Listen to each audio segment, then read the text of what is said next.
Chapter 1847. This was not necessarily because the young eunuch was of a higher level. Both sides were celestial beings, and there was no difference in strength. But the young eunuch's actions were extraordinarily bold. Even though they were enemies, they had to admire him from the bottom of their hearts.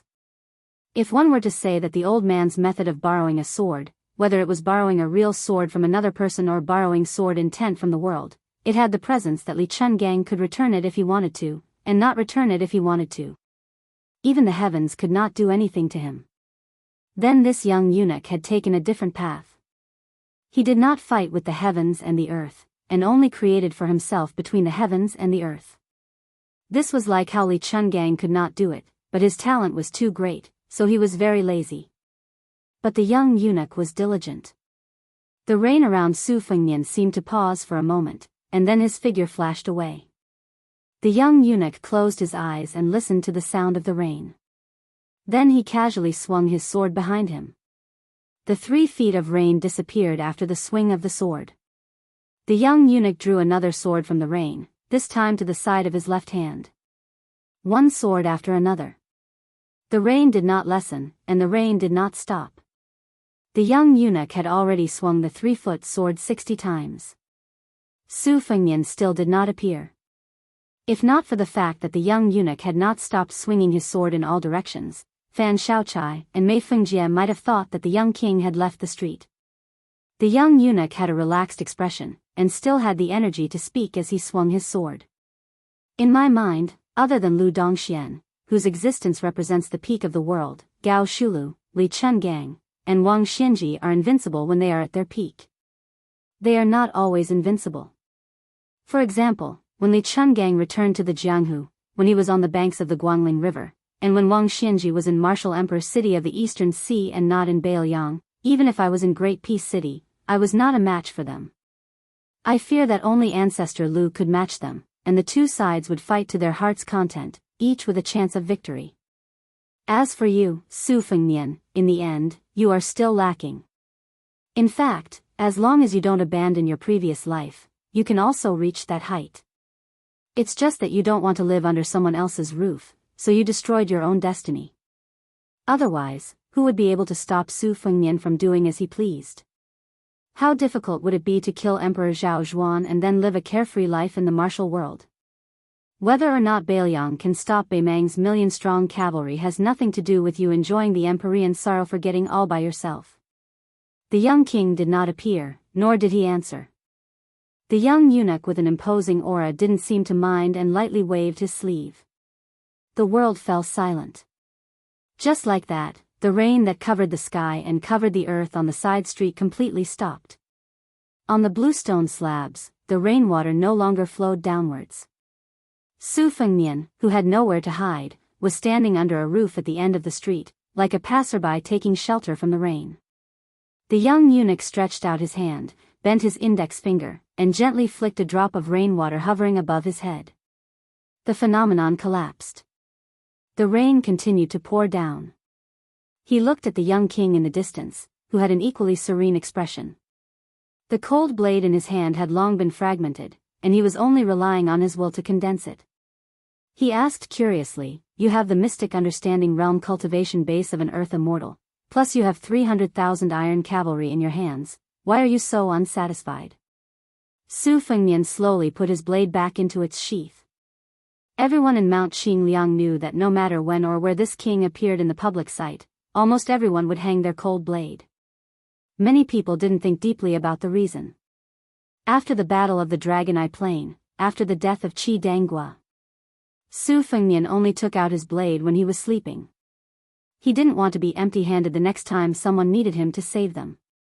Perhaps with his current cultivation base, there was no difference whether he had a blade or not. But Su Fengnian still insisted. Under the roof, the young king walked down the steps and finally spoke.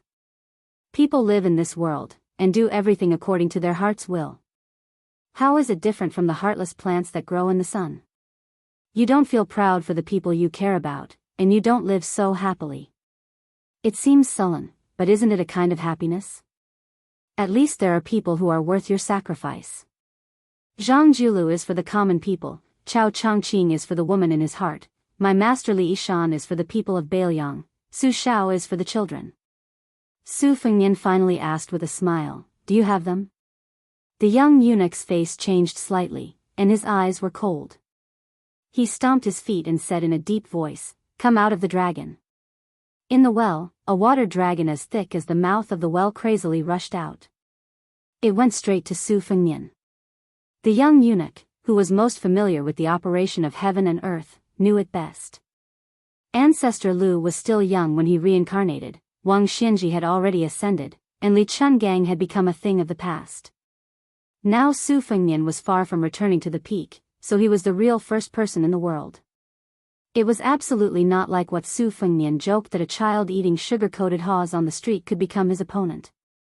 His enemy was only in the sky, not in the world. Su Fengnian lowered his head and glanced at the cold blade on his waist. He took a breath, squatted down, and put his palm on the street. He closed his eyes, and didn't know why. Then he stood up, and Su Fengnian began to run forward. The rain splashed, and lotus flowers bloomed with every step. The young eunuch suddenly shouted angrily, Su Fengnian, how dare you? Su Fengnian went forward. Behind him, there was a cavalry, armored horses, and Bailiang heroes.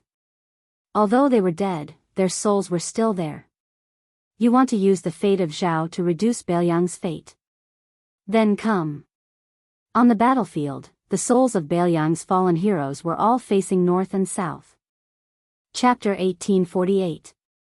If the young eunuch looked at Su Fengnian before, he was like a flood dragon that walked into the sea and looked down at a giant python that was entrenched in the deep mountains and big lakes. But at this moment, facing the iron horse behind the young lord, this strange eunuch who was the same age as the king showed an expression of facing a formidable enemy for the first time. The great grandmasters of Jianghu were fighting for qi, while the emperors of the human world were fighting for fate. Coincidentally, they met on this street. Although neither of them were monarchs, the young eunuch relied on the fate of the Zhao family of Liang to cultivate the celestial being state. As the eldest son of the Su family of Bailiang, Su Fengnian was closely related to the rise and fall of the Liang dynasty. Therefore, both sides had both. The street leading to Rui Courier Station was north-south. At this time, Fan Shaochai and Mi Fengjie were standing at the end of the street. The young eunuch stood beside the well at the intersection. Chen Wang and Su Beiji were standing at the entrance of the station. They could only vaguely see the young eunuch's figure through the gloomy rain. For the time being, they could not find Su Fengnian's trace.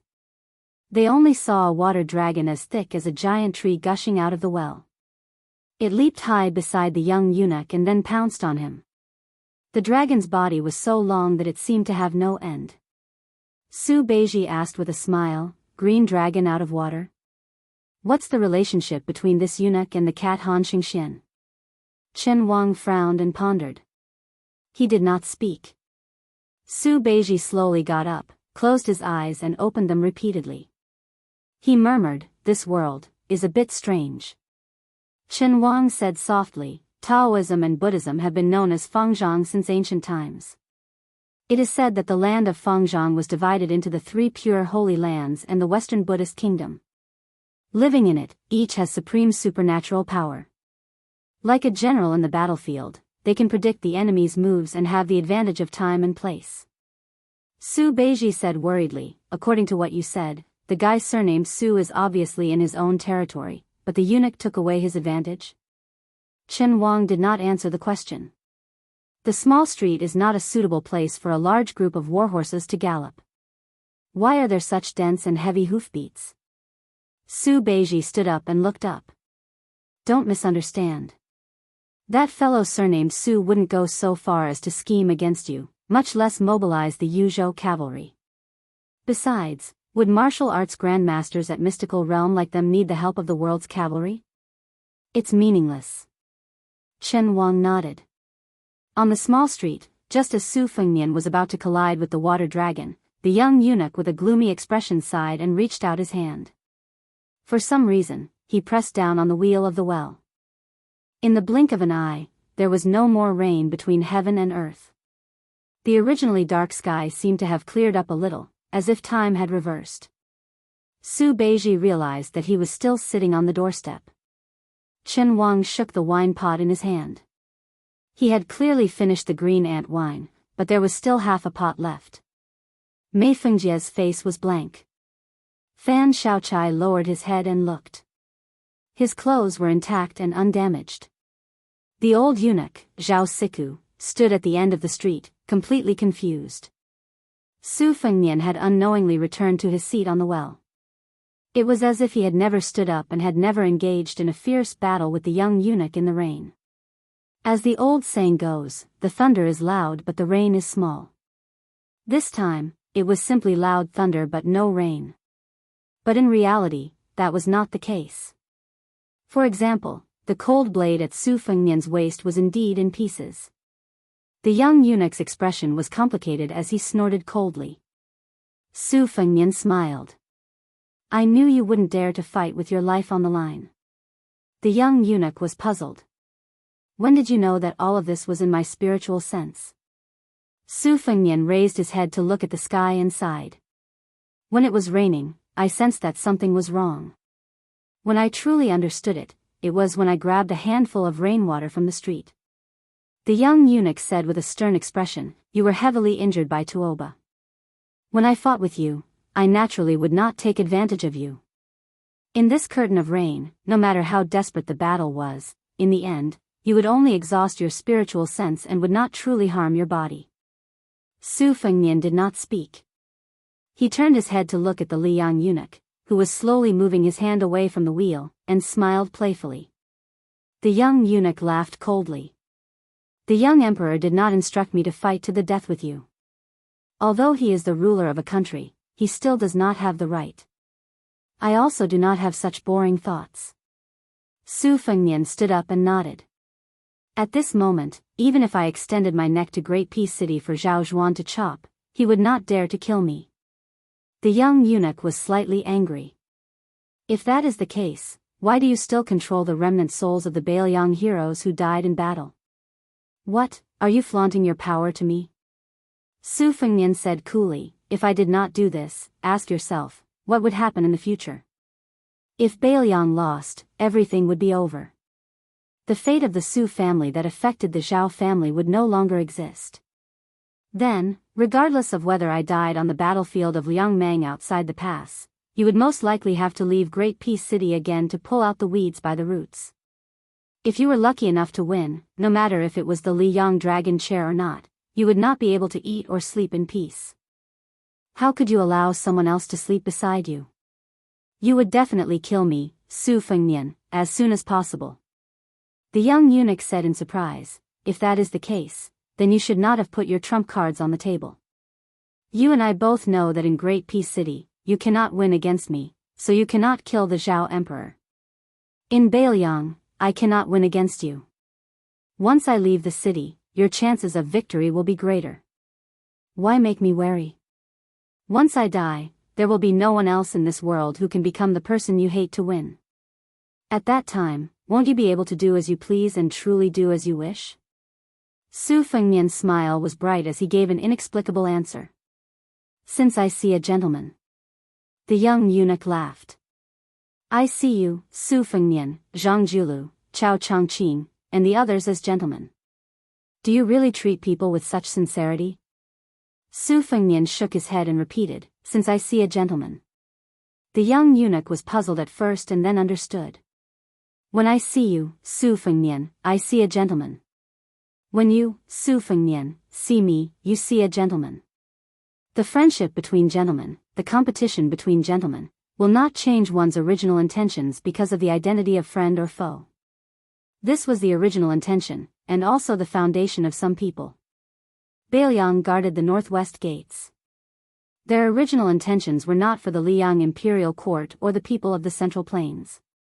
Then, regardless of how the Liang imperial court that had truly received Bailiang's favor made things difficult for them and how the Central Plains ignored them, how could Bailiang change its original intentions because of this? The young eunuch said self-mockingly, I am a eunuch who is your natural enemy. Can I become the gentleman in your heart? Su Fengnian habitually put his hands in his sleeves and said softly, those who can agree with me are people of the same path. In my opinion, a person is limited by one's background, knowledge, and camp, so their understanding is naturally different. However, there are some bottom lines in the world that are the same. For example, even if you are doing evil things, you should understand that you are not doing things with a clear conscience. For example, someone who has experienced hardships and tribulations and feels that the world is unfair, but he should not vent his anger on everyone in the world. Plants grow towards the sun, which is the natural law, and there is nothing wrong with it. However, people who stand between the heavens and the earth have to follow the rules of the world. The Confucian school proposes strict etiquette, which is both confinement and a shortcut. The young eunuch nodded and said, in the final analysis, it is the 3 words reason. The Confucian sage once said, follow your heart's desire and do not violate the rules. Isn't that a true meaning of following one's heart? I once read Lu Zhu's article in the Palace that advocated the integration of the 3 religions, as well as the works of the Confucian sages and the teachings of the other 2 religions. The roots of Confucianism, Buddhism, and Taoism are actually different roads leading to the same goal. The young eunuch suddenly laughed and said, I never expected to talk about these empty principles with an enemy vassal king like you. Su Fengnian also laughed and said, if Beiliang is lucky enough to defeat Beimang, I am afraid that we will meet again in the future. The young eunuch sighed and said, I hope it is only a matter of victory and defeat, and not a matter of life and death. Su Fengnian sighed and said, in fact, I envy those who are willing to be reasonable and follow their wishes. The young eunuch smiled and said, is there really such a person? Su Fengnian nodded and said, yes, there is. Beiliang's Lu Jinu, Ji Province's Wei Jingtang. Unfortunately, they are all dead. Chapter 1849. The eastern exit of Miyun Mountain Pass suddenly contracted.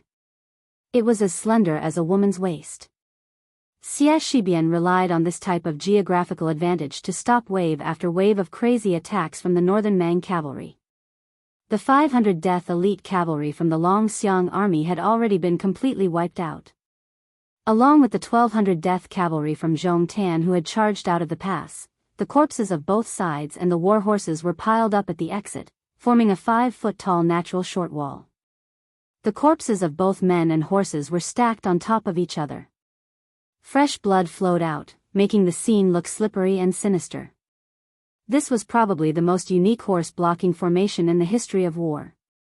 Regardless of victory or defeat, this battle would definitely be recorded in the annals of history. The cavalry of Feng Xiang and Lin Yao on the left and right had originally suffered slightly lighter losses.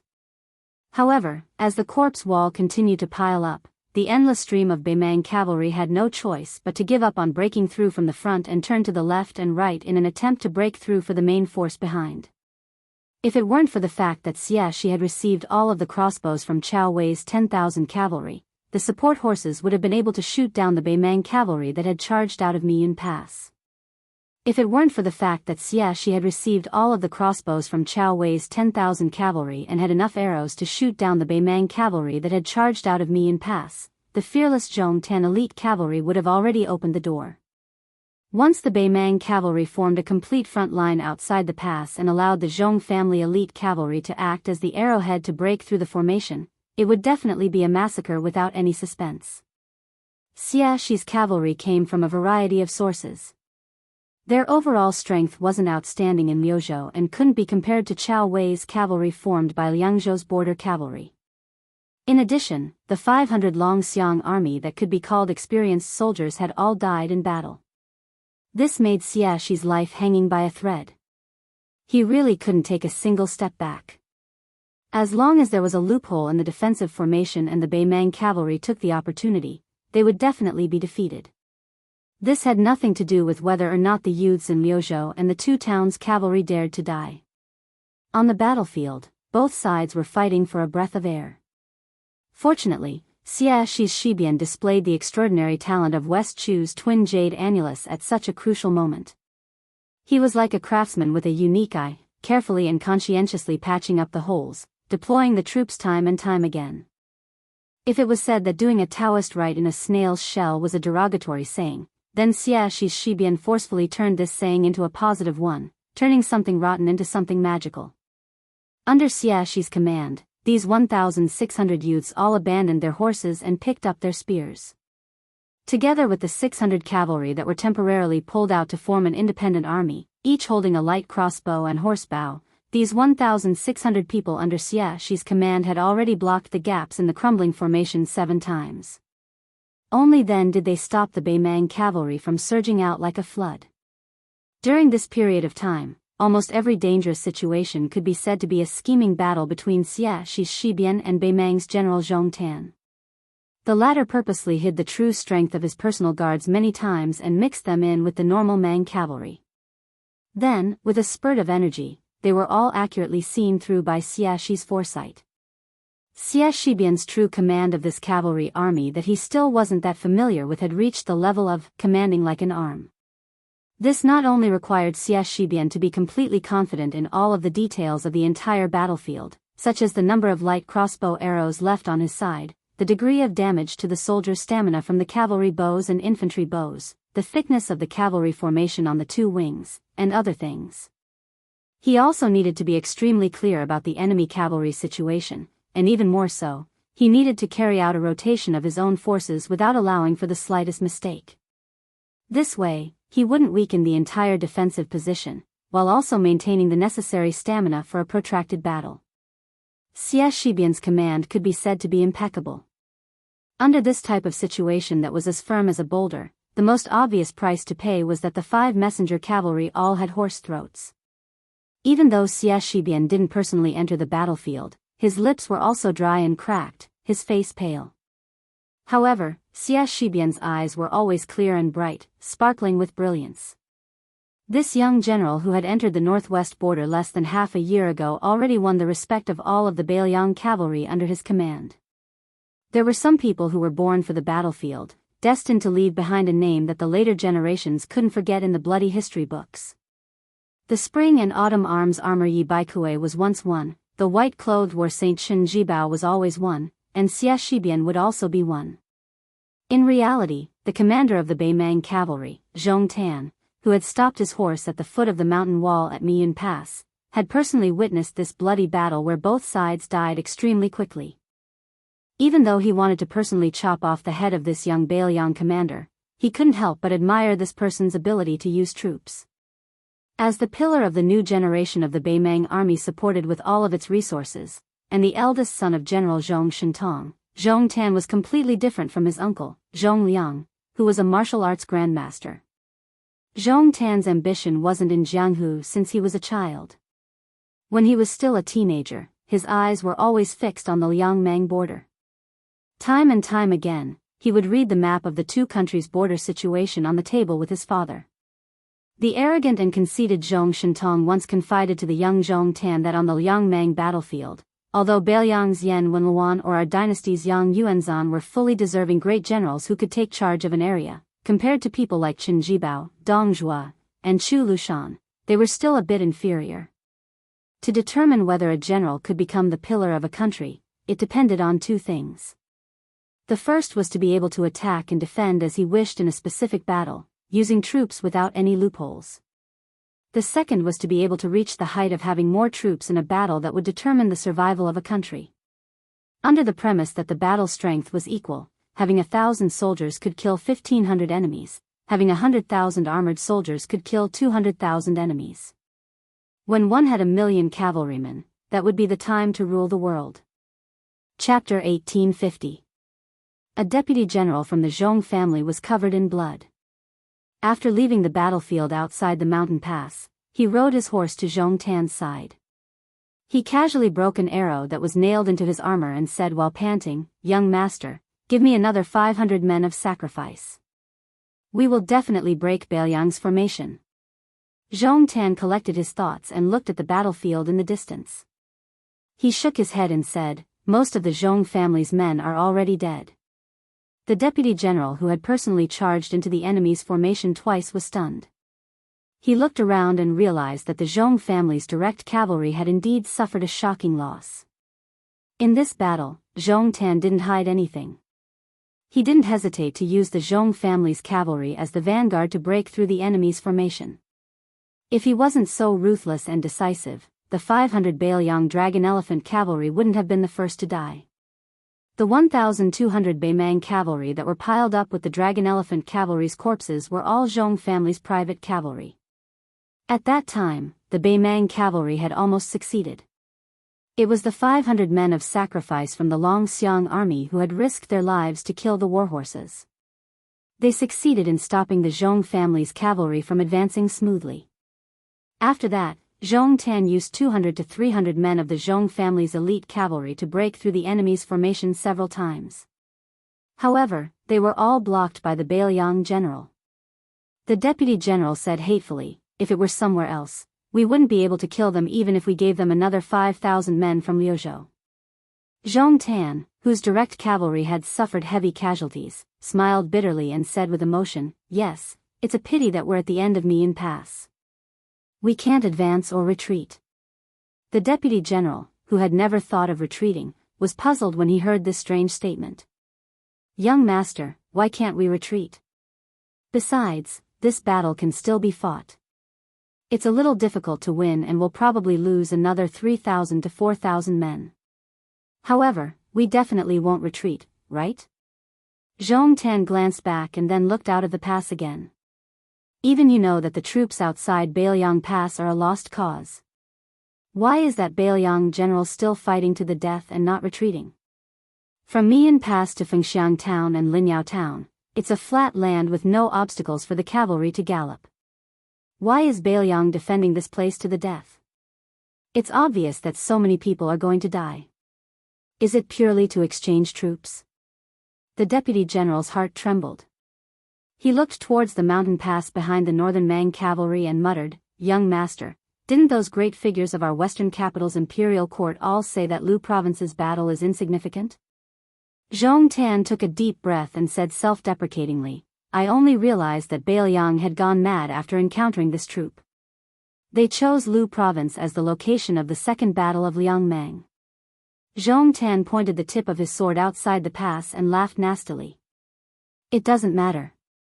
As long as we can charge out of Mian Pass, Bailiang will lose miserably in this desperate gamble." Zhong Tan ordered in a deep voice, "All Zhong family cavalry, charge with me." The two Kiliarchs who had been itching to give it a try cupped their fists and accepted the order. The deputy general hesitated and asked cautiously, "Young master, are you really going to charge personally?" Zhong Tan laughed boldly. "I want to meet that Bailiang general personally." Intuition told this Baimang Xia Jumo that killing that Bailiang general was more meaningful than killing 10,000 Bailiang cavalry. 10,000 cavalry galloped through Mian Pass like lightning. The leader of the cavalry was Chao Wei. The 10,000 cavalry behind him had already changed horses many times. Behind them, there were constantly supporting horses lying on the ground.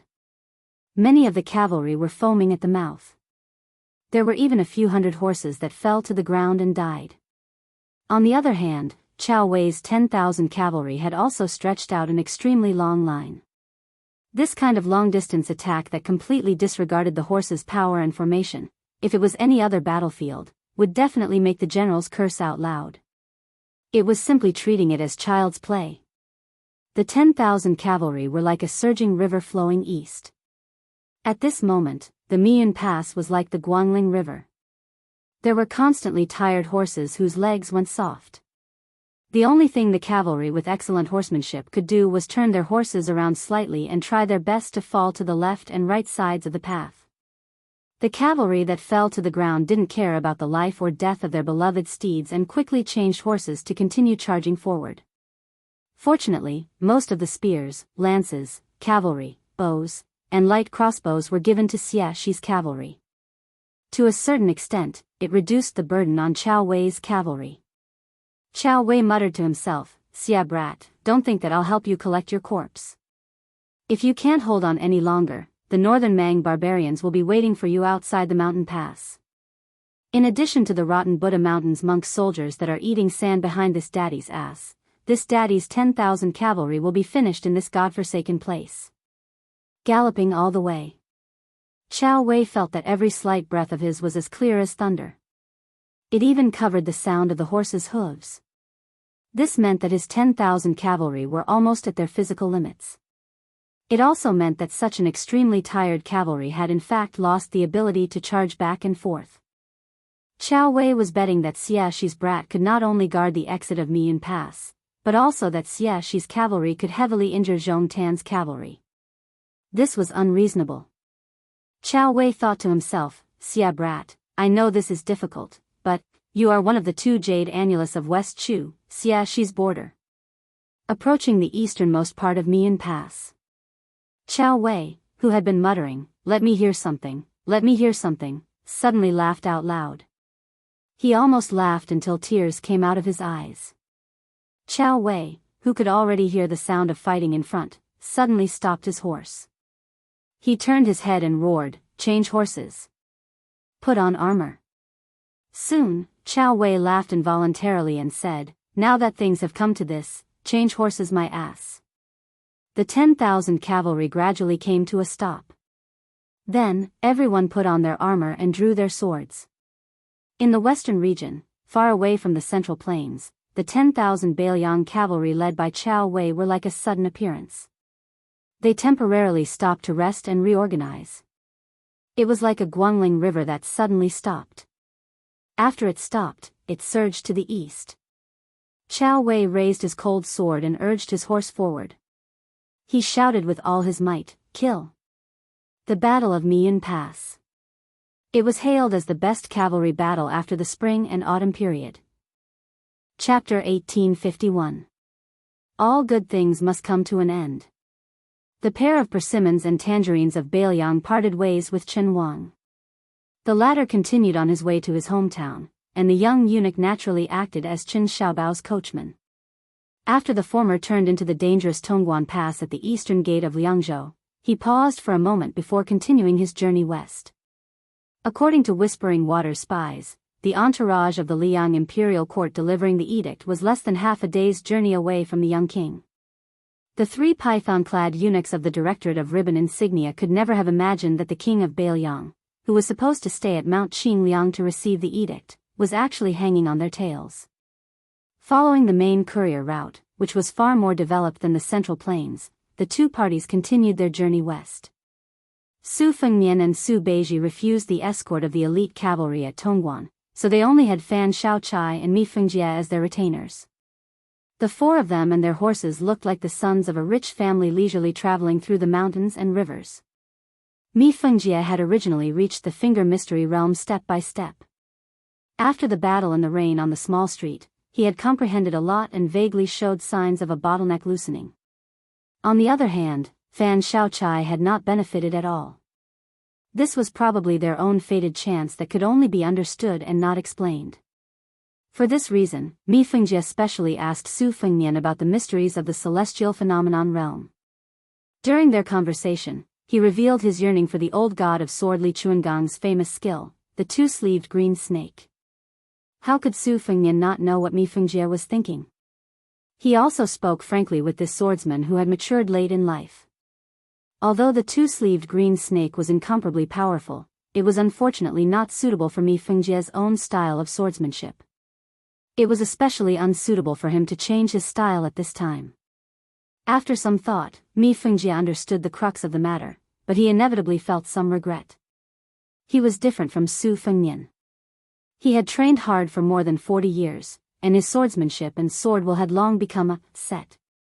The 2-sleeved green snake needed to integrate the essence, qi, and spirit of the swordsman. It was not that Mi Fengjie could not study the 2-sleeved green snake, nor could it be that he could not break through and improve. At this moment, Mi Fengjie had just touched the threshold of the celestial phenomenon realm, so there was no need for him to gamble at this critical moment. It was like a court official who was already the second in command of the ministry works to become a minister. But the 2-sleeved green snake was 2. And the 2-sleeved green snake. 2. Of. 2. The 2-sleeved. The 2-sleeved 2. Of the. It. As, the me. Su Beiji had already heard Su Fengnian describe the situation of the battle in the rain. He was famous in Bailiang's officialdom for being heartless, but he still had some lingering fears. When the 4 riders stopped to rest in a tea house by the roadside, Su Fengnian drank a bowl of bland tea that could not compete with the heat of autumn. He suddenly said to Su Beiji, after drinking the tea, "We will follow the Directorate of Credentials." Su Beiji was not afraid of the cold, but he was most afraid of the heat. As he drank his tea, he asked the owner of the tea house for a cattail leaf fan and shook it vigorously. "What? You want to demand an exorbitant price? After you were taught a lesson by that strange eunuch, you want to vent your anger on the eunuchs of the Directorate of Credentials?" Su Fengnian ignored the man's sarcasm. "Taking advantage of this opportunity, I plan to ask the Imperial Court for a Deputy Provincial Governor and Deputy Provincial Governor of Beiliang. I'll inform them first so that they won't be caught off guard." Su Beiji frowned and said, "This is not easy to handle. If it were an ordinary official, it would be fine. But the Deputy Judushi and Deputy Administrator's request is considered a report between the General and the Minister. It requires the approval of the big shot of the Men Province. Although Chen Wang happens to be the left-scattered cavalry officer of the Men Province and can be considered legitimate, he is destined not to bring his official seal with him on this trip. What's more, with Chen Wang's cautiousness, he would never agree to your impromptu plan." The requests of officials below the third rank had always come from the Ministry of Appointments and the Ministry of War. In these 20 years, when Su Xiao was still alive, the Ministry of Appointments and the Ministry of War had given Beiliang more than 700 blank requests 3 times.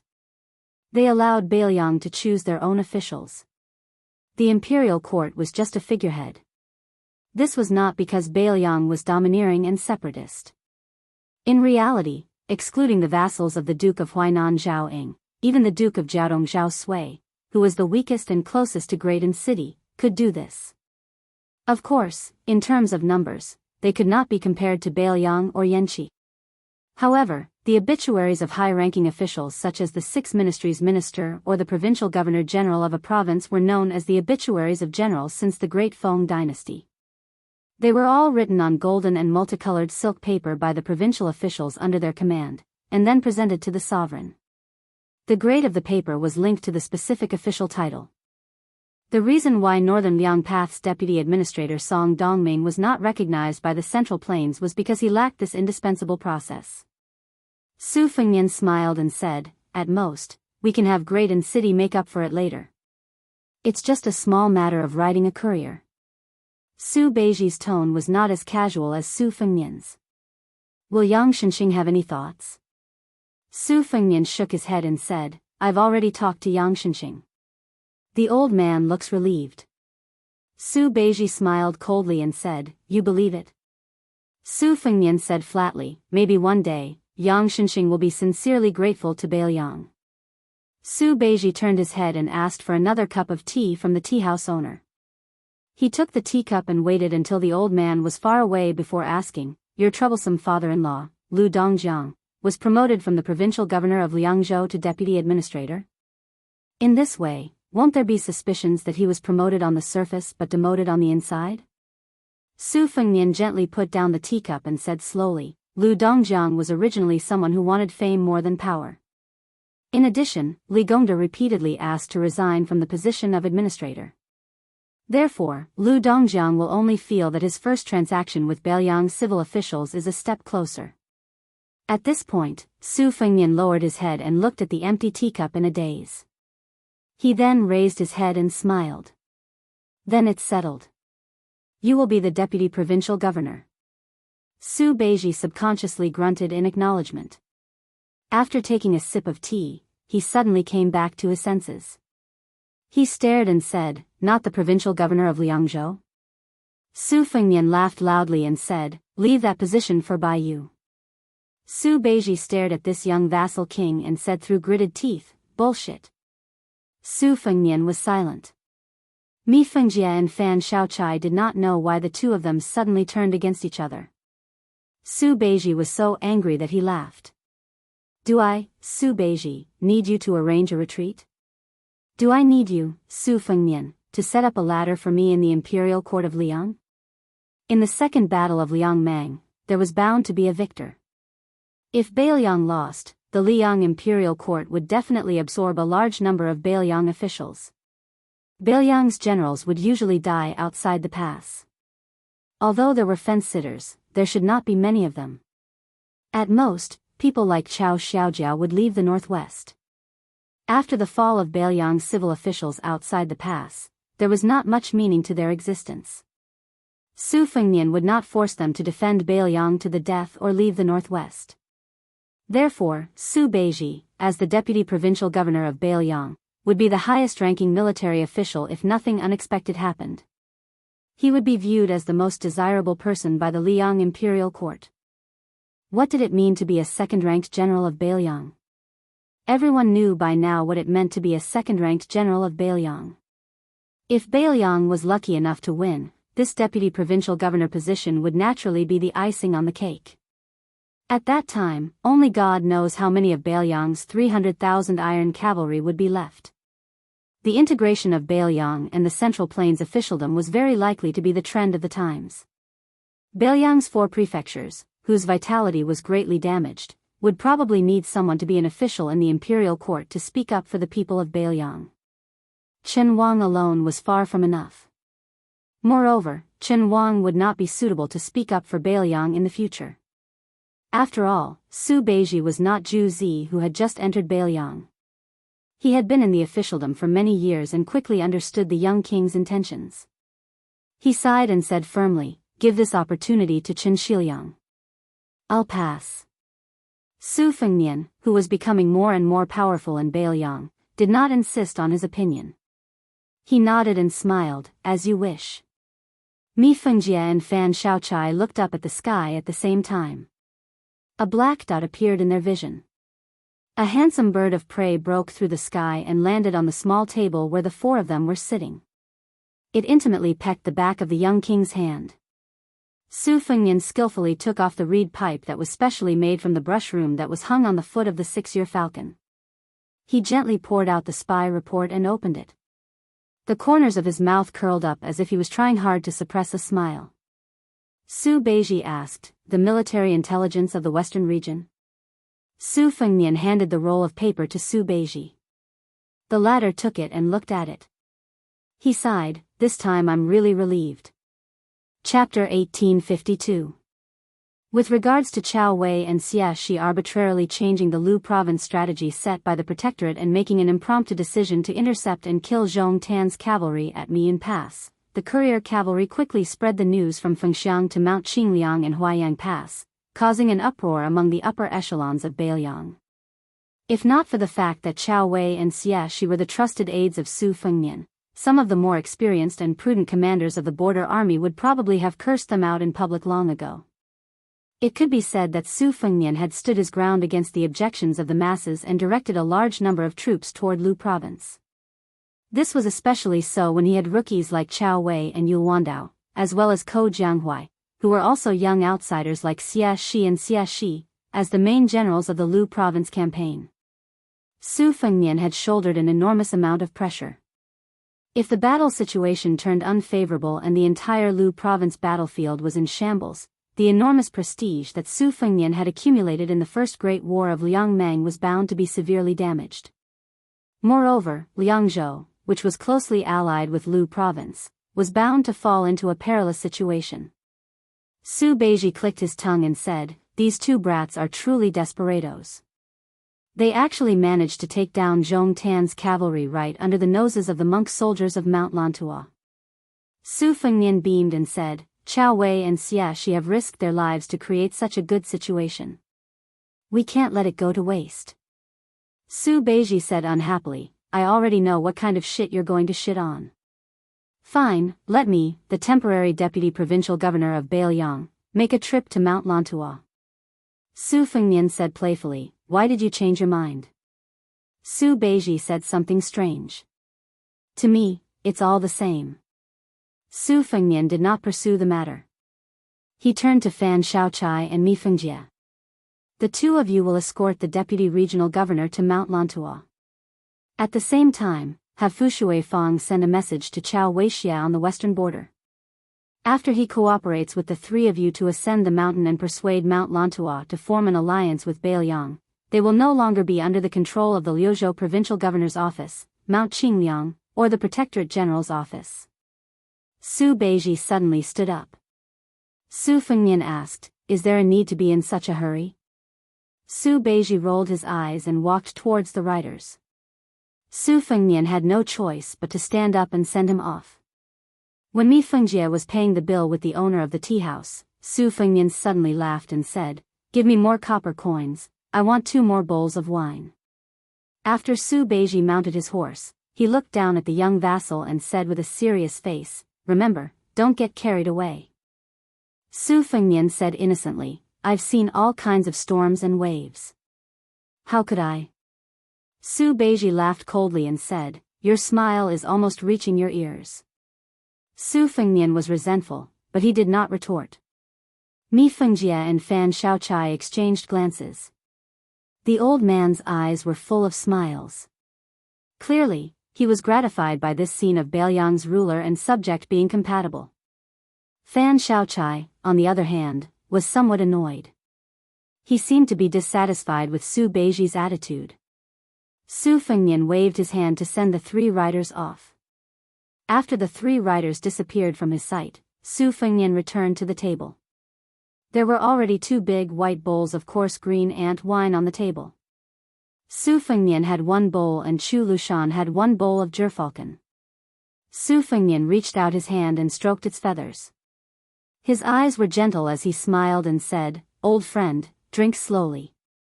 Twice in the Jianghu, once in the Beimeng Jianghu, countless life and death encounters, only this old friend had always been by his side. The owner of the tea house was just an ordinary person with shallow eyes. When he saw the scene of the bird drinking wine, it was an eye-opener. He could not help but sit closer and asked curiously, young master, what kind of bird is this?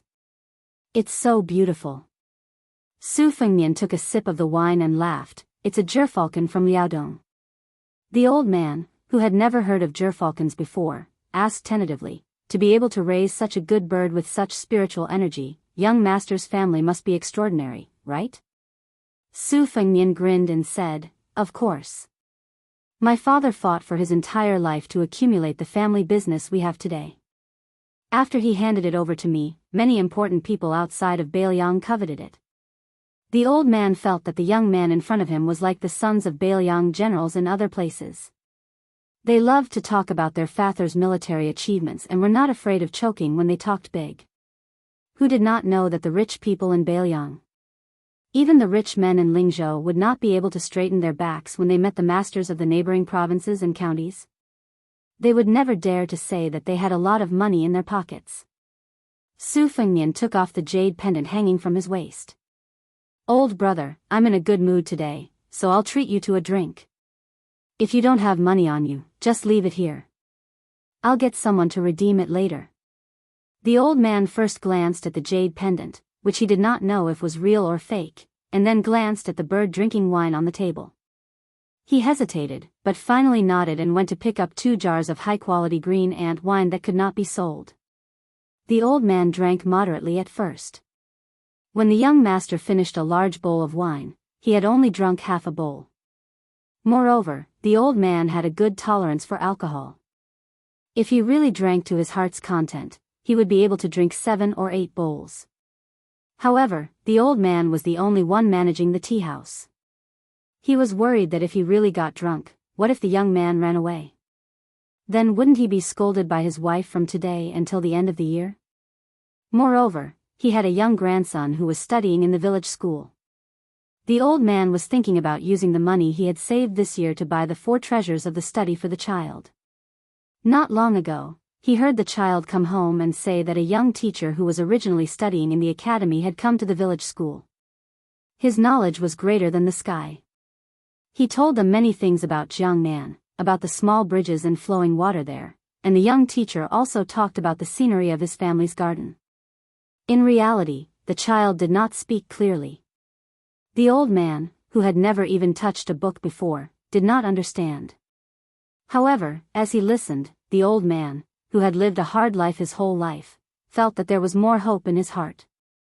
Their village had about 100 families. The first time they went to war with the Beimeng barbarians outside the pass, a few families with better resources had secretly run away. When they won the war outside the pass, they all ran back. In the end, they had to go to war again, so no one used the excuse of visiting relatives to go to Lingzhou or leave Beiliang. The old man who ran the tea house received and sent people off all year round. In the end, he was more knowledgeable than the villagers who dealt with crops all year round. After listening to the idle conversations of the customers, the old man unconsciously understood a basic principle. For hundreds of years, the most powerful and unified grassland power, known to have millions of cavalry and millions of soldiers, had not been able to take half a step south into the Central Plains in these 20 years. In the past, there was General Su Shao. Now, there was the new Prince Liang, Su Fengnian. In Beiliang, there were 2 generations of the Su family, father and son. The old man did not understand the harm that the feudal princes posed to the court by seizing power. He also did not understand the conflicts between Beiliang and the Zhao family in Liang. The old man who lived in Beiliang only knew that no matter how fierce the war outside the pass was, in more than 20 years within Beiliang, there had not been a single Beiliang barbarian who rode a horse and carried a sword. The defenseless commoners could live a peaceful life. As long as they were willing to put in effort, they could support their families. Was there anything more comfortable than this in the world? There was none. As time went on, the old man gradually became drunk and happy. That young master was also drunk and said a lot of nonsense. He said that when he was young, he had toasted many generals in the main hall of his home. He even used a genteel phrase, saying something like, "My son will come out to exchange for good wine." He said that at that time, there were old generals like Yan Wenluan, He Zhonghu, Chen Yinshui, and Zhong Hongwu sitting in the main hall of his home. There were also civil officials like Li Gongda and Yan Jieshi, as well as young people like Chen Jibao, Chu Lushan, Yuan Zuozong, Qi Dangua, Yao Jian, and Yi Shizhen. The old man, who was already 70 to 80% drunk, laughed loudly and did not take it seriously. He laughed at the young man and said, "Nonsense, nonsense." In the end, the young man, who seemed to have read some poetry, began to sing loudly, saying that he had something to say to the Central Plains. You only saw 10,000 carps jumping the Dragon Gate at Tingtide Listening Lake. You did not see Mount Qingliang, there were countless famous stone steels. You only saw a bottle gourd's mouth building the capital. You did not see under the high wall, the skeletons of the dead supported each other. You only saw a horse roaring in the west wind in the north of Liangzhou. You did not see the south of the border, the sound of books breaking out of the hut. You only saw 300,000 armored cavalry ruling the world. You did not see the people of Beiliang, every family wearing mourning clothes. Later on, whenever the young man mentioned the 2 words, Central Plains, in front of you, the old man would coincidentally shout the 2 words, Beiliang, at the top of his voice. The old man did not understand anything. He just wanted to join in the fun. The young man's voice was very bleak, just like those sharp persimmon trees that could be seen everywhere in Beiliang. In the winter, they were empty and only had withered branches. In the end, the old man from the tea house lay on the table and fell asleep. The young man stood up shakily and placed the jade pendant in the old man's hand. After helping the old man hold the jade pendant tightly, he walked towards the horse. Under the setting sun, 1 man and 1 horse slowly traveled west. The young man dozed off while riding the horse. As the horse's back rose and fell, his body swayed. A person's sleep was like a small death. If he did not wake up, he would die. Chapter 1853.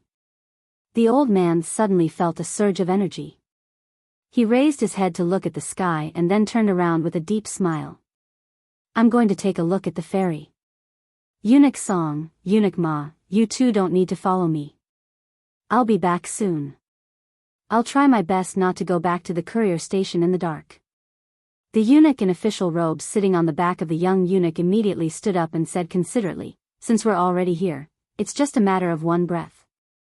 What harm is there in going back in the dark? It won't delay the proper business.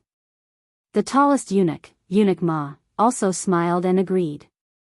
I'm afraid this is the only chance in my life to be able to accompany Eunuch Lu on an old trip. This little journey can't be considered tiring.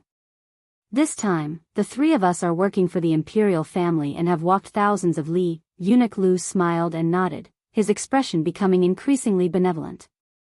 Although the Directorate of Credentials was not an overly prominent yamen among the 12 directorates of the Liang Imperial Palace and could not be mentioned in the same breath as the Directorate of Ceremonies under Song Tonglu, it was still not to be underestimated. After all, they were helping the monarch of a country look after those iron coupons, edicts, and yellow seals. When they were in Tian City, the Directorate of Credentials was definitely not as peaceful as it was now. It was probably because this diplomatic mission to the northwest had brought great pressure to the three elders of the Directorate of Credentials. It had truly become a case of sharing glory and suffering together. The old saying, "Looking at a mountain will kill a horse," was true. At that time, Eunuch Lu had pointed to the small ferry in the distance and still made the group of people from the Directorate of Credentials exhausted. Even Eunuch Lu had no choice but to apologize to his two sweaty colleagues in official robes. The ferry was still there, but compared to the scene of more than 20 people waiting to carry people across the river to make money, there were now only 4 or 5 people. Eunuch Lu raised his eyes and looked over, feeling a bit disappointed. The villagers were all coarse old men, there were no young men or women. There were very few travelers at the ferry crossing to the other side. Eunuch Lu had originally wanted to turn back, but he was a bit unwilling, so he walked over to the group of old men chatting idly. Those people had clearly noticed this group of people, especially the 3 eunuchs from the Directorate of Credentials. It was too fresh. Even if they were frogs at the bottom of a well that even the county magistrate looked down on a few times in their lives, as long as they weren't blind, they would know that these were influential figures that they couldn't afford to offend. They also knew that they definitely weren't customers who had come to cross the river. Although Longzhu River was the largest river in Liangzhou, after the government built 2 bridges over a dozen years ago, one for the garrison and the other for the common people to use, there was almost no business to speak of even during the summer and autumn seasons. There were bridges available, but they insisted on strolling along the river. Did they have nothing better to do? Unless it was a merchant or traveler from the north who was in a hurry and didn't want to walk more than 20 li to the bridge in the south, they would wade across the river. However, if it was a large merchant or tycoon who had a good relationship with the government, they could actually use the bridge in the north. However, it was said that after the young vassal king ascended to the throne, the control became stricter. The garrison and the government no longer dared to turn a blind eye to people's convenience like before. Just as Eunuch Lu was preparing to return home, someone suddenly swept across the river from the other side. His white robes fluttered, a long sword at his waist. He skimmed the surface of the river a few times before crossing. After landing gracefully on the shore, the white-robed swordsman ignored the surprised gazes of the villagers and turned to look at his Jianghu friends on the other side of the river. They were betting on who could step on the water the least to cross the river, using this to compare whose sex Qinggong was better. However, although this young Jianghu hero from a famous sect displayed an arrogant attitude that kept people at arm's length, how could he not be wary of the eunuchs behind him? Since when did Bailiang have eunuchs appear? Everyone knew that Bailiang Palace was different from the other vassal mansions of the Liang dynasty. It had never used eunuchs. After the old man named Su Tu led his iron horse into Jianghu, Liang Jianghu people either stayed at a respectful distance from the court and the government or tried to make friends with them. They had never heard of any sect that could wrestle with the family of an official.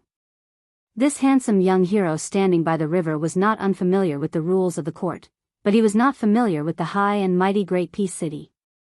He was not sure what position the eunuchs were qualified to wear the eye-catching red embroidered robe. However, he knew that they were not small fries. Otherwise, they would not be able to leave the palace to do business openly. The two sides were worlds apart in terms of status, so he pretended that he did not see anything. The young eunuch who worked like an ox was good at reading people's expressions. When he saw that the 3 eunuchs all frowned, he immediately explained in a low voice, "Earlier, the female Wulin leader of Mount Hui, Xianyuan Qingfeng, summoned the heroes of Jianghu to encircle and kill a few demons. They killed all the way to the western regions before stopping. After that, many Jianghu people were not in a hurry to leave Bailiang. These people must be young people from the Wulin of the Central Plains." Eunuch Lu snorted coldly. Heroes use force to suppress. Even the West Chu trader Chao Chongqing, the scholarly sage, has repeatedly shown off in Great Peace City. The fat and Buddha-like eunuch Song laughed in a low voice. Jianghu people are not the only ones who rely on force to suppress. Eunuch Lu and Eunuch Ma did not speak. Then, another two Jianghu people of similar age passed by Dragon Steed River. Eunuch Lu suddenly turned his head and asked one of the Imperial Guard commanders with a smile, "Commander Qian, what is the cultivation of these young people? What is the difference between them and the Grand Masters of Jianghu?" The burly Imperial Guard with a wooden expression said calmly, "Eunuch Lu, not to mention the 4 realms of first grade, even second grade master is not a height that these embroidered pillows can reach. With their talent and foundation, unless they have a great opportunity, they will not be able to reach second grade master in 20 to 30 years. Eunuch Lu nodded and did not have any more interest in investigating. The Jianghu was far, but the court was high. What grandmasters of the martial way? As long as they were not those few people on the martial ranking, they were nothing more than fish in a pond that the emperor casually raised. Just as Eunuch Lu was about to turn and leave, he suddenly narrowed his eyes and looked hard into the river. A young person that was crossing the river was probably only skilled in external martial arts.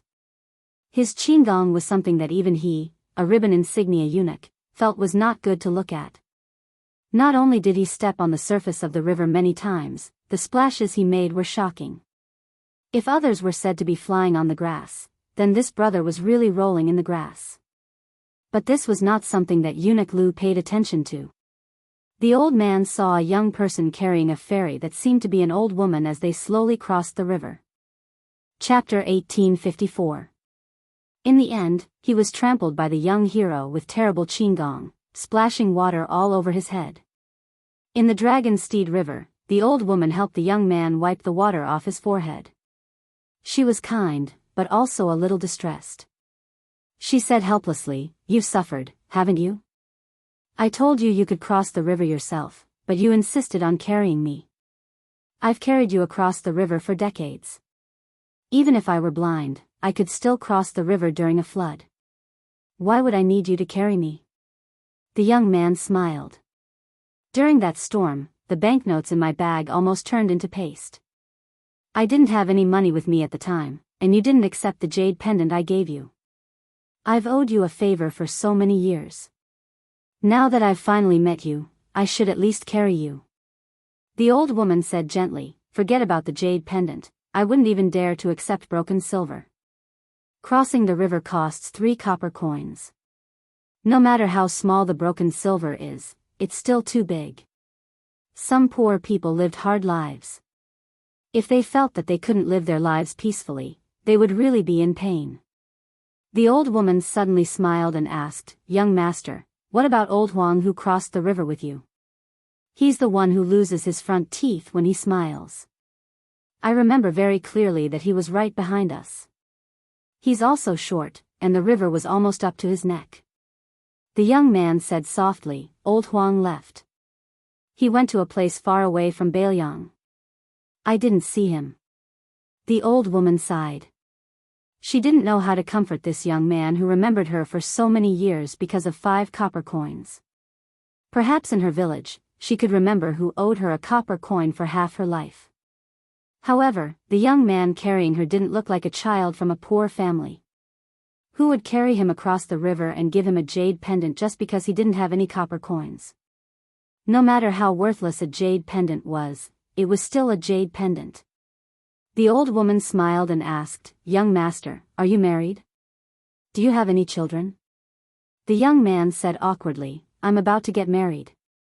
When the two of them approached the ferry, the old woman asked, "Are you tired?" The young man smiled.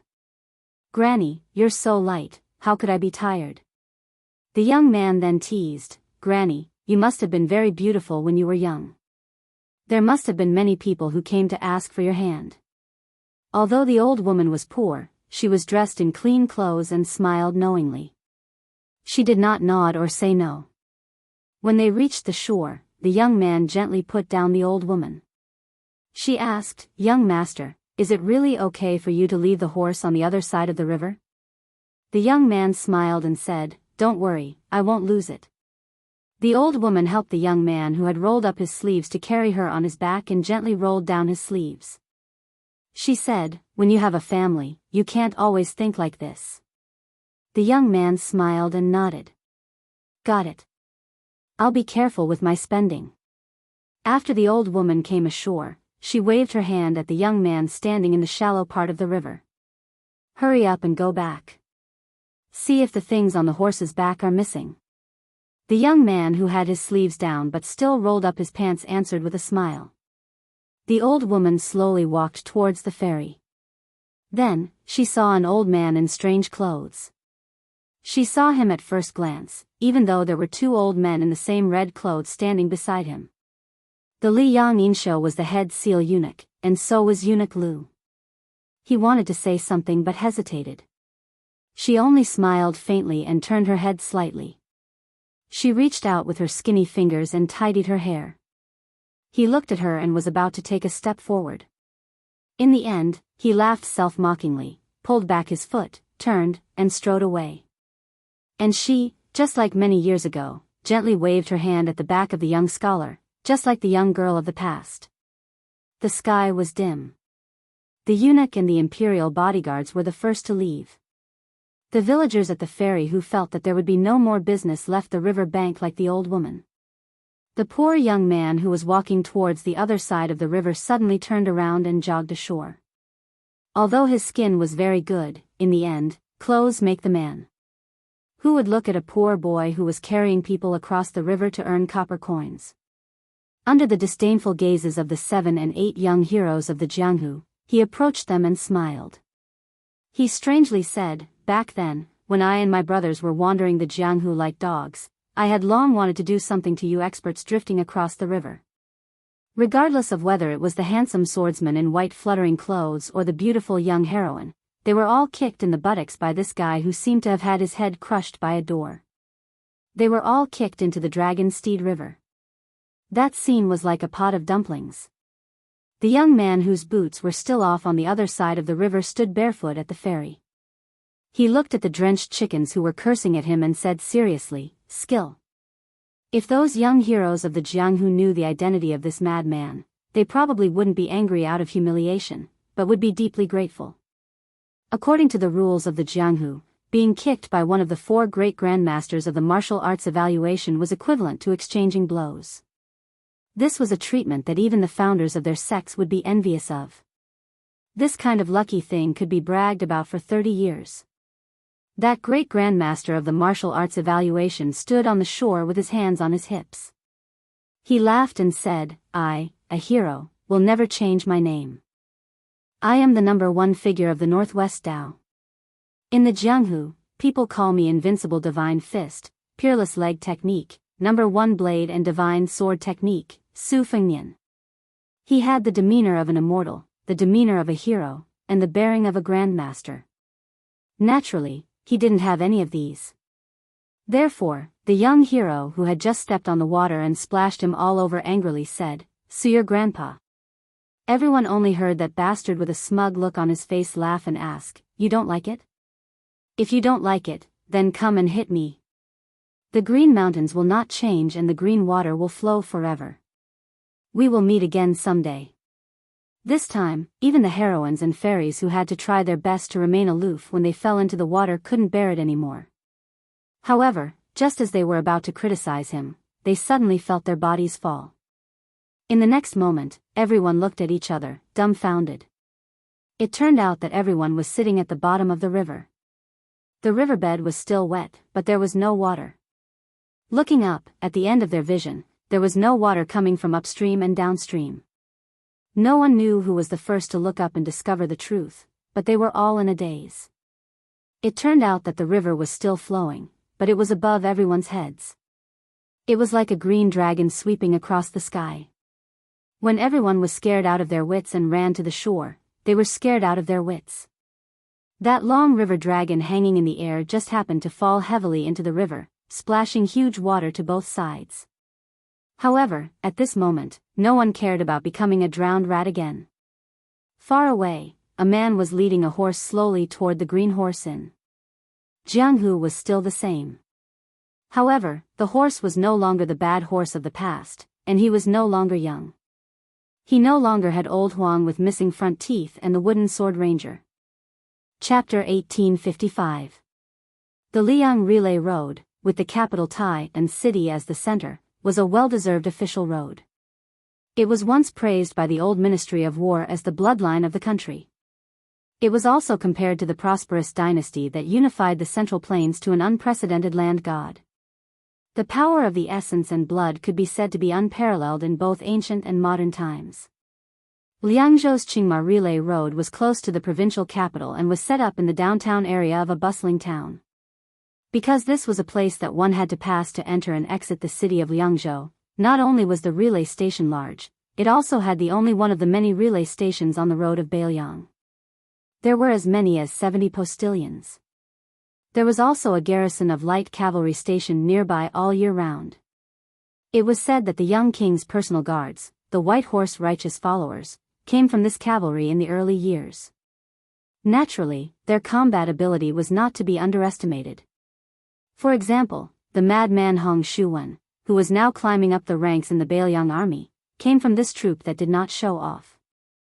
Li Gongda, who had always firmly maintained the number one civil official position in Beiliang, stayed at the Qingma Relay Road in his early years.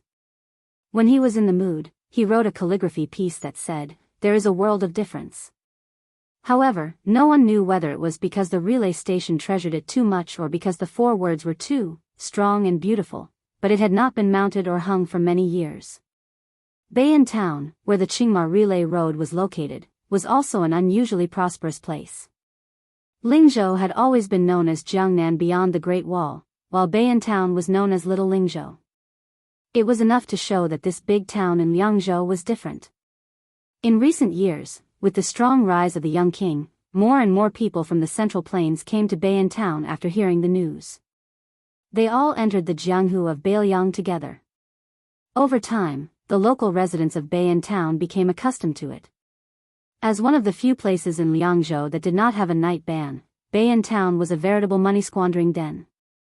Just like the 2 restaurants and brothels next to each other, they worked together to advertise the 2 golden signboards of, "If you don't go to the 2 floors, you're in vain coming to Beiliang," and "The best wine in the world."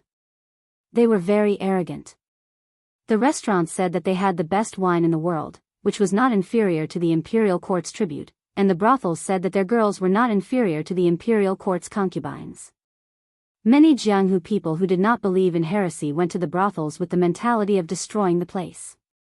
In the end, almost without exception, they all drank themselves to the ground or lay on the bed of the girls. As a result, the 2 floors of Bei'an Town became more and more famous, and it was known throughout Beiliang and Lianghuai. Especially when a courtesan from the brothels eloped with a scholar from the Green Deer Cave Academy. Logically speaking, the brothels should have been furious, but instead of breaking up the lovers, they burned the contract of the courtesan. The restaurant even sponsored the scholar to buy 100 books with 1,000 taels of silver. This romantic story shocked the scholarly and literary circles of Beiliang. Even the Jiangnan region of the Central Plains had heard about it. It was to the extent that a famous scholar in the literary circle clicked his tongue in amazement in front of everyone, and he personally praised the heroic spirit of Beiliang. If this was 3 or 4 years ago, if he dared to say a few good words for Beiliang, no matter how prestigious this famous scholar in the literary circle was, he would probably become a rat on the street, and he would implicate his family and be condemned by everyone. But now, although there were very few people who agreed, there was definitely no one who would actually compete.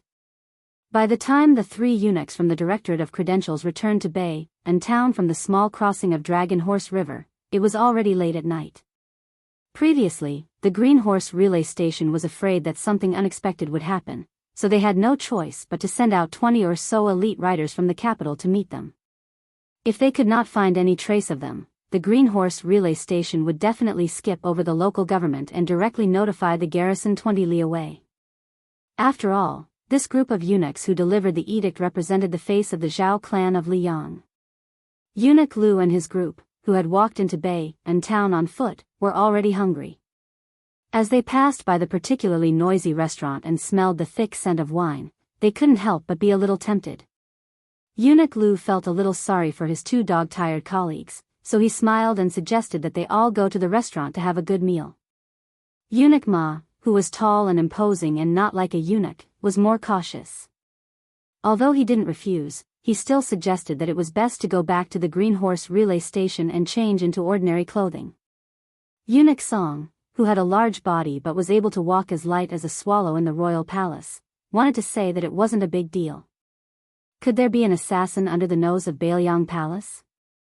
However, since Eunuch Lu, the head shopkeeper of the Directorate of Credentials, had nodded, Eunuch Song, who hadn't had a good time since coming to Bailiang, could only quietly swallow his words.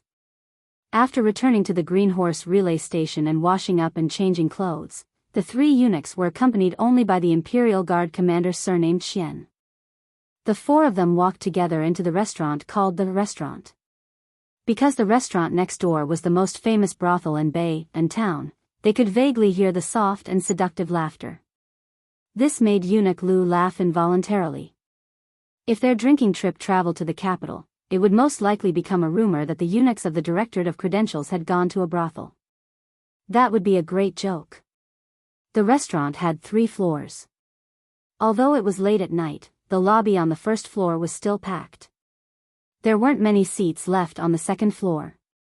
The restaurant waiter, who was good at reading people's expressions, led the 4 of them to a private room on the top floor with the best view. It was called a private room, but it was actually separated by a large screen with exquisite embroidery. After Eunuch Song sat down, he leaned comfortably against the back of a yellow rosewood chair with a natural gourd-shaped wood core. He laughed softly and said, "The layout here is somewhat similar to the market on our side." Eunuch Ma, who had changed his clothes and looked more like a burly man from outside the Great Wall, looked around and was quite satisfied. Compared to the 2 floors below, it was much quieter and more elegant. He narrowed his eyes and nodded. Eunuch Lu said amiably to the young waiter who had a cotton towel on his shoulder, 2 pots of Jizhou Laojiao, Jiangnan apricot blossom wine, and cooked flower wine. As for the dishes and snacks, you can do as you see fit. The young waiter smiled and bowed to flatter, "Master, you are really an expert. You deserve the title of wine immortal." It's true that ordinary customers are generous when they come to our restaurant, but most of them choose the West Shu tribute wine, Jiannan Chun, to drink. In my opinion, the wine is good, but in terms of mellow aftertaste, it can't compare to the cooked flower wine. In terms of burning intensity, it is far inferior to the green ant from Bailiang. By the way, for masters, I have to say something. Our restaurant has an unwritten rule. When you come here, as long as you want to drink the green ant, you can drink as much as you want without charge. Eunuch Song asked curiously, "Even if you want to drink 8 or 10 pots, it's still free? Aren't you afraid that your restaurant will go bankrupt from drinking? Also, if someone comes to your restaurant and only drinks the green ant, will this rule still be valid?" At the mention of this, the young waiter who was originally bowing to flatter immediately said proudly, "It's valid, how can it not be valid? Everyone who comes is a guest. Our manager has already said that for those who are willing and able to drink our Bailiang's green ant, it's not a big deal to ruin their business. Just treat it as making friends with these heroes. Our manager has even set a special rule. If anyone can drink 6 pots of our restaurant's signature green ant in one go, not to mention the cost of the banquet, even if they want to sleep in the building next door for a night, our restaurant will pay for it." Eunuch Lu smiled and said, "It's rare to see a restaurant open for business like this. Interesting."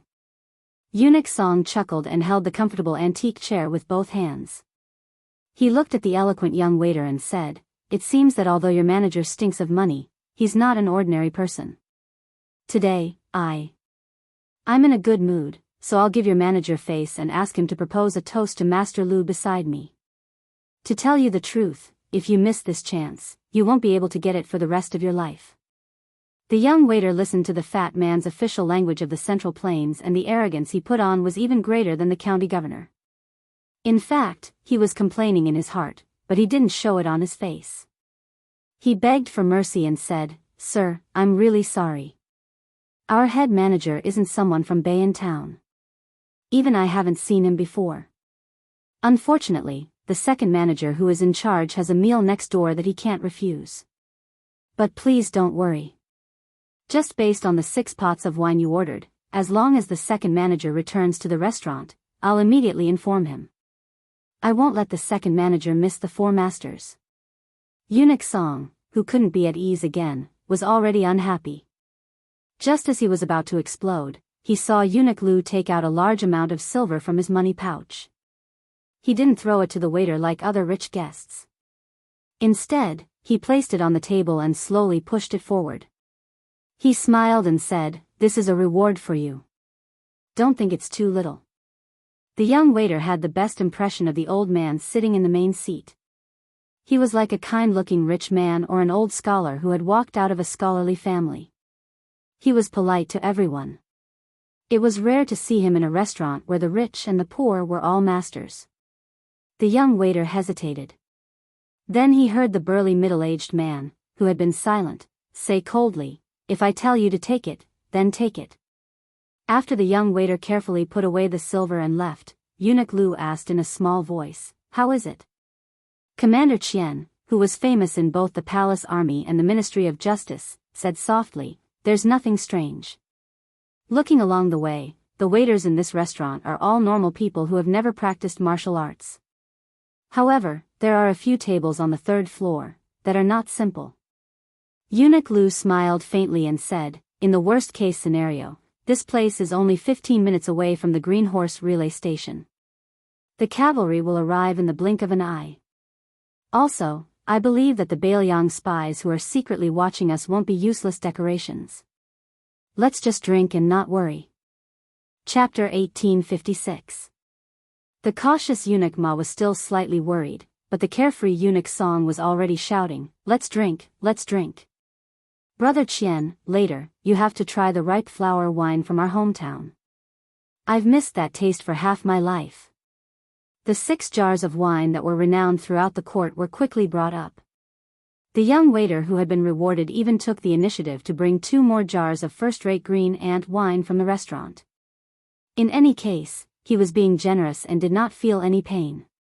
Compared to the carefree head seal Eunuch Lu and the carefree head seal Eunuch Song, Commander Qian of the Imperial Army, who had been through the battlefields of the Jianghu, was more calculative. In the end, he had the safety of the 3 elders of the Directorate of Credentials on his shoulders. On a smaller scale, if any of the old eunuchs qualified to wear the official robes made a mistake, then his officialdom in Great Peace City would come to an end. On a larger scale, if a storm that could not be suppressed appeared, he, the Qian family, and even the benefactor behind him would not be able to bear the consequences. Therefore, this seemingly impromptu drinking session, this commander, who had a golden saber bestowed by the imperial family, had been observing his surroundings the entire time. For example, after they reached the 3rd floor, although there were screens on all 4 sides of each private room, there was still enough space between the screens. The 2 tables near the stairs were not out of the ordinary. They looked like regular drinkers, and there were even young beauties who smelled of prostitution accompanying them. They were clearly prostitutes from the brothel next door. However, to their left and right, as well as across from them, there were hidden dragons and crouching tigers. To the left of head seal Eunuch Lu, there was a table separated by a shoe-embroidered screen. There were 4 people sitting there, all of whom had powerful auras. One of them was a young woman with outstanding looks, especially the middle-aged man across from her who had one hand on the hilt of his saber even as he raised his cup and drank. His aura was vigorous. Even though he had only glanced over at the time, this bladesman, whose back was facing him at the time, had instantly reacted subtly. Although he did not turn around or draw his saber, the hand under the table clearly changed from caressing the hilt of his saber to tightly clenching his fist. So, to avoid unnecessary trouble, Commander Qian simply gave up on sizing up the other 2 men. On the other side of the jade screen to Eunuch Lu's right, there were 6 men and 3 women at the table. There was a great disparity in age and weapons of all kinds. They were either generously placed on the table or hung on a wooden rack, as if they were a group of Jianghu allies. Most of them were there to accumulate reputation and experience for the younger disciples of their sections. This was not uncommon in the Jianghu of the Central Plains. Their conversation was mostly about interesting Jianghu stories. At this moment, they were talking about the deeds of the leader of the Purple Dress Alliance in Mount Hui. They were talking about the rumor that had spread like wildfire.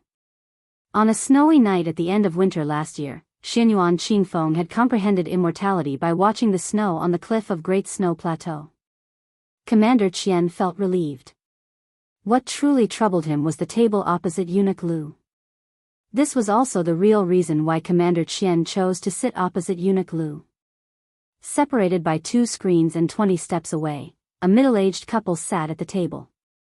The man had the aura of a battlefield that Commander Qian could not be more familiar with. However, he only saw a woman with a gloomy side profile. Her looks were average, but her aura was extremely cold and fierce. She gave off a wild aura that was completely different from the ordinary experts of the Jianghu sections. The latter usually fought to learn from each other, only for the sake of reputation, but she fought to the death, only for the sake of killing. Halfway through the wine, another 2 groups of people came up at the same time. The first group to arrive was really coincidental. It was the Jianghu young heroes and women who flew past the small crossing of Dragon Steed River. However, for some reason, their expressions were complicated. There was respect and excitement, as if they had seen ghosts in the day. What was strange was that these young people had all changed their clothes. Did they need to bathe and change clothes just to drink? Commander Qian, who had master realm cultivation, measured their strength. Although he felt that it was a little weird, he didn't think too much about it. Although he knew that it would be difficult for him to reach first-grade Vajra realm, he didn't dare to say that he was invincible among second-grade masters, especially those Jianghu martial masters who didn't fight on the battlefield. However, as long as it was a fight, he was confident that he would be the only one who would survive. It must be known that even the world's #1 bladesmanship master, Gu Jiantang, had admired the bladesmanship of a mere commandant of the palace guards. If he had not been promoted to deputy commander by the court, perhaps he would have followed Gu Jiantang to the Liao and returned to the battlefield at the border. As for the second group of people, there were 3 men and 2 women. The young man in the lead had the air of a young hero from the pugilistic world who wanted the entire world to know about him. He wasn't worthy of Commander Qian's attention. But the next 4 people made him tremble in fear. The blind woman beside that young hero held a zither, and behind her was a middle-aged man with a sword case on his back. His sword energy was extremely heavy, but this was under the premise that he was deliberately suppressing it. Behind him, a man and woman who looked like husband and wife walked side by side. The young woman was very eye-catching, with a voluptuous and enchanting figure. She was wearing colorful tie-dyed clothes, with a string of small and exquisite silver bells hanging on her hands and feet. The bells rang before she showed up, and there was a snow-white curved short knife in a slanted scabbard hanging on her waist. Commander Qian, who had extremely high standards, could tell at a glance that this was the attire of the Miao people from the 100,000 mountains of the southwest. She was holding the arm of the short man beside her, with an undisguised look of pride in her eyes, as if her man was the top hero in the world. Under her contrast, the originally inconspicuous middle-aged man stood out like a crane among chickens. He was wearing a linen short-sleeved shirt, a green headscarf wrapped around his head, and a white cloth wrapped around his calves. Before one wave calmed down, another wave came. Commander Qian's heart almost jumped out of his throat. In less than half a glass of wine, another young woman, who was surrounded by a myriad of stars, came to the second floor. She was followed by 4 people who looked like retainers. Commander Qian's face turned green after he retracted his gaze.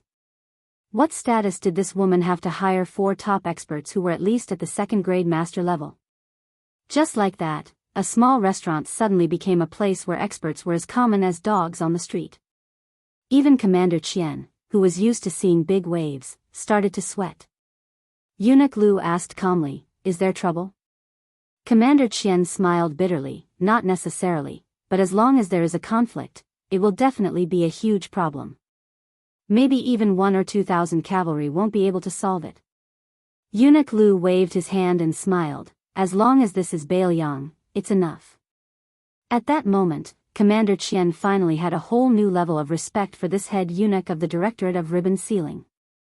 Outside the restaurant where all kinds of fish and dragons gathered, a young man with a sword and a horse suddenly stopped on the street. When he stopped, the procuress at the entrance of the brothel saw his appearance clearly. Her eyes immediately lit up, and the two gorgeously dressed girls beside her wished they could pounce on the handsome guy who was still rolling up his sleeves and swallow him whole on the spot. The young man, who was in a daze, didn't seem to hear what the procuress was saying. He allowed her to pull his arm and drag him towards the brothel. He only remembered many years ago when he, Li Hanlin, Yan Qiji, and Kong Zhenrong drank wine together. At that time, it was always Li Hanlin who paid for it. He stole the money from his stingy father in Beiliang. Every time, it was like he was going to the execution ground the next day after having fun. At that time, Yan Qiji, who had been given the nickname Eating Chicken Yen, couldn't let go of himself. No matter how many girls were around him, it always seemed like he was being taken advantage of. And Kong Wuchi, that big idiot, every time he went to the brothel, it was to save the poor. As soon as he entered the door, he would say, "Whichever girl in the brothel hasn't had a customer for the longest time, I'll order her." So every time Kong Wuchi was there, the most beautiful girl and the ugliest girl in the brothel would appear at the same time. The young man finally came back to his senses and asked with a smile, "His Royal Highness is drinking wine with girls. Can I not pay?" The procuress, whose chest was trembling, was overjoyed and replied, "This young man really likes to joke. Even if the prince came, he would have to pay." The young man, who had been dragged a few steps, stopped. He still held the horse with one hand and said with a bitter face, "Then I won't enter the brothel." The old brothel woman glared at him. "Young man, you're not being honest. You dare to walk on the street with this kind of sword? Do you think you don't have money? I can promise you that even if I don't have a single copper coin on me, it's fine. I'll owe you."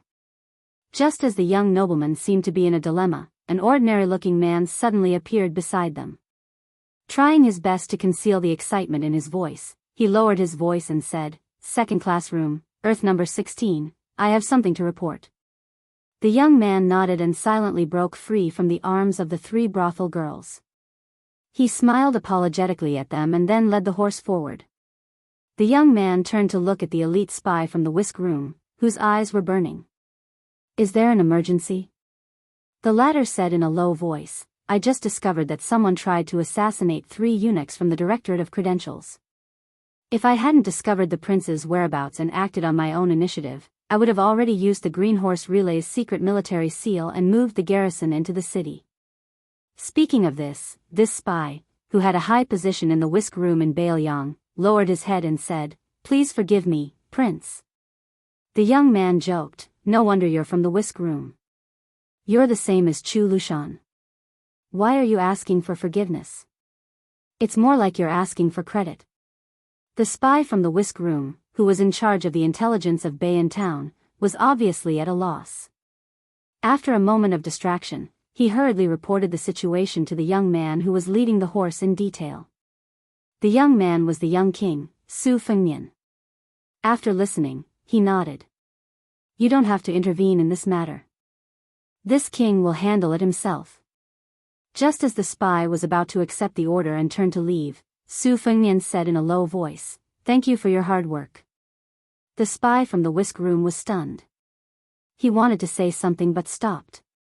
In the end, he didn't say anything. He grinned and then left silently. Su Fengnian led the horse slowly to the brothel. Chapter 1857. A young swordsman staggered past the screen and was about to ask the waiter for a few more pots of Jian Nan Chun wine when he suddenly felt as if someone had strangled his neck with a rope. He was dumbstruck and stared at the woman who was only 7 or 8 steps away from him. What did a man of Jianghu rely on to meet a land immortal? He could only rely on his ancestors' graves.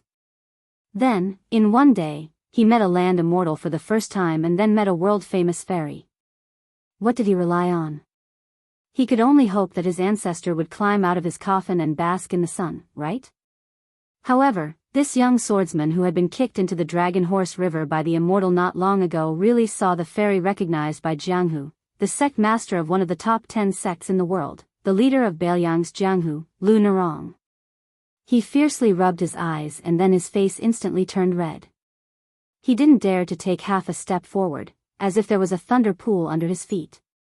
He only gathered his courage and asked in a trembling voice, "May I ask if you are Sect Master Lu?" If God could give him another chance, he would definitely straighten his tongue before opening his mouth.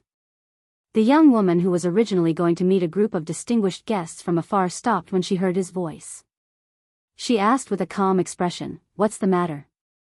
The young swordsman, who was considered an influential figure in Jianghu in his hometown, blurted out, "Nothing." She dismissed it with a smile and turned to leave. Full of regret, he wanted to slap himself in the face, but in the end, he was emboldened by alcohol. He slightly raised his voice and stared at the graceful back of the woman. He shouted in a trembling voice, "Sect Master Lu, I am Song Guanxiang from Bailing County. My master is the Green Blade Swordsman, the Lord of Haoran Restaurant." The unapproachable woman had already bypassed the screen and entered the private room. Soon, she disappeared from his sight. He no longer had the courage to shamelessly follow her. Perhaps there was only a shoe-embroidered screen between men and women of similar age, but this outstanding disciple of Haoran Restaurant in Bailing County knew that there was a world of difference between him and the woman who seemed to be close to him. It was as if they were separated by yin and yang.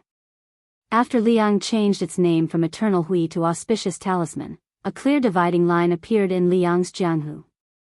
Apart from the new Prince Liang who had unknowingly connected the two generations of Jianghu, the old and new Jianghu were very clear. Wang Xianji from Woolly City, Spring and Autumn Sword God Li Chungang, Huang Longsher of Spring and Autumn 3 Jia, Cat Man Han Xingxian, Wang Mingyin, Dongyue Sword Pool Song Mianqing and so on had passed away. With the disappearance of the Peach Blossom Sword God Dong Tai and Chao Chengqing's death outside Tai and City, the conclusion of the Eternal Hui Jianghu was even more clear. Today's auspicious talisman Jianghu had a new atmosphere, and a figure that people took delight in talking about was Mount Huizi, who commanded the heroes of the Central Plains as a woman. She was the leader of the 12 auspicious talisman Jianghu and the 4 sages. She was the leader of the Quick Snow Villa by the Spring God Lake, Jinsua Knife Villa, Gangnamdu Black Gutai and Yuyen Villa. She was the young banished immortal of Taibai's sword sect who had made rapid progress in sword Dao and single-handedly sent a second-rate sect into the top 10 sections. She was the young fairy of southern border Dragon Palace Lin Hongyuan and Black Gutai Lu Huanxian who had attracted countless heroes. In today's Jianghu, people liked the new and did not remember the old. When the old people talked to the young people about the Wu family sword tomb, the latter would say that the banished immortal of the Taibai sword sect, who had broken through 3 realms in half a year, would definitely be able to flatten the Wu family's sword tomb. When the old people talked to the young people about Wang Xianji, who claimed to be number 2 in the world for 60 years in the martial emperor city, the latter would probably say that it was fortunate that the old man surnamed Wang died early.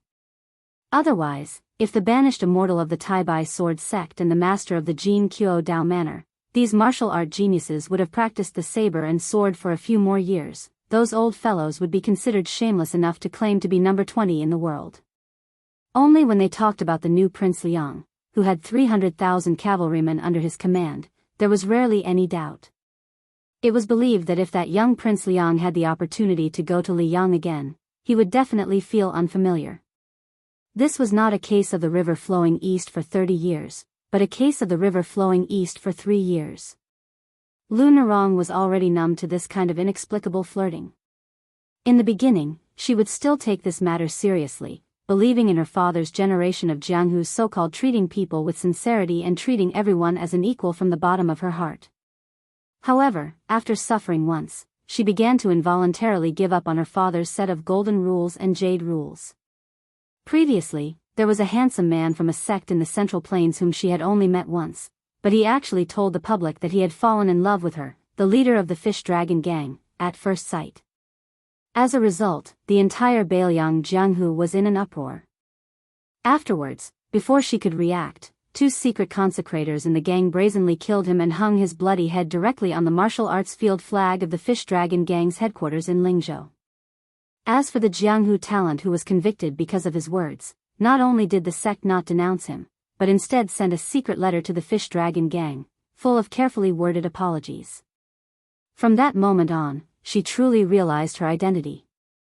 Even if she practiced martial arts for another 100 or 200 years, she still wouldn't be able to enter the martial arts rankings. However, as long as the Fish Dragon Gang, which had a large number of members, still existed, she would be one of the most powerful figures in Jianghu. This had nothing to do with her family name. Today's Jianghu was so snobbish. She knew that her beauty was far from being a devastatingly beautiful woman. Not to mention Xinyu, Jiang and I, who had made it onto the martial arts rankings, or Huishan Zi, Xinyuan Qingfeng, whose appearance had been reborn as his martial arts realm rose, even compared to the other three who were known as the Four Fairies of Liyang, Lin Hongyuan of the Dragon Palace, Tong Shanquan of the Jinsua Saber Village, and Lu Han Xian of the Black Gutai, Lu Han Xian. Lu Nerong also admitted that her appearance and temperament were far inferior. Now that she was busy with work and occasionally had some free time, she would let her imagination run wild. She felt that those seemingly heroic men in Jianghu, whom they admired, were just her identity. Even if she was a bit uglier, even if her personality was violent and temperamental, there would still be countless people fighting to be her subject. Therefore, she missed the time when she was desperate and became a Beimang bodyguard. She was an ignorant young girl in Jianghu. After bypassing the screen, Lu Nerong quickly put away her ridiculous thoughts and looked at the four distinguished guests from Nanjiang who came from afar. As a well-deserved local tyrant, she still did not hurry to take a seat. Instead, she raised her hand and cupped her fist to apologize. We were delayed on the road for 2 days. Palace Master Lin has been waiting for a long time. The man closest to the leader of the Fish Dragon Gang was the machete man that Commander Qian of the Imperial Guards was very afraid of. Although he had already noticed the 4 people behind Lu Nerong when she went up the stairs and waited until Lu Nerong stood beside him at this moment, the machete man turned a deaf ear and continued to drink and eat meat. However, he loosened his hand on the hilt of the machete man, presumably to show that he was not an evil guest. As for whether Lu Nerong understood or not, the old man with black hair actually didn't care. He was indeed qualified to not care. Because he was Mao Shulang. As one of the few machete men masters in the world and an old man who had personally experienced the brilliant era of the Spring and Autumn 13 armors, he was called Northern Li and Southern Mao together with Li Chungang at his peak. Unfortunately, he lost the 2 most important battles in his life. He lost to Li Chungang in the battle between machetes and swords. That battle was also regarded by many old Jianghu people as the battle between machetes and swords. Later, Gu Jiantang showed his outstanding talent and went all the way to the south to challenge Mao Shulang. In this battle, although Mao Shulang's body was not seriously injured, his pure mind, which was originally close to perfection, was fragmented. Since then, he had been completely sealed. In the past 20 years, many rising stars had bravely made progress on the road of martial arts, but Mao Shulang had been crawling forward in the mud. From the young genius machete man who was the most powerful in Nanjiang, he had been reduced to a trash who even Wang Tongshan dared to sneer at. The woman called Lin Hongyuan by Lu Nerong smiled sweetly, slowly got up and said, "Boss Lu, you are too polite. There are tens of thousands of people in the Fish Dragon Gang, unlike our Dragon Palace, which only has 300 people at most. It is difficult to find something to do. Lin Hongyuan is very grateful that Boss Lu can take time out of his busy schedule to meet us." Chen Baishuang, who was recognized as the first master in Nanjiang after Mao Shulang, smiled helplessly. Obviously, he knew that Lin Hongyuan, this proud daughter, had always looked down on Lu Nerong, the leader of the Fish Dragon Gang. It was said that Lin Hongyuan had already gone to the western region with Huishan Zi to encircle the 6 demons. Lin Hongyuan had shown tit for tat to Lu Nerong many times in public. As for why she did this, Cheng Baishuang, who vaguely knew the inside story, certainly did not want to get involved. What's more, it was reasonable for him to protect Lin Hongyuan, who he had watched grow up. However, Ji Luan, who was the chief guest of the Dragon Palace in Nanjiang, frowned and said in a low voice, "Palace Master, don't delay the important matter. Our trip to Bailiang was supposed to go to Lingzhou and see Boss Lu first." It was Palace Master who changed the itinerary without permission and insisted on seeing the eunuch of Great Peace City. How can you blame Boss Lu? Lin Hongyuan glanced at Lu Narong and said with a smile, "Uncle Jian, Boss Lu will not lower himself to my level." Chapter 1858. The four masters behind Lu Narong, who had joined the Fish Dragon gang as servants over the years, were more or less angry. After all, the court paid particular attention to the master's humiliation and the servant's death. In Jianghu, the masters of the Fish Dragon gang had long been dissatisfied with Lin Hongyuan's sarcastic remarks about Lu Narong, especially the high-ranking members of the Fish Dragon gang. Although the people in Jianghu respected the Fish Dragon gang, they believed that the Fish Dragon gang did not have a real master. For example, the Dragon Palace in Nanjiang had two masters, the Old Palace Master and Ji Lu, and not to mention the celestial phenomenon Supreme Master Huang Fangfua on the Great Snow Plateau of Hui Mountain. The Taibai sword sect had an amazing sword genius, which was enough to convince people. The music saint, one of the four sages in Jianghu, was also one of the four sages in Jianghu, and the female owner of Jinsua Knife Village could also turn the tide.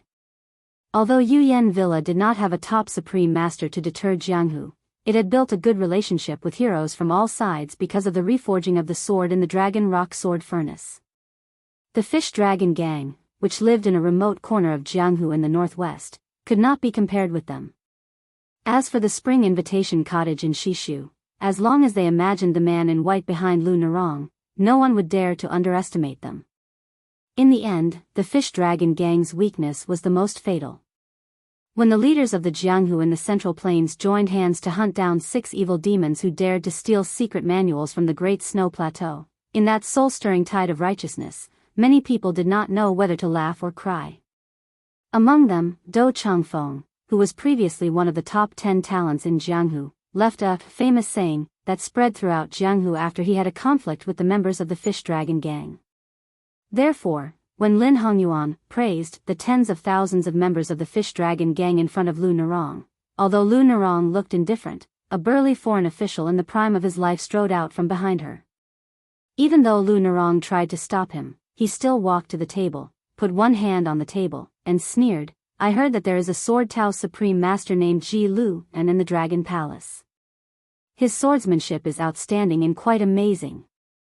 Even Wang Tongshan, who was killed by our Lord, boasted that he was half a master.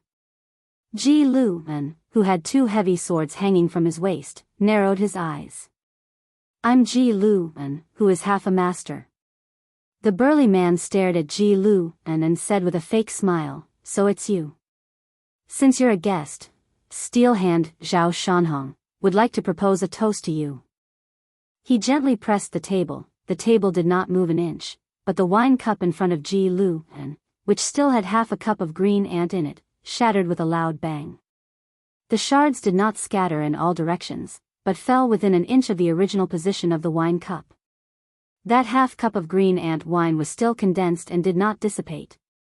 This display of power left a lingering aftertaste. Lin Hongyuan turned a blind eye to this. He cast a sidelong glance at Lu Narong with undisguised schadenfreude, as if he was saying that Lu Narong, the gang leader, was really just a decorative vase. She couldn't even control a consecrator who was supposed to be a direct subordinate. Lu Narong was still expressionless in the face of Lin Hongyuan's silent provocation. When Qingbai Shuang, who looked like an old Confucian scholar, saw this scene, he secretly had a higher opinion of Lu Narong, who looked like a clay bodhisattva without a temper. Ji Lu smiled and said, "Since it's a toast, I can't refuse. I'll drink this cup." Ji Lu stretched out 2 fingers and gently knocked on the edge of the table. The shards instantly gathered in the air and reformed into a brand new wine cup. Ji Lu gently picked up the wine cup, raised his hand slightly, and drank it in one gulp. After casually putting down the wine cup, Ji Lu smiled and said, "After drinking the toast, I feel like drinking the forfeit."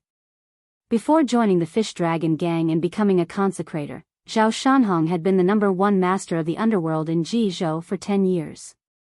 If it weren't for the mad dog Yuan Tingshan, who was the general of Jizhou at that time, who had worked hard to accumulate his family property and more than 200 brothers who were as skilled as the Liaodong cavalry, how could Zhao Shanhong, who had been a local tyrant for more than 10 years, escape to Beiliang like a stray dog? Although he had been well behaved in the past year, a leopard couldn't change its spots. Zhao Shanhong was famous in the fish dragon gang for being unruly and difficult to tame. Although he didn't have a high position among more than 30 consecrators, he became more and more arrogant as he stood on his own in the fish dragon gang with several other powerful figures with similar temperaments. Otherwise, Zhao Shanhong wouldn't have ignored Lu Nerong's obstruction in front of outsiders like the Dragon Palace. Zhao Shanhong grinned and said, "The toast is just for show. As for the forfeit, it won't be so easy to drink." Lu Nerong finally turned her head and said coldly, "Zhao Shanhong." Zhao Shanhong completely ignored the nominal leader of the fish dragon gang. He just gently twisted his wrist and stared at Ji Lu. At this time, the youngest of Lu Nerong's 4 retinues made a move that was absolutely unexpected to both the fish dragon gang and the Dragon Palace.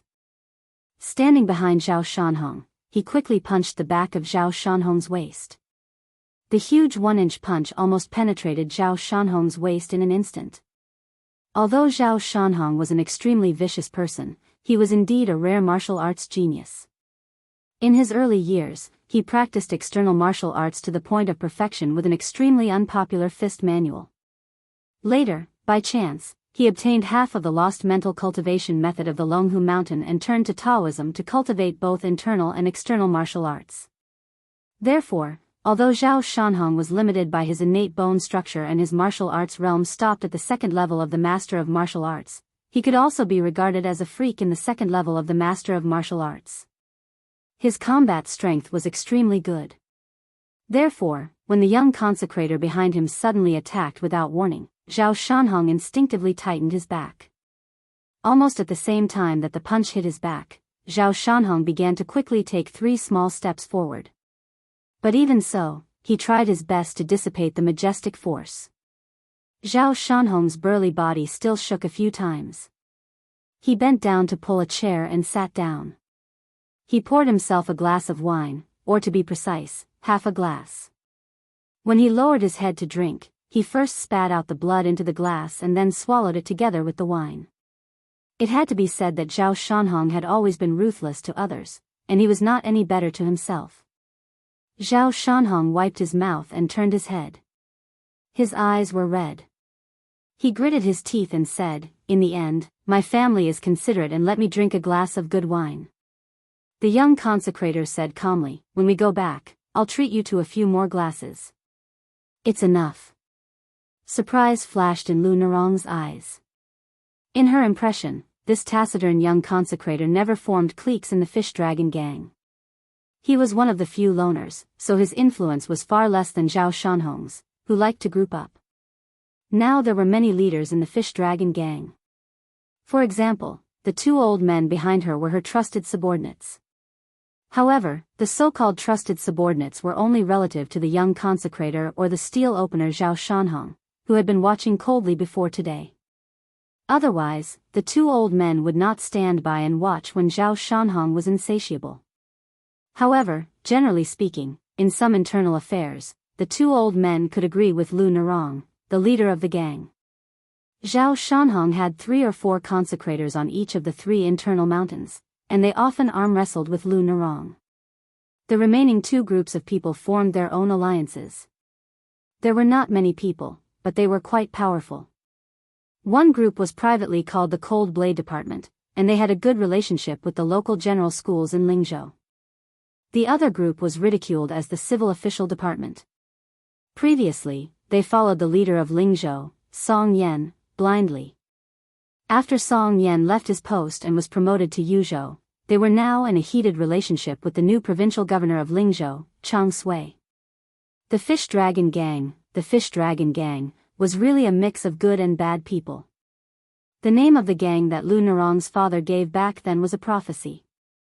However, because the Fish Dragon Gang had learned a lesson from the past, they had cleaned up a large group of real power figures a few years ago.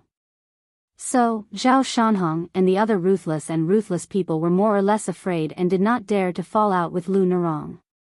Although it could be concluded that Lu Nerong definitely did not have that kind of ambiguous relationship with the young lord, it was obvious that the Fish Dragon Gang had nearly 30,000 members. Not to mention the government of Longqing County, even the Lingzhou provincial governor's mansion and Mount Qingliang had people specially watching the fish dragon gang. This was the root cause of Zhao Shanhong and the others not having the courage to do whatever they wanted. Once they angered Mount Qingliang, which even the Liang imperial court could only turn a blind eye to, not to mention the young lord, one of the 4 grandmasters of wushu arts, to come personally, they did not need to mobilize any cavalry in Beiliang. As long as the water room or the eagle room came, they did not need to mobilize all of their forces. They just needed to bring out 100 elites. It was believed that the fish dragon gang would fall apart in the blink of an eye. When the tree falls, the monkeys scatter. Then, they would go back to their own homes. Of course, the premise was that they were not included in the must-kill list of those spies and men of sacrifice. In the final analysis, just as the Central Plains said, the fish dragon gang lacked a stabilizing force that could suppress all the heroes. In fact, it was not that there were no smart people in the fish dragon gang secretly speculating why Mount Qingliang did not directly find someone to replace Lu Nerong, who had mediocre cultivation and was not tough enough and cold-blooded enough.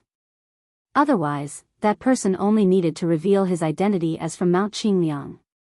Even if he was a trash who was even more useless than Lu Nerong, who would dare to not bow their heads and listen to him obediently. Don't talk about tripping people up, they would wag their tails and beg for mercy. In fact, Lu Nerong did not understand this point. At first, she thought that that person wanted an easily controlled underground dynasty to appear in Beiliang. However, as the fish dragon gang prospered day by day, that person never took back the crops that he had cultivated. Therefore, Lu Nerong did not understand that person's thoughts at all. Casting a long line to catch a big fish? But they were about to fight the second battle of Liangmang. From beginning to end, Mount Qingliang did not show any signs of forcibly conscripting the young men of the fish dragon gang. Could it be that they still hoped that after Beimang broke through Zbicheng, the fish dragon gang would be able to defend Beiliang Road? Lu Nerong was a little disheartened. This Jianghu was very different from the Jianghu she had envisioned when she was young. Chapter 1859. After Su Fengnian gave the horse to the waiter of the restaurant, he did not go straight to the 3rd floor. Instead, he chose a table near the window on the 2nd floor and ordered 2 stewed eels and sauced carp.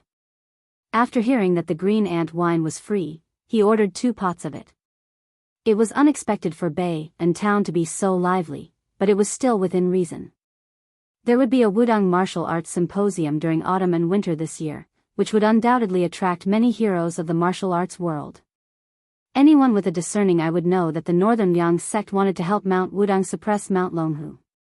As for the idea of taking advantage of others' weakness, it came from Deputy Administrator Song Dongming.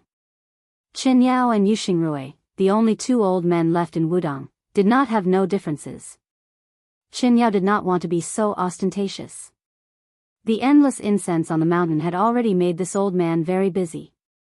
However, the heroic Yu Xingrui insisted on doing it, so Qin Yao had to comply with this temperamental junior brother. In the end, the reason why Qin Yao took a step back was not the hint of Mount Qingliang, nor the fact that he could not persuade the current leader Li Yufu, such a good disciple, but the 4 words on the mountain gate's memorial arch: Wudang will prosper. Li Yufu's words also made Qin Yao completely relieved. When there is no one on the mountain, I cultivate peace. When there is a sea of people on the mountain, I also cultivate peace. Compared to the time when the purple clothes of Mount Huishan attracted the righteous people of Jianghu to the western region, the Wudang martial arts competition this time might be bigger. The real boss of the Snow Plateau, Huang Fengfua, had already spread the news to the Central Plains. At that time, all the guests of Mount Huishan would go to Wudang together. The Snow Villa and Yuyan Villa nodded almost at the same time, followed by the Dragon Palace and Dark Drum Stage. The young banished immortal of Tai Bai Sword Sect, who was in the limelight for a while, even announced that he would discuss Dao with Wudang's leader Li Yufu in the Purple Virtual Palace, and that he would discuss martial arts with the king of Beiliang, Su Fengnian, on the top of Little Lotus Peak.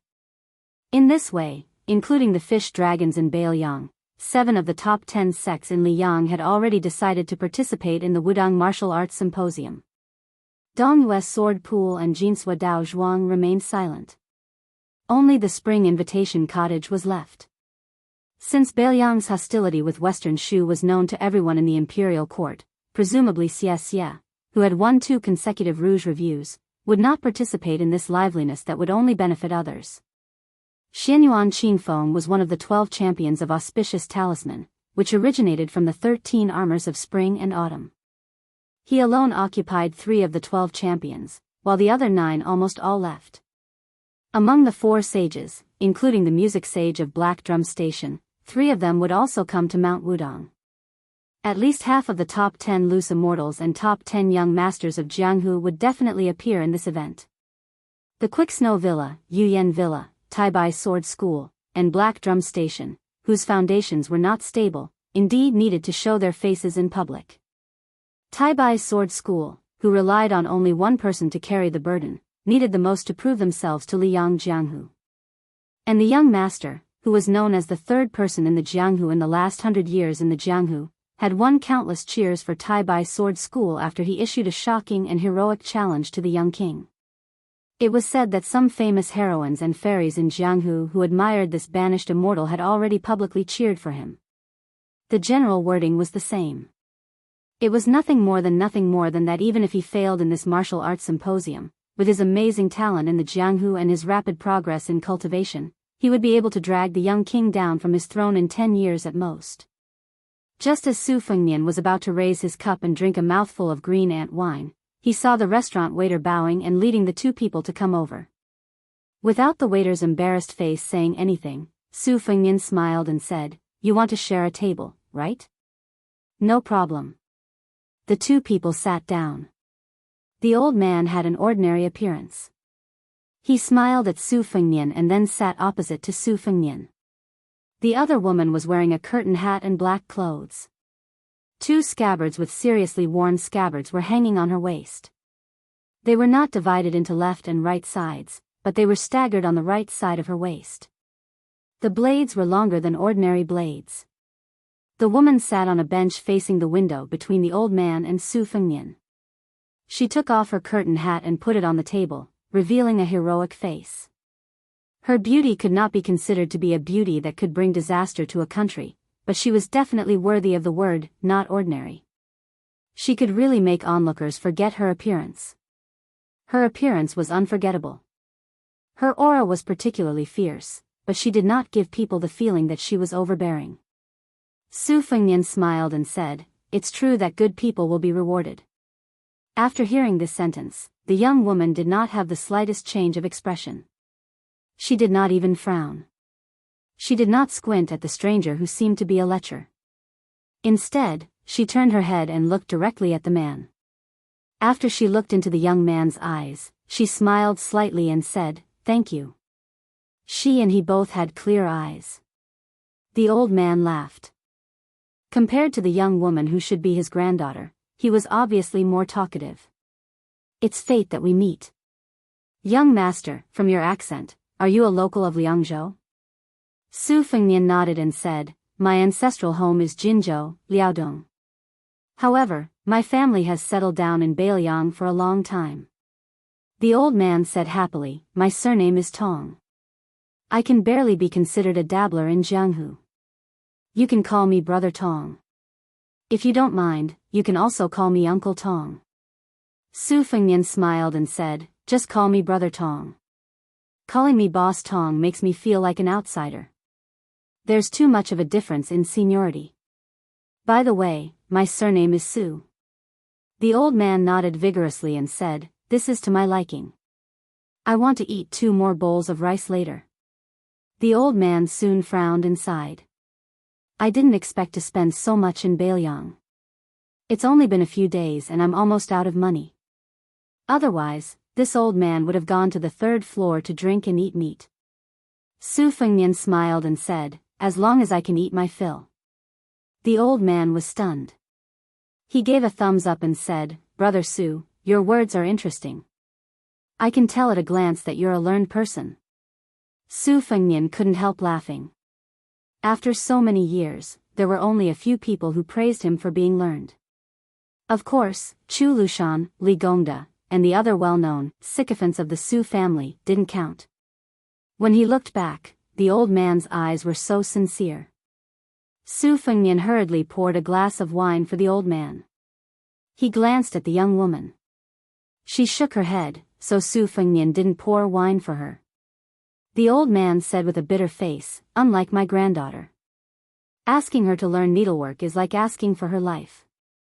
She wants to play with knives no matter what. After playing for a while, she doesn't even have a partner. She's almost 30 years old. In our hometown, at this age, she'll be able to hold a grandson in a few years, let alone be a mother. Brother Su, tell me, how can I not worry?" Su Fengnian couldn't help but laugh. However, he couldn't say anything in front of the young woman. The young woman with the two knives seemed somewhat helpless. She obviously couldn't do anything about her grandfather's innate enthusiasm. The old man carefully glanced at his granddaughter. He sighed and drank a mouthful of wine. He said softly, "Borrowing other people's wine glasses to pour on your own blocks." The young woman was indifferent. As he said, the old man was embarrassingly short of money. He was even worse than Su Fengnian, who ordered 2 dishes. Although they were both dishes, the price was much lower. Fortunately, Su Fengnian kept urging him to drink, so the old man was in a good mood. However, the old man's alcohol tolerance wasn't good. His alcohol tolerance was also mediocre. After drinking half a pot of green ant wine, he was already drunk. His face and ears were red, his voice was loud, and his saliva was flying everywhere. He also liked to drop his book pouch. From time to time, he would say some empty words that made the listeners not know whether to laugh or cry. Drinking good wine with a young man, shooting to the top of the West Mountain. Brother Su, after drinking with you today, this trip to Bailiang was not in vain.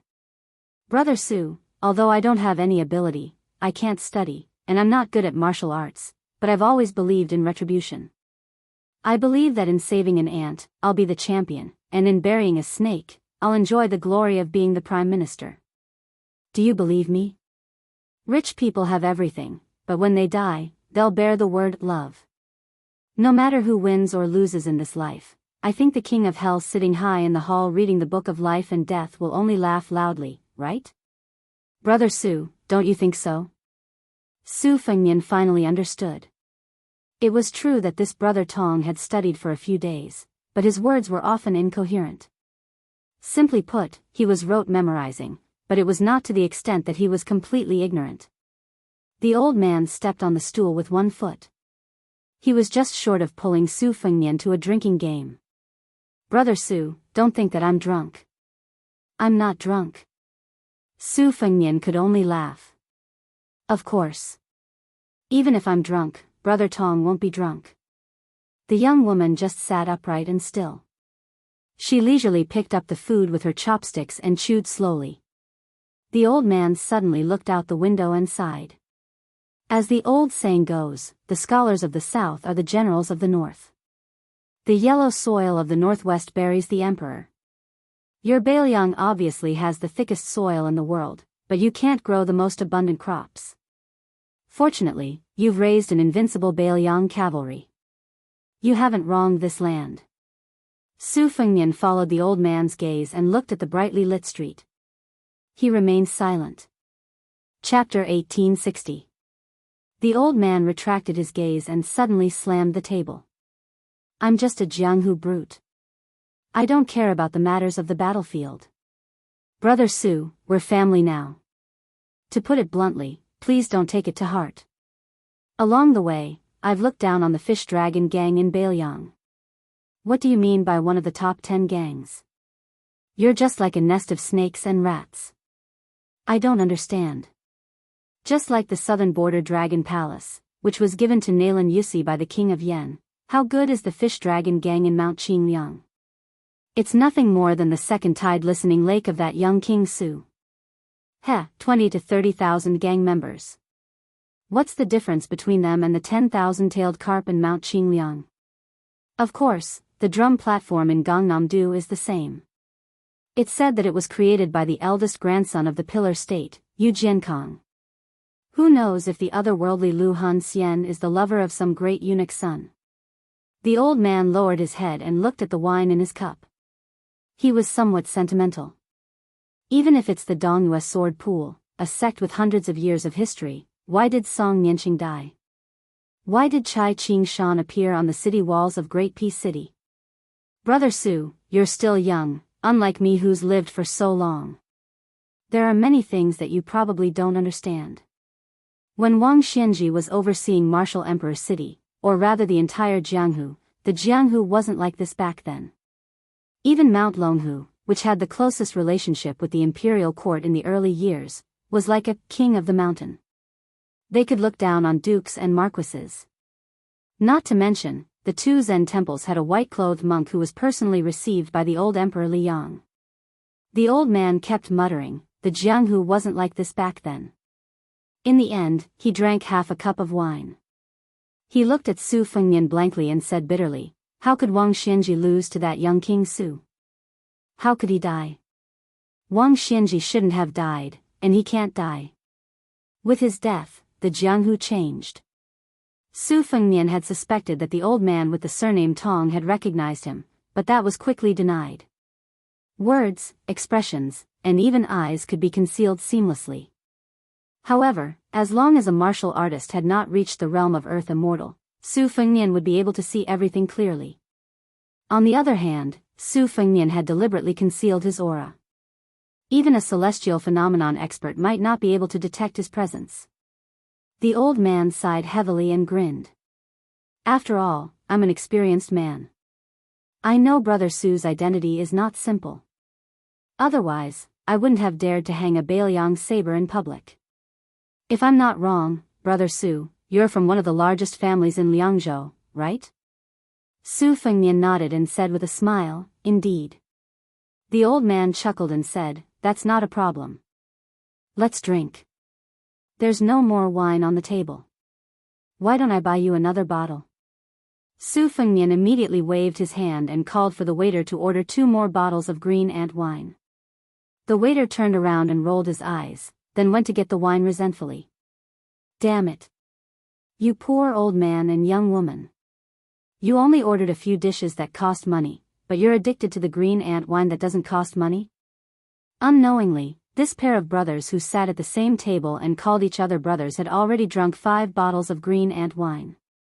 Green ant wine was known as a strong wine that could burn the throat and break the intestines. Therefore, the young woman reminded softly, Grandpa, it's about time. The after effect of this wine is not small. The old man's vision was cloudy. He swayed and said cheerfully, it's rare for Grandpa to drink to his heart's content. You've never drunk before, so you don't know that wine is the coolest medicine in the world. Otherwise, why would the ancients say that fame and fortune are thicker than wine, making people drunk and unable to wake up? Then, the old man clinked his cup with Su Fengnian's and gulped down another big mouthful. Previously, the old man raised his cup and swayed it back and forth. Su Fengnian finally clinked his cup with the old man's. However, the old man's speech was much clearer than when he drank the second bottle of wine. He probably woke up from his drunken stupor. The old man revealed a meaningful smile and raised his eyebrows at Su Fengnian. It was the first time he used the title of Young Master Su. He asked, what do you think of my granddaughter? Su Fengnian was speechless. Was he trying to matchmake Su Ke? It seemed that the old man had really woken up from his drunken stupor. The young woman took a deep breath, then held her breath and focused her mind. The old man sighed and said, don't be nervous. I'm old and my eyesight is not bad. Although you'll be a good match for many women in the world, unfortunately, you're not the kind of man my granddaughter will like. The old man's eyes became brighter and brighter. He twisted the wine cup with 2 fingers and said to himself, when I was young like you, I liked to wander the Jianghu. So, I was lucky enough to meet many old guys. Some of them were like dragons, such as sword god Li Chungang, Fengdu's green robe, spring man Lu Yingong, and so on. I also met many small figures in the Jianghu. Now, even I can't remember their names. But anyway, the Jianghu people at that time believed in the old rules that are regarded as pedantic and ridiculous by modern people. They were willing to honor their promises and were willing to disregard life and death.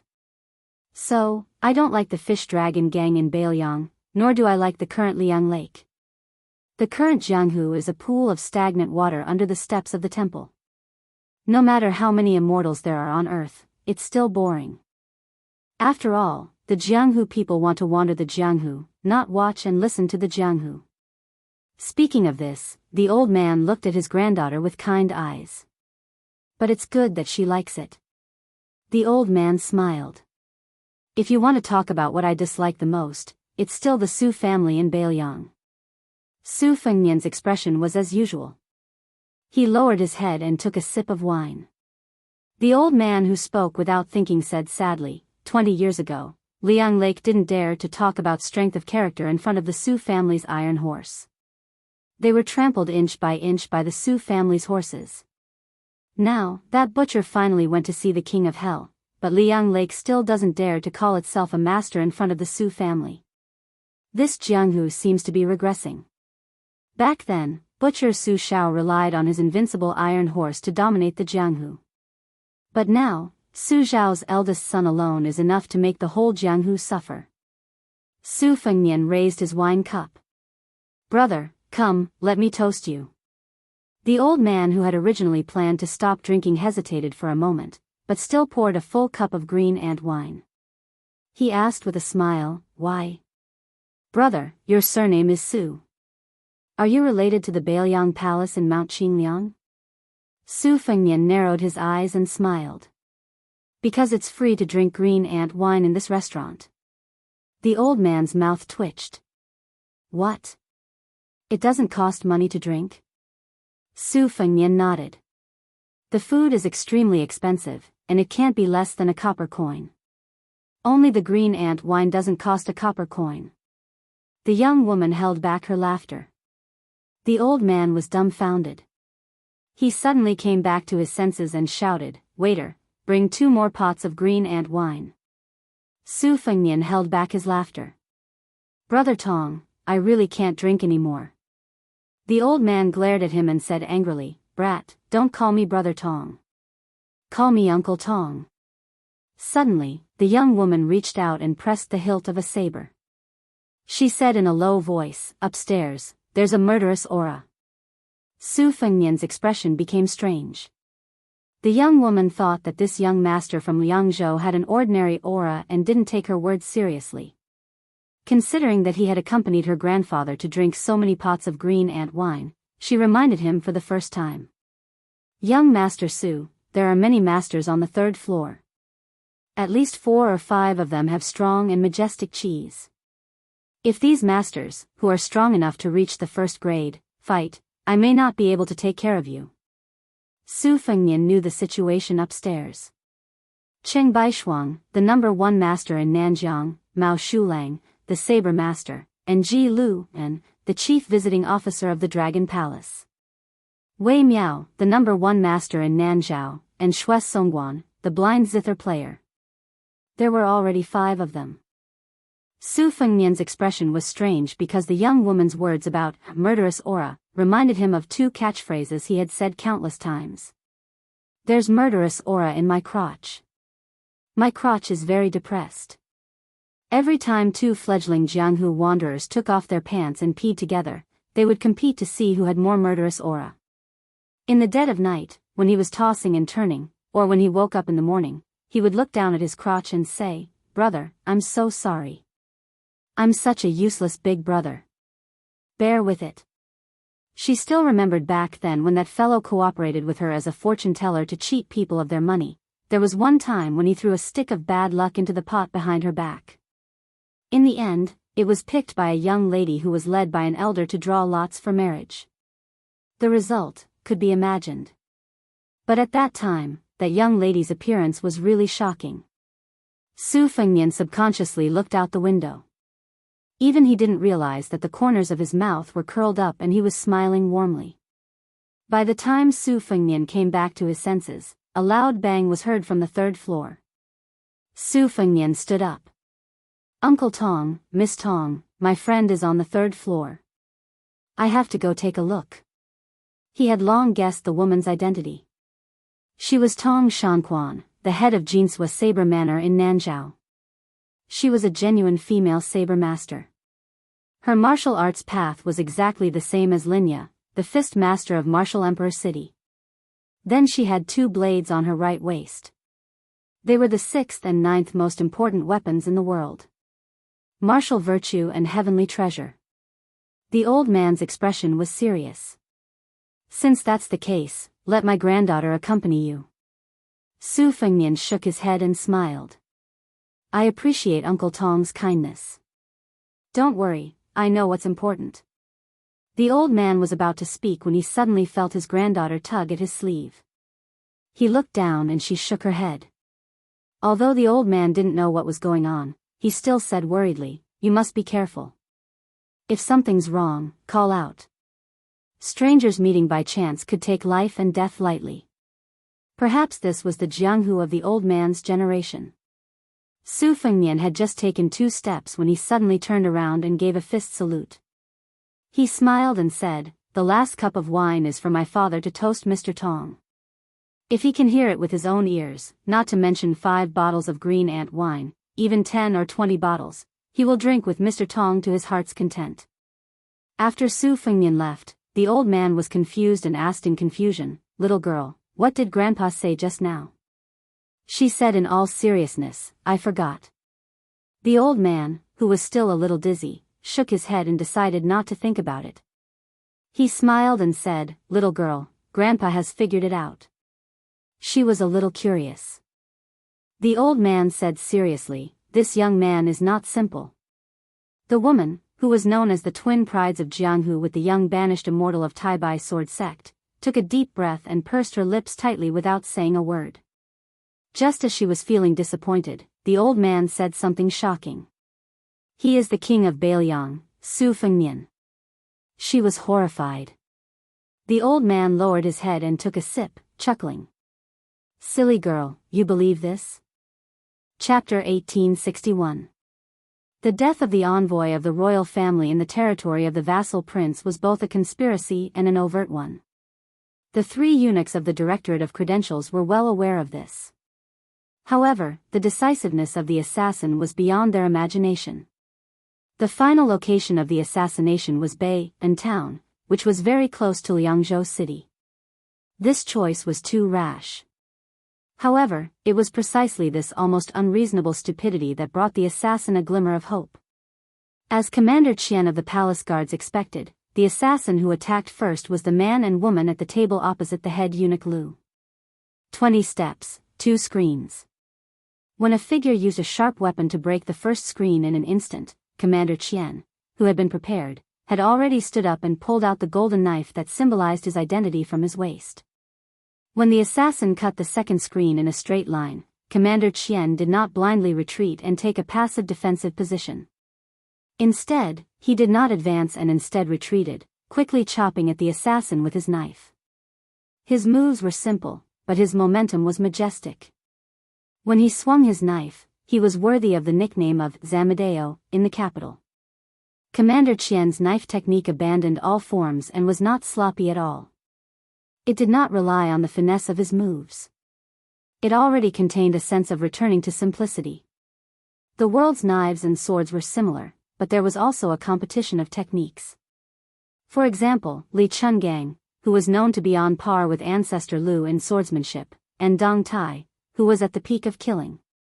Another example was Yu Groom and Lu Huang, who were also disciples of Wang Xianji in Wuwu City. They respectively pointed out 2 paths to the peak of swordsmanship. As for the masters of the knife technique, there was Mao Shulang, who was known to know all the knife techniques in the world, and Gu Jiantang, who surpassed him with only 2 moves. Commander Qian, who was far away from the battlefields of Jianghu and had lived in the Forbidden Palace for a long time, was obviously chasing after Gu Jintang's shadow on the path of the knife technique. He pursued to use the fastest knife to kill in the shortest distance. This kind of suspicion of shallow martial virtue was the most common in the battlefields, but it was extremely rare in Jianghu where people understood each other well.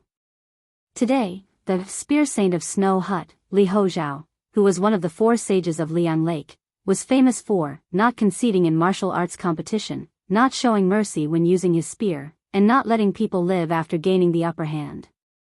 Under the famous spear, Great Snow All, few people survived. Therefore, he was also called the 3UNS. Although his combat power was at the top of the four sages, his ranking in Jianghu was at the bottom, which caused the entire snow hut to not even be considered as a quasi-first-class sect. The music saint of Black Drum Platform even said that Li Hozhao's martial arts were too great, but his martial virtue was too little. Although they were both four sages, they were ashamed to be in the same group. Sure enough, Commander Qian killed the enemy with a single strike. If the previous assassin was said to have split the screen in half with a single strike, then Commander Qian was said to have split the assassin and his weapon in half with a single strike. Commander Qian was completely indifferent to the horrifying knife wound on his shoulder. He quickly exhaled and replaced it with fresh air. Normally, if Commander Qian wanted to fight to the death with this powerful assassin, even if he was destined to have the upper hand, he would not have succeeded in killing him with one strike. However, Commander Qian did not leave any leeway. He did not hesitate to be injured in exchange for a life, which was a stark contrast to the assassin who had deliberately stored up his strength for a last resort. This created a great situation where Commander Qian was only lightly injured and did not have any combat power. In a battle between Jianghu masters, there was a world of difference between fighting for victory and fighting for life and death. It seemed that Commander Qian, who was no stranger to the battlefields of Jianghu, understood this principle, but the assassin who had never fought on the battlefield did not. Behind Commander Qian, the head eunuch Lu did not move and continued to raise his cup and drink. The head eunuch Song pressed his hands on the edge of the chair. The white fat on his cheeks trembled and his lips were blue, as if he was mumbling something. Eunuch Ma, who was as tall and sturdy as a man outside the Great Pass, had already put down his chopsticks and stood when Commander Qian attacked. He walked steadily to Eunuch Lu's side. This hidden eunuch Qian did not show any joy when he saw Commander Qian cut the body in half. On the contrary, he quickly warned, "Be careful." After noticing the abnormality on the third floor of the restaurant, Commander Qian, who was always walking on thin ice, naturally would not lower his guard. In reality, he was waiting for the assassin's true move. Even that seemingly hurried breath was a feint to lure the snake out of its hole. So when the gloomy woman who had left a deep impression on him arrived at almost the same time the man's body was cut in half, she could be said to have come straight from the two halves of the body. This scene was indescribably strange and bloody. Commander Qian opened the door to welcome the guest, at least 70 to 80% faster than she had imagined. It was still a heavy chop that could cut through a mountain. The woman did not use her sword to block the momentum of the chop at all. The tip of her sword still went straight for Commander Qian's heart. Her eyes were cold, and the slender arm that held the 3-foot-long sword did not tremble in the slightest. She was so calm when she killed, and she was so even when she was killed. This was probably a true top assassin. Even if Commander Qian had tilted his body slightly at the last moment and avoided the fatal blow, the green tip of the sword still cut a bloody groove in his chest. As for the vicious and merciless female assassin, she had already died under Commander Qian's second strike. Although the force of the blade didn't chop her body into pieces like before, it still knocked her body flying out, causing the table to collapse and explode into pieces, causing the ground to be in a mess. Her body fell into a pool of blood, and a shocking scarlet line of blood slowly appeared from between her eyebrows to her abdomen. Near her head, it happened to be where a wine jar had fallen. The wine slowly spread on the ground in silence. There was wine in death. From beginning to end, from life to death, she and her companions had not said a word. This kind of silence was far more intimidating than the murderous fighting. Chapter 1862. It was said that the deer reaping tower that had gradually surfaced was regarded as the 11th sect in the world by the Wulin. It specialized in cultivating assassins who treated killing like dirt. They took money to eliminate disasters for others. No matter the identity of the person they killed, whether it was a high official or a top master who had already made a name for himself in the Jianghu, as long as the price was right, the deer reaping tower would take the job. Even if the assassins died and suffered heavy losses, the deer reaping tower would only continue to send a second and third batch. They would not stop until they reached their goal.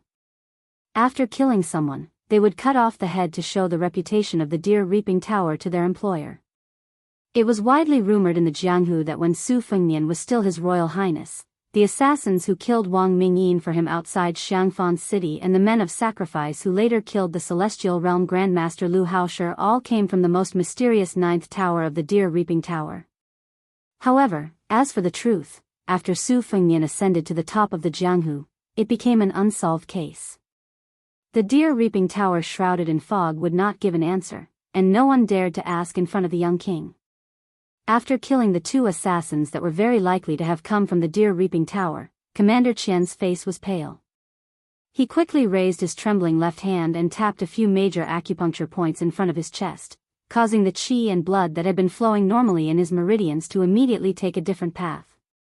He had to turn the blood groove near his wound into a place of death without help because the tip of the female man of sacrifice's sword was coated with poison.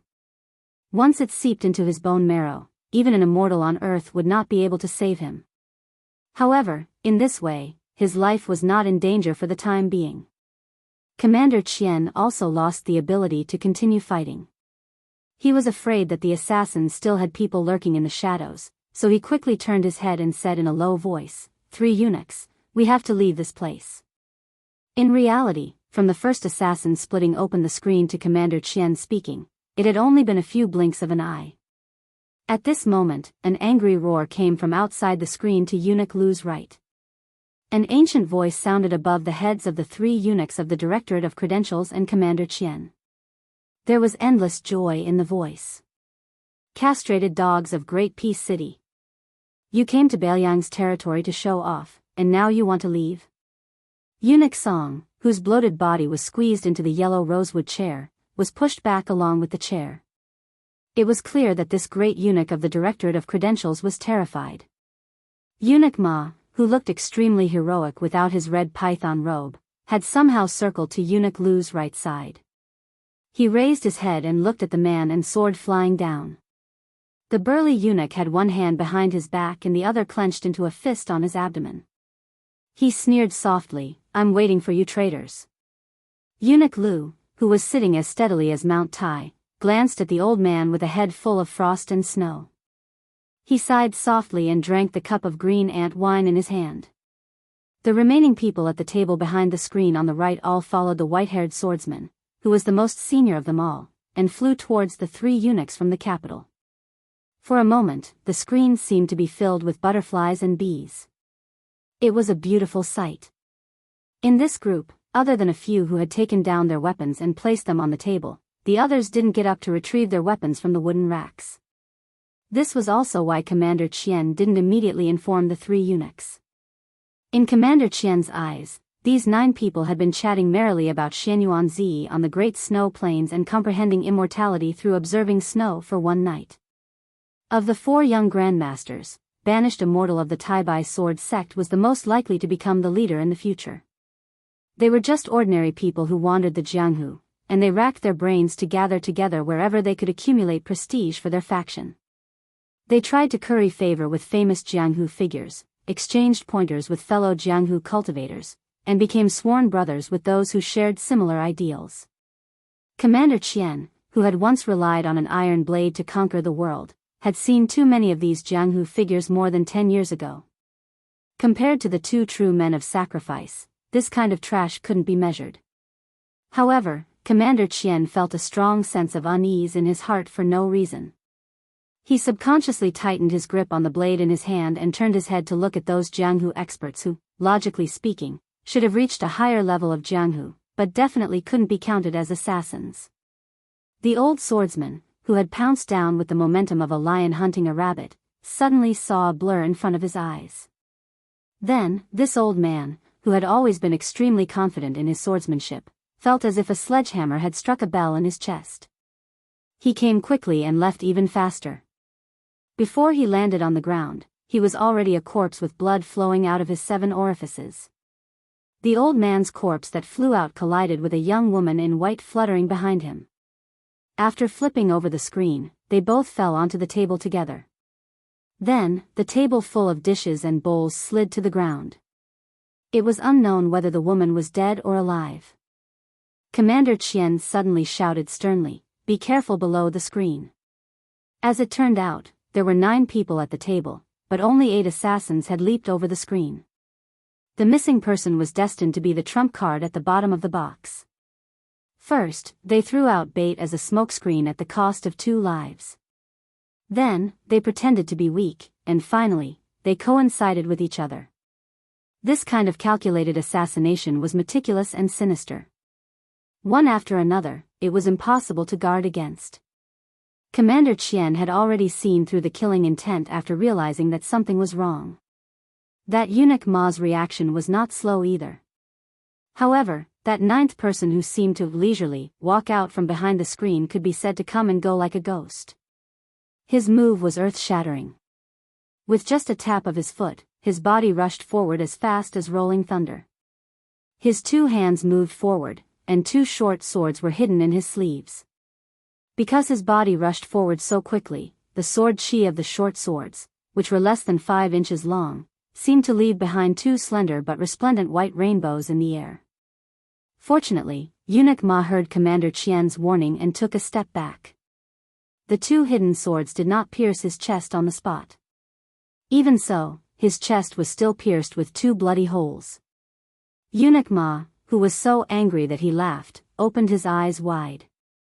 Although he was seriously injured, his vigorous aura did not drop in the slightest. His 5 fingers were like hooks, grabbing the assassin's head. With a casual swing, he threw the corpse, which had 5 nails nailed into the head, against the wall. When the hidden sword assassin died, he sat on the ground with his back against the wall. There was a smile at the corner of his mouth. He seemed to have already seen the glory of the final battle. Chapter 1863. Eunuch Ma felt helpless. Like Commander Qian, he had to flick his finger to open his acupuncture point. There was poison in the hidden blade. It did not appear to be fatal at the moment, but based on the craziness of these people, it was probably fatal. It was just a matter of time. Even if Bayan Town's Green Horse Relay and the Jingdo Cavalry flattened this restaurant, what benefit would it bring to the situation? This game of chess on the 3rd floor of the restaurant could possibly affect the general trend of the entire world. The front and right-hand screens of the head eunuch Lu were no longer there. Then the remaining screen appeared particularly out of place. Eunuch Song stealthily stood up with his hand on the edge of the chair.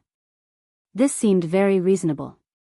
In a situation like this where his clothes were of no use, it was normal for him to run away. At this time, eunuch Lu's brow furrowed. For the first time tonight, he completely put down his wine cup and turned his head. A dark voice sounded by the ears of the 3 major eunuchs. You dare to wantonly gather people and kill people on the streets of Bailiang? Do you think the fish dragons do not exist? The owner of the voice quickly showed his true appearance. The screen was cut in half. It had been cut in half by his hand. Lu Nerong didn't stop her trusted subordinate from interfering in that inexplicable disturbance without permission. While she did not know the beginning and end of this assassination, the phrase, Jingdo eunuchs, had made her realize that this matter was unusual. In these years, as the head of the fish dragons on the surface, she had interacted with the various governments of Bailiang. She knew that Great Peace City had mustered a large force to enter Liangzhou to announce the edict. No matter what the attitude of the Wangfu and Mount Qingliang, the special identity of the eunuchs in the procession delivering the edict could not be publicly killed. Otherwise, not to mention the young emperor of Liang who had already given in to the 300,000 Bailiang cavalry, he would definitely be furious. The world would also question the motives of the Su family in Bailiang. As the head of the fish dragon gang on the surface, Lu Nerong had interacted with the various local authorities over the years. Although she never got tired of it, her horizons were no longer the same as a woman from a few years ago. As the head of the Jianghu in northern Liang, no matter how powerful the fish dragon gang was, it was still a flood dragon that flopped about in the lake that was northern Liang Path. Even if it didn't bow its head and be loyal and devoted to the prince's mansion on Mount Qingliang, at this sensitive time, there was absolutely no reason for it to stay out of this matter when faced with a murderous situation that was just a few steps away. Therefore, Lu Nerong would not stop the consecrator from taking action. She even knew that in this complicated and obscure situation, she had to cut the Gordian knot. Sitting at the same table with Lu Nerong was the chief visiting official of Dragon Palace, Ji Lu, and as a powerful Wu Dao grandmaster, he could see that the eunuchs of Great Peace City were at their wits' end. Even if the remaining 5 assassins were not worth mentioning in his eyes, they might be lucky enough to succeed in this chaotic situation. After getting the nod of Palace Master Lin Hongyuan, Ji Lu smiled slightly and waved his hand. 5 white porcelain wine cups on the table flew in front of him and kept spinning. Between the wine cups full of spiritual qi, the soft knocking sounds were exceptionally crisp and pleasant, like 5 little white sparrows chirping. The wine cups flashed and disappeared. The next moment, before the 5 assassins could get close to Eunuch Ma and Commander Qian, their heads all swayed backward and they fell to the ground. The foreheads of the 5 pitiful creatures were all red without exception. Without the screen blocking their view, Eunuch Ma and Commander Qian could see the 5 wine cups. After returning to the table, they shook slightly, as if they were asking for credit. Eunuch Ma narrowed his eyes and remained calm. Commander Qian held the golden saber in his hand and turned to Ji Lu to thank him. This bloody storm, which should have ended here, became particularly moving because of a certain someone's hidden action. Lu Nerong's face was aghast. Even Lin Hongyuan, who had been happily watching from the sidelines, was slightly stunned. His handsome face had some annoyance and shame from playing with fire, and there was uneasiness hidden in the depths of his limpid eyes. Cheng Baishuang, the first master of Southern Border who looked like an old Confucian scholar, frowned and there was clear anger between his brows. This old man had been thinking about a major event that involved the fate of the country, so he was absent-minded for a moment. It turned out that no one had thought that the servant of the fish dragon gang who went to rescue would actually slap the head of the fat eunuch who had just stood up trembling with fear. With this palm strike, he could easily cut through the screen as if he was cutting tofu. Wouldn't he be able to easily smash the entire head into smithereens? Mao Shulang, who had been drinking with his head lowered, had actually held the hilt of his saber, but he suddenly released his fingers. Mao Shulang gave up midway and Cheng Baishuang was caught off guard. The 2 grandmasters of Southern Border didn't make a move, so it was reasonable to say that this slap would definitely cause blood to splash. However, the mad servant of the fish dragon gang did slap the head, but he didn't succeed. Because his arm was broken. Therefore, the broken arm that fell on the head of Eunuch Song was like a family elder patting the head of a younger generation intimately. Behind a screen in the distance, on the table in front of a blind female zither player, there was a simple and unadorned scorched tail guqin. Her little finger was bent. Purely based on her deep understanding of the Xian finger realm, she was firmly in the top 3 in the world. Not convinced? However, this was the conclusion of a certain grandmaster of martial arts evaluation. Chapter 1864. The top 3 were Dong Tai, who had long become an earth immortal, Cat Han Xingxian, who was good at killing celestial phenomena with his fingers, and the blind woman who was unknown in the Central Plains. She was the female guqin player who came to Western Shu from Beimang, Shui Songguan. Eunuch Lu cast a glance at his colleague, who had just escaped from the gates of hell but still had a confused look on his face. Under the eunuch's long stare, Eunuch Lu finally put away that comical expression of a layman in the world of martial arts. He chuckled, and his expression was gloomy and conceited. It was not until this moment that Eunuch Ma realized that his comical colleague was actually a martial arts master whose cultivation was not lower than his. Tonight, the mantis stalks the cicada, unaware of the oriole behind, and all kinds of slingshots that had been shot and not shot. Was there an end to it? Eunuch Ma had mixed feelings. A ghostly wailing voice suddenly rang out, this. What the hell is going on? In the aisle between the left and right private rooms, a middle-aged man in bright clothes looked as if he had lost his parents. Why are so many people dead? How can our restaurant continue to do business? Then, when he saw the frosty expression on Lu Nerong's face, it was as if his parents had died, followed by his son. His face was full of despair. Head shopkeeper, listen to me. These people killing each other really has nothing to do with me. This is an undeserved disaster. Eunuch Ma glanced at the middle-aged man and then turned to stare at Lu Nerong. He sneered, what a fish dragon gang. Eunuch Song also turned his head while rubbing his neck. He laughed and said, "What a fish dragon gang in Bailiang." Lu Narong's face instantly turned pale. The young minister of offerings beside her was full of anger and murderous intent. Zhao Shanhong, the steel opener, was gloating. He didn't care whether Lu Narong had received instructions from Mount Qingliang or not. He only knew that after this assassination failed, it didn't matter whether Lu Narong was innocent or not. The Fish Dragon Gang, which was at the peak of its power in northern Liang Path, would soon usher in a major change of blood. After all, a new emperor would bring in new courtiers. As for whether Lu Narong would be able to get out of here alive, she would probably have to pray to Buddha and Bodhisattva for protection, right? Lu Narong didn't explain anything to the two great eunuchs of the Directorate of Credentials. She just looked at the second shopkeeper of the restaurant who was crying incessantly. "Guxian, I only ask you one thing. Did you participate in tonight's matter?" The middle-aged man named Guxian was a senior figure in the new Fish Dragon Gang. Not to mention Zhao Shanhong, the steel opener, he was even better than the young minister of offerings who joined 2 years ago. However, Guxian's martial arts were mediocre, but he was good at business management. He took a shortcut and quickly stood out. In the end, he became the second manager of this restaurant in Bayan Town. At that time, in the Fish Dragon Gang, this kind of transfer could only be regarded as an exile because Guxian was one of the few people who were loyal to Lu Narong. He could drink with the old boss of the Fish Dragon Gang from time to time. Guxian left Lingzhou with his tail between his legs. In the end, it was a microcosm of Lu Narong's power. Previously, no one thought that Guxian, who had no soldiers, generals, and little money, could make a comeback and get a place in the top management of the Fish Dragon Gang in Bayan Town. However, Guxian soon made everyone look at him in a new light. The restaurant and the brothel next door could be so prosperous because of Guxian. Lu Narong, who already felt guilty about this person, was happy to see the Fish Dragon Gang prosper in Bayan Town.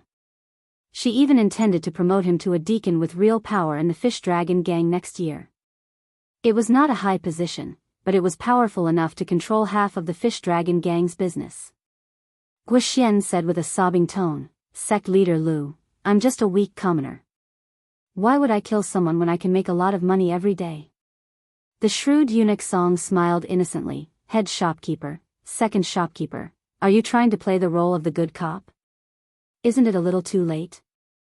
On the street outside the restaurant, the sound of horse hooves could be heard. The murderous aura of the cavalry on the battlefield was completely different from the murderous aura of a grandmaster in Jianghu who could single-handedly defeat a country. However, it also made Jianghu feel like their guts were about to explode.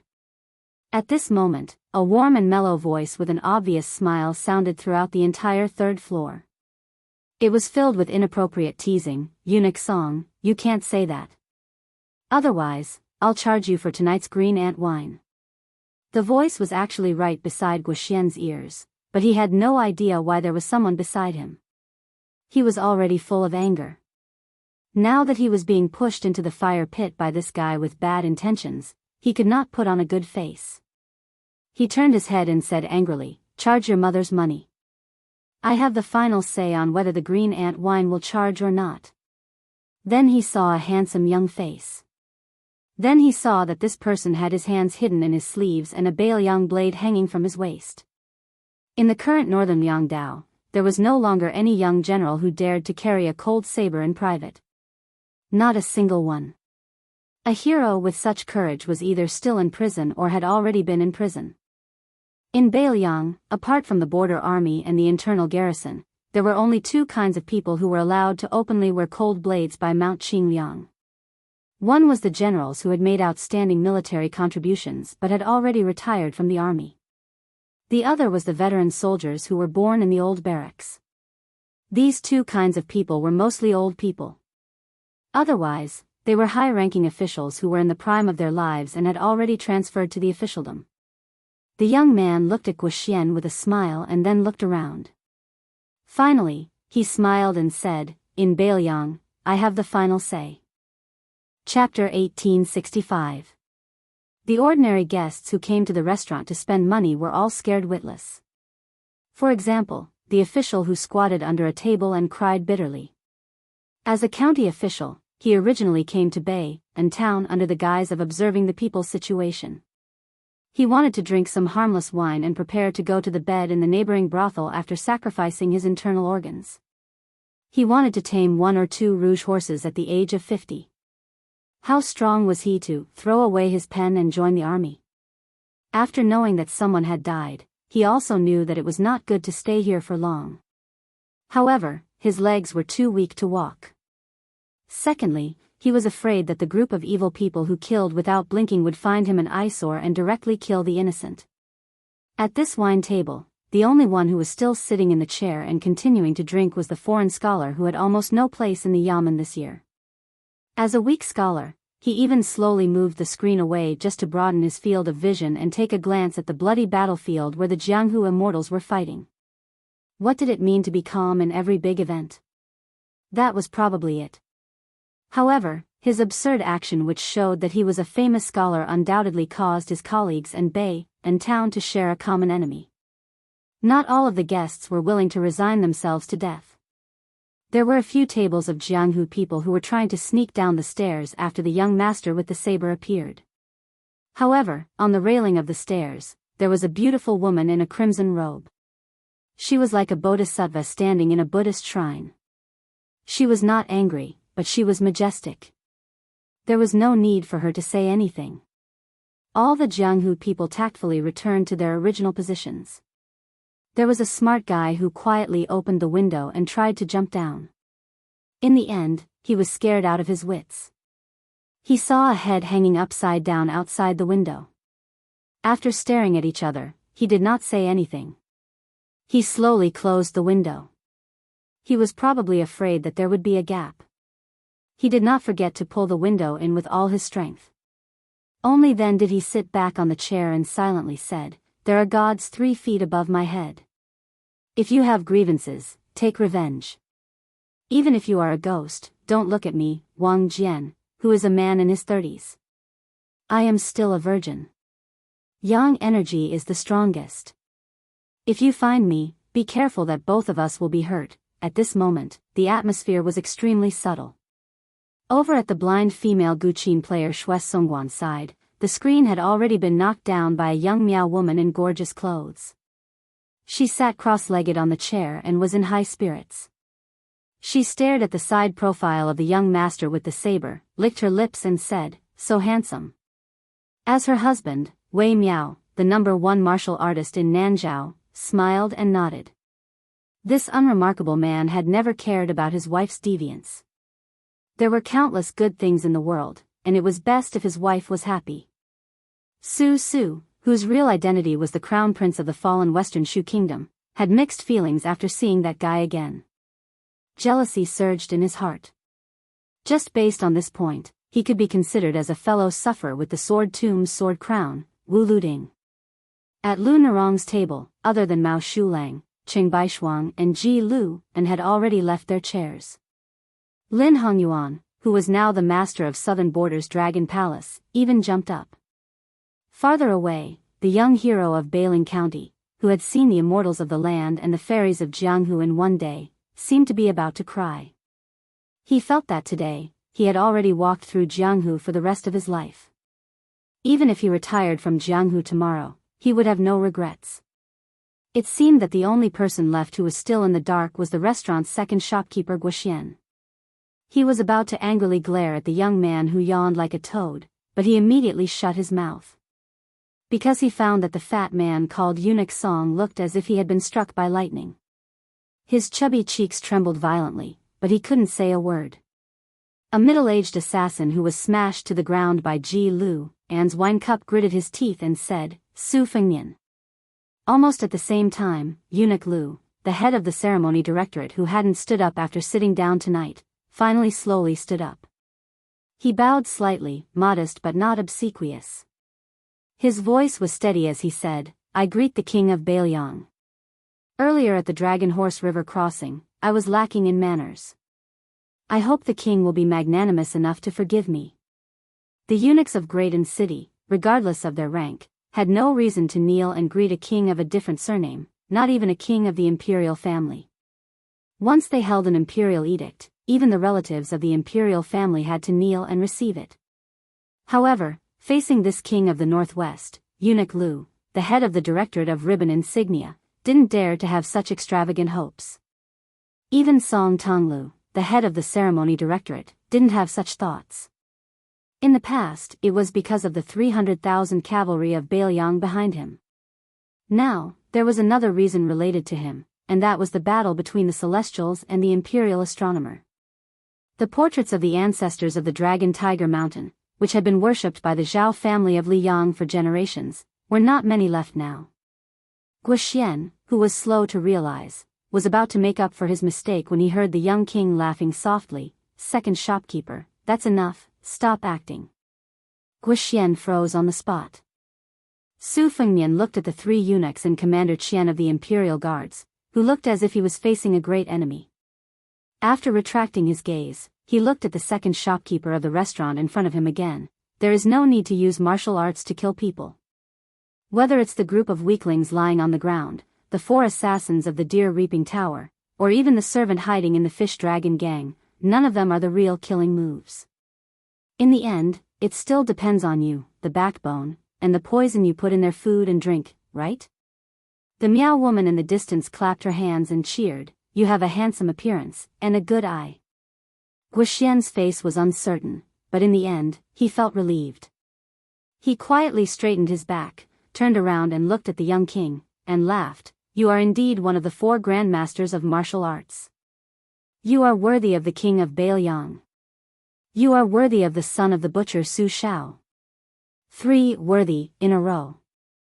This middle-aged man, who was too smart, laughed crazily and desolately, incomparably tragic.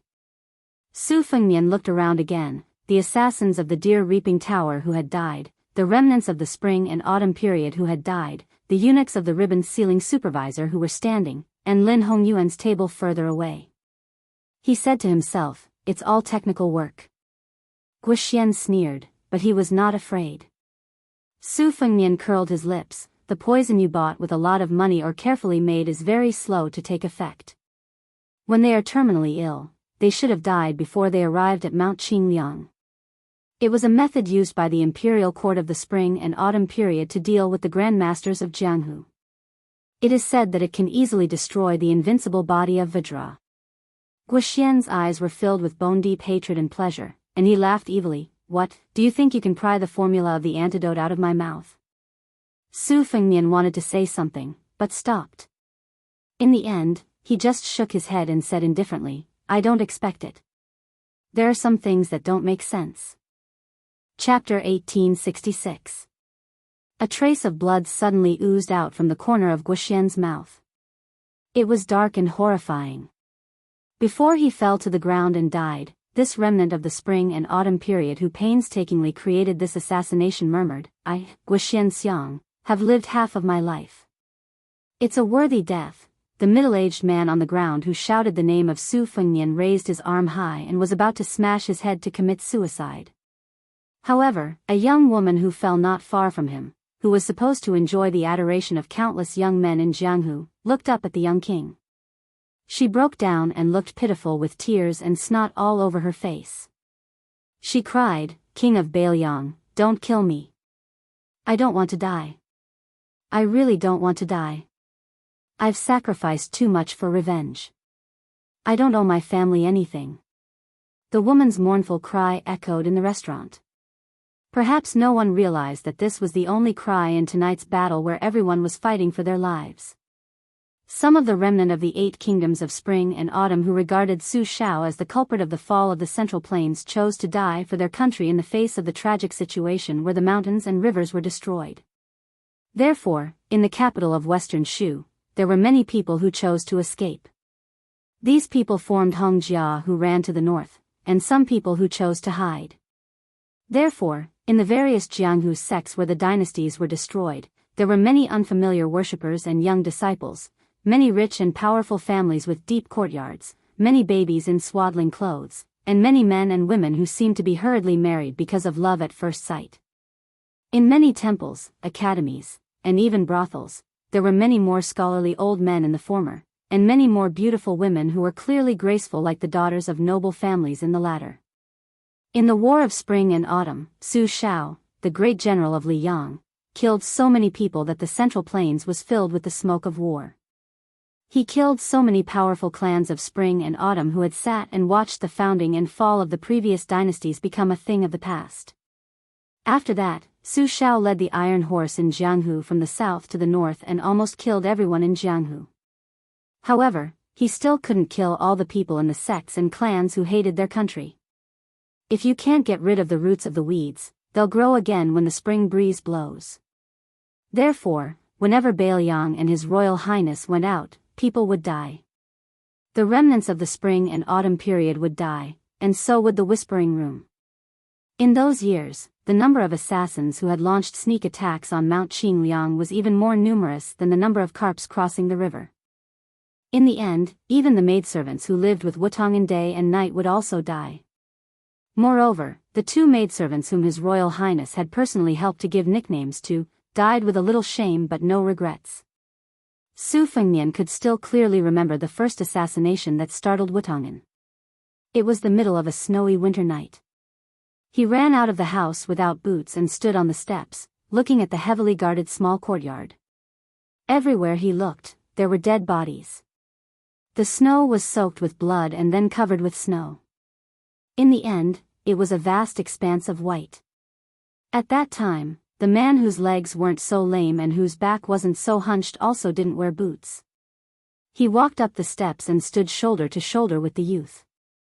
He had the imperial bodyguards in iron armor carry the bodies away.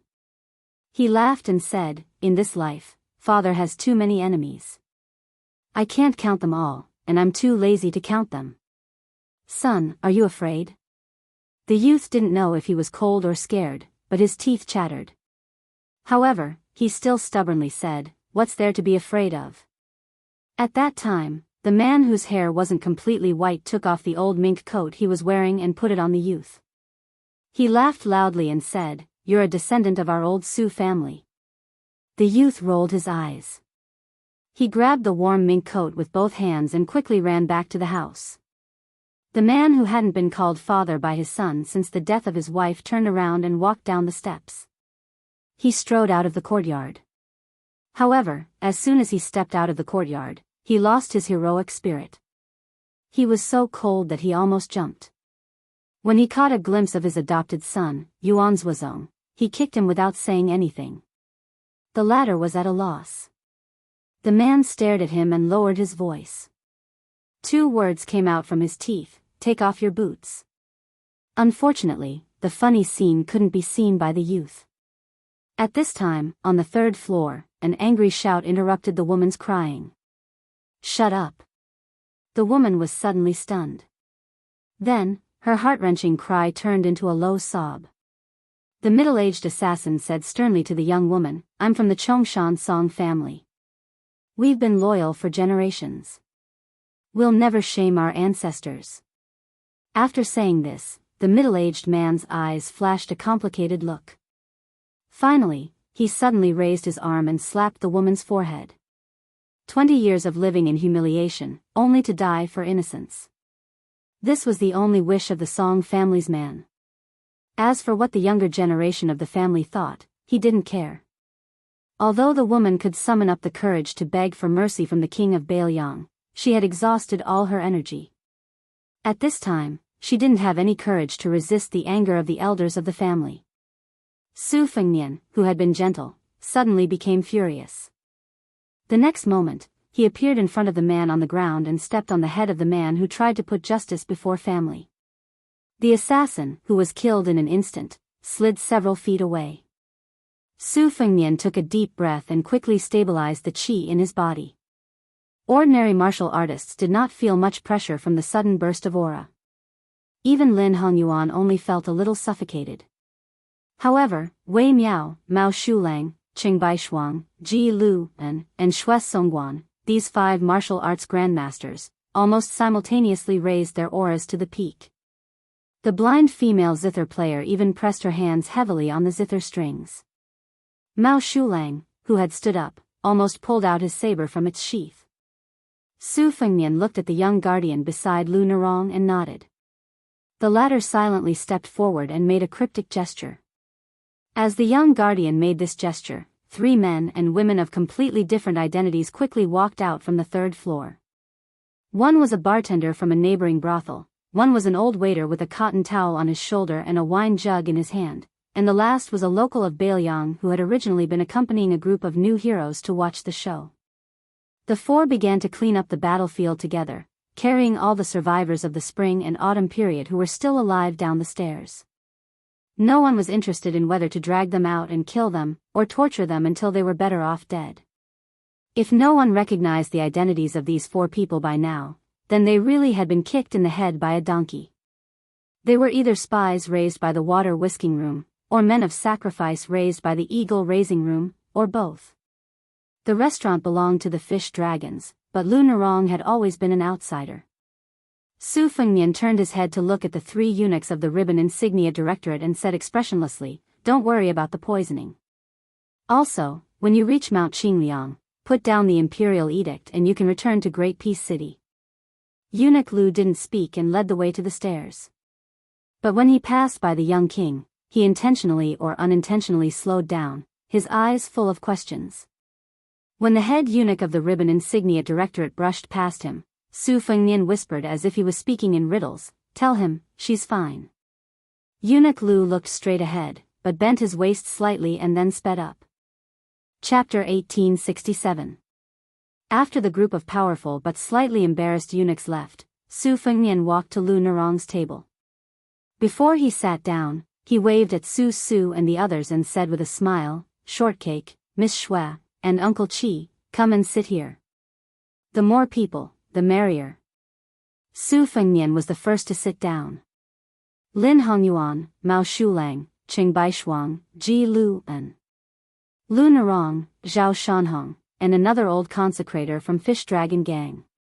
In addition, Su Su, Shui Songguan, the swordsmith surnamed Shi who once gave Su Fengnian the famous sword Spring and Autumn, and Wei Miao, a woman from Miaojiang. The woman in a vermilion gown was naturally Su Ying, and the female ghost who hung upside down outside the window to bask in the moonlight was obviously Miss Hehe, Jia Jia. Both of them had just arrived at Bay and town tonight. The reason was simple, it was boring to stay in Mount Qingliang. Su Wisheng was also worried about Su Fengnian, so he asked them to bring them here. A table could only fit 9 chairs at most, but there were so many chairs here. Naturally, it was impossible for everyone to have a seat. Fortunately, Su Ying and Miss Hehe did not care to sit on the chairs at all. The 2 of them rushed to a screen not far away that had been spared from the disaster. Su Ying stood while the girl squatted. The latter gnawed on a roast chicken that she had stolen from somewhere and spat out bones all over the floor in just a few bites. Then, she wiped her greasy hands on Su Ying's red robe. Su Ying smiled happily. After Su Fengnian, it was actually Su Su, who could be defeated by anyone with a single hand, who moved a chair over and sat down first. Zhao Shanhong was the first to kneel down. With both hands on the floor, he said to the young vassal king in a trembling voice, "Zhao Shanhong from Fish Dragon Gang greets the prince." This #1 expert of the underworld in Ji Bei was beaten up like a stray dog by the mad dog Yuan Tingshan, and that was the reason why he came to the Fish Dragon Gang to live under someone else's roof. If his memory served him correctly, this young vassal king had once beaten the arrogant mad dog Yuan to death in front of Gu Jiantang, the great pillar of Great Peace City. For Zhao Shanhong, who believed that the fist was the law, he sincerely thought that kneeling down in front of the leader of the Bailiang cavalry was the blessing of his previous life. Su nodded, "Get up." Then, he turned to look at the leader of Fish Dragon Gang and asked with a smile, "Of course, why don't you sit down? Don't tell me you're putting on airs now that you've become the gang leader?" Lu Nerong, who originally wanted to just stand, hesitated for a moment. In the end, she still sat in her original seat, which happened to be on Su Fengnian's right. The old consecrator, who used to put on airs in front of Lu Nerong, swallowed his saliva. If there was a hard brick in his hand, he would have knocked himself out. After Zhao Shanhong got up, he quietly came behind Lu Nerong and stood side by side with the old consecrator, who also had a solemn and respectful face. On the third floor of the restaurant, except for them, no one had left. In addition to the joy of surviving the disaster, there were also some thoughts that were not known to outsiders. In Jianghu, in addition to ability, experience was very important. Experience. Once you met someone, it was the same as getting to know someone. Since you know Su Fengnian, who is both an Earth immortal and the Northwest vassal king, you can brag about it for 7 or 8 years in Jianghu. Lin Hongyuan, Mao Shulang, Qing Baishuang, and Ji Lu and sat down again. Su Su, Wei Miao, and the women from Miaojiang moved their chairs and sat down. No matter how Su Su tried to persuade him, Xue Songguan just stood behind him with his zither in his arms. The swordsmithing master surnamed Shi also did not sit down. In this way, there were exactly 9 people. Su Fengnian opened the clay seal of a pot of green ant wine and poured a cup of wine for Lu Nerong and Mao Shulang, who were close to him. After pouring a cup of wine for himself, he smiled and said, "I will not be polite. Everyone, please pour your own wine. How good you are when you are drunk, you can't be persuaded to drink. As for the people who persuade others to drink, they are even worse when they are drunk." Ji Lu and raised his cup to the young vassal king and drank it in one gulp. Dragon Palace Ji Lu, and is honored to meet the prince. Qing Baishuang also raised his cup. Nanjiang commoner Qing Baishuang, this cup of wine is the same as Brother Ji's. Wei Miao drank a cup of wine by himself and said in a deep voice, "Wei Miao." Su Fengnian returned a cup of wine to each of them. Lin Hongyuan was just about to raise his cup, but for some reason, he gave up after meeting the young vassal king's eyes. The Miaojiang woman didn't use a cup. She directly picked up the wine pot and drank a big mouthful of wine. She stared at Su Fengnian's face and said with a smile, "You look so handsome, your mother must be very beautiful." Su Fengnian smiled brightly and said, "This sister looks like a straightforward person." Wei Miao smiled knowingly. Only Su Su crossed her arms in front of her chest and snorted coldly. Su Fengnian glanced at his old friend from Beimang. "Yo, shortcake, no, now I have to call you Master Su. I heard that you have made a name for yourself in Shishu and Nanzhou. What, this time you also came to Beiliang to participate in the Wudang Martial Arts Symposium? You are not afraid that with you here, the others can only compete for the second place in the world?"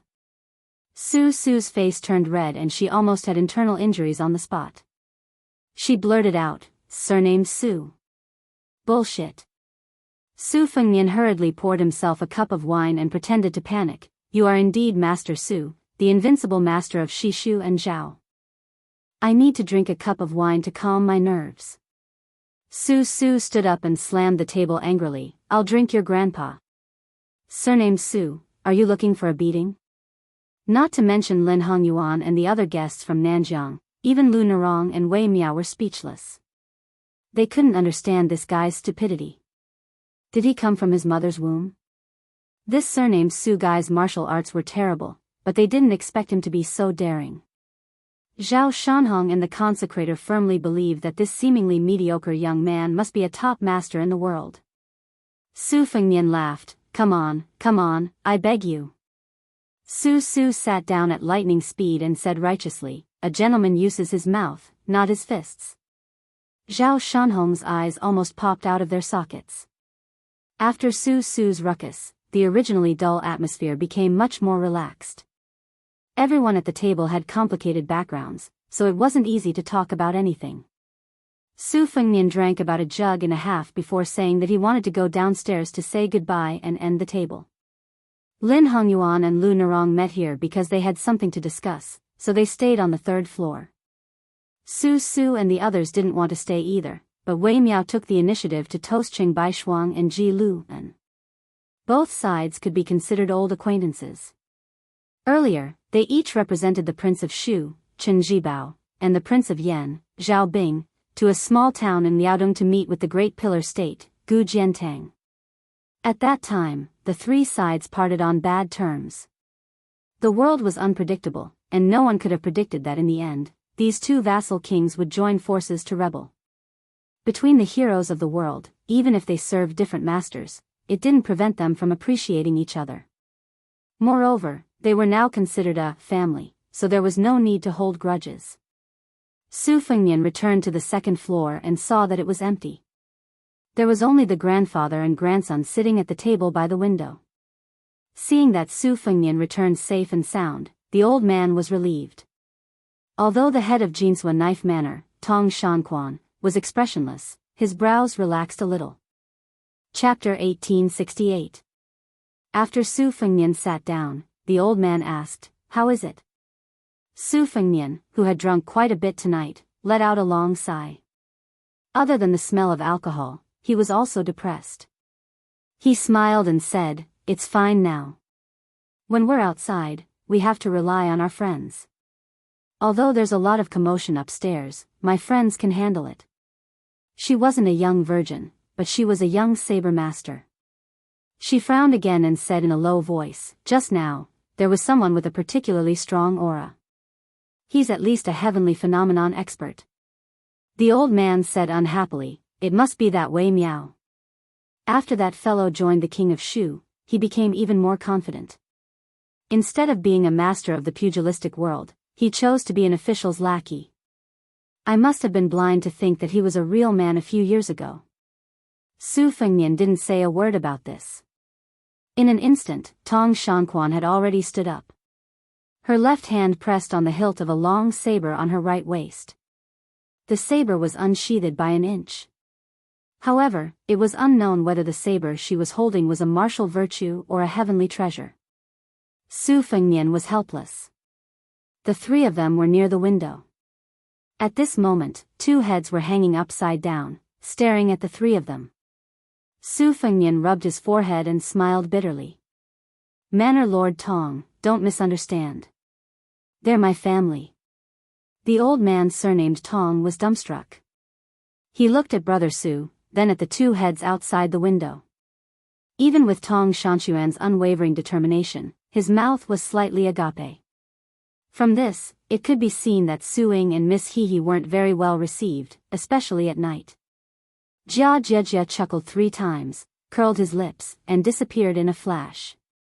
Su Ying followed suit and chuckled 3 times before disappearing as well. The atmosphere was awkward. No one spoke. Fortunately, Su and the others came down from the 3rd floor. Su clicked her tongue and said, "Yo, Su, you're spending time with a stranger again. How busy?" Then, Su raised her voice and said sincerely to Tong Shanquan, "Miss, please ignore that pervert. He already has 3 wives and 4 concubines. Even his children can climb trees and dig out bird nests." Su Fengnian laughed angrily, "Scram." Su gave him a thumbs up. "You teach me first." Su Fengnian pretended to get up, but Su simply ran away like a wisp of smoke. Wei Miao and the Miaojiang woman came downstairs after Su, Shui Songguan, and the swordsmith. The old man with the surname Tong turned his head and snorted coldly. This made Wei Miao, who wanted to greet the old man, continue to go downstairs. However, the Miaojiang woman with the enchanting figure threw a wink at Su Fengnian and did not forget to give him a thumbs up. The old man, who hadn't drunk a single drop of wine since Su Fengnian had entered the building, subconsciously reached out to pick up the wine jug. He shook it a little, but it was empty. After putting down the jug, he said unhappily, "Young Master Su, why don't you tell this old man everything? Tell me straight." Su Fengnian said seriously, "How about I drink 2 more jugs with you? Otherwise, I'm afraid I won't be able to drink anymore." The old man's face darkened. "I'm not drinking." Su Fengnian continued, "According to the restaurant's rules, if someone can drink 6 jugs of green ant wine in a day, they won't even charge for the food. I'll drink 1.5 jugs." The old man was indeed experienced. He immediately said decisively, "Then drink." This time, it was Tong Shanquan who rubbed his forehead. There were no more waiters on the 2nd floor. So, Su Fengnian had to personally go to the counter and rummage through the cabinets to get the 2 jugs of wine. He also got 2 plates of peanuts. He held the jug between his arms and held the plates with both hands. The only thing missing was a white cotton towel on his shoulders. When Tong Shanquan saw him like this, he asked in a low voice, "Grandpa, can this be that person?" At that time, the old man was just casually talking nonsense to his granddaughter. The corners of his mouth twitched, but he didn't say anything. Drinking was drinking, but silence was silence. Su Fengnian was bored to death. He would occasionally point at the table.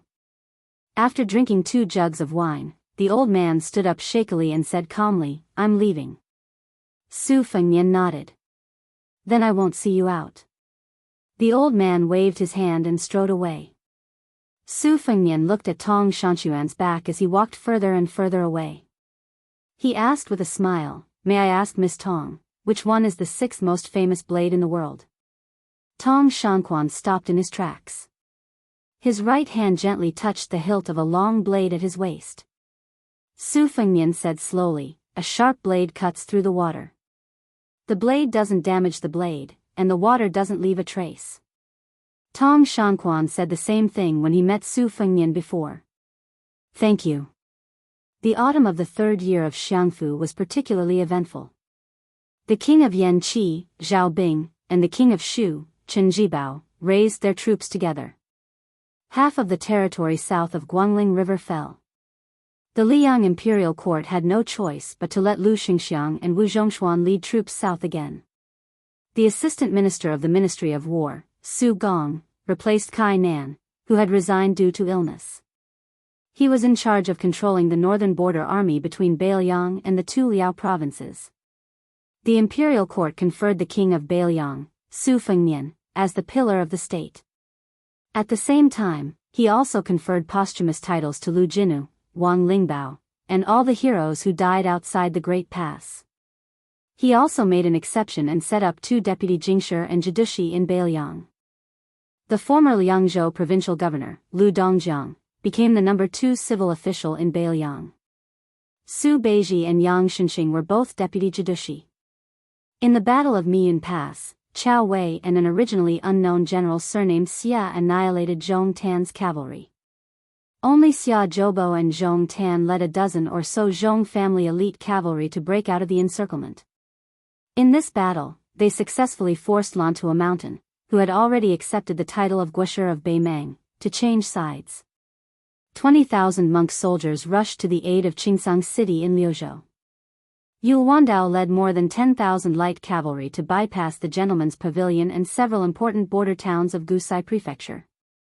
His lone army penetrated deep into Beimang's southern court hinterland and pointed at Shijing, shaking the 2 dynasties of Beimang. The Beimang royal court spread the news that after the empress heard about the crushing defeat at Miyun Pass, she was so angry that she fell ill and couldn't get up. Crown Prince Yelu Hong temporarily took charge of the southern expedition. Yelu Hongkai, an elder of 3 dynasties, was given the title of Shijing's chief assistant, assisting His Highness the Crown Prince. Among them, Yelu Dongchuang, a member of the king's tent, was appointed as the right assistant minister of the Ministry of War in Shijing. At the same time, he was conferred the title of Zhenghua General, controlling 4 important military towns, including the Gentleman's Pavilion.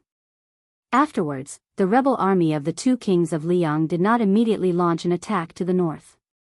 Instead, they quickly nibbled away the vast territory south of the Guangling River. But just when the entire Liang officialdom and army mistakenly thought that the king of Yan was going to establish himself as the emperor, the Central Plains ushered in a huge and far-reaching shock. It was rumored that the 2 kings of Liang were going to raise the king of Jing'an, Zhao Sun, to the throne because of his loyalty to the orthodox Zhao family. The eyes and thoughts of the world were all focused on this series of shocking changes. Among them, the crown prince of Yanji, Zhao Zhu, was still calm and collected. He also did not pay attention to the small place in Liangzhou called Bei'an Town. On that night, behind the thick smell of blood, there was real blood. The real blood, there was no blood. On the contrary, it was the warmth of the past, the life and death of the past.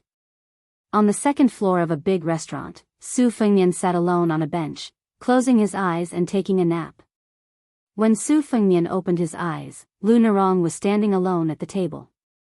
Seeing that she was not the woman he expected, the young king was relieved.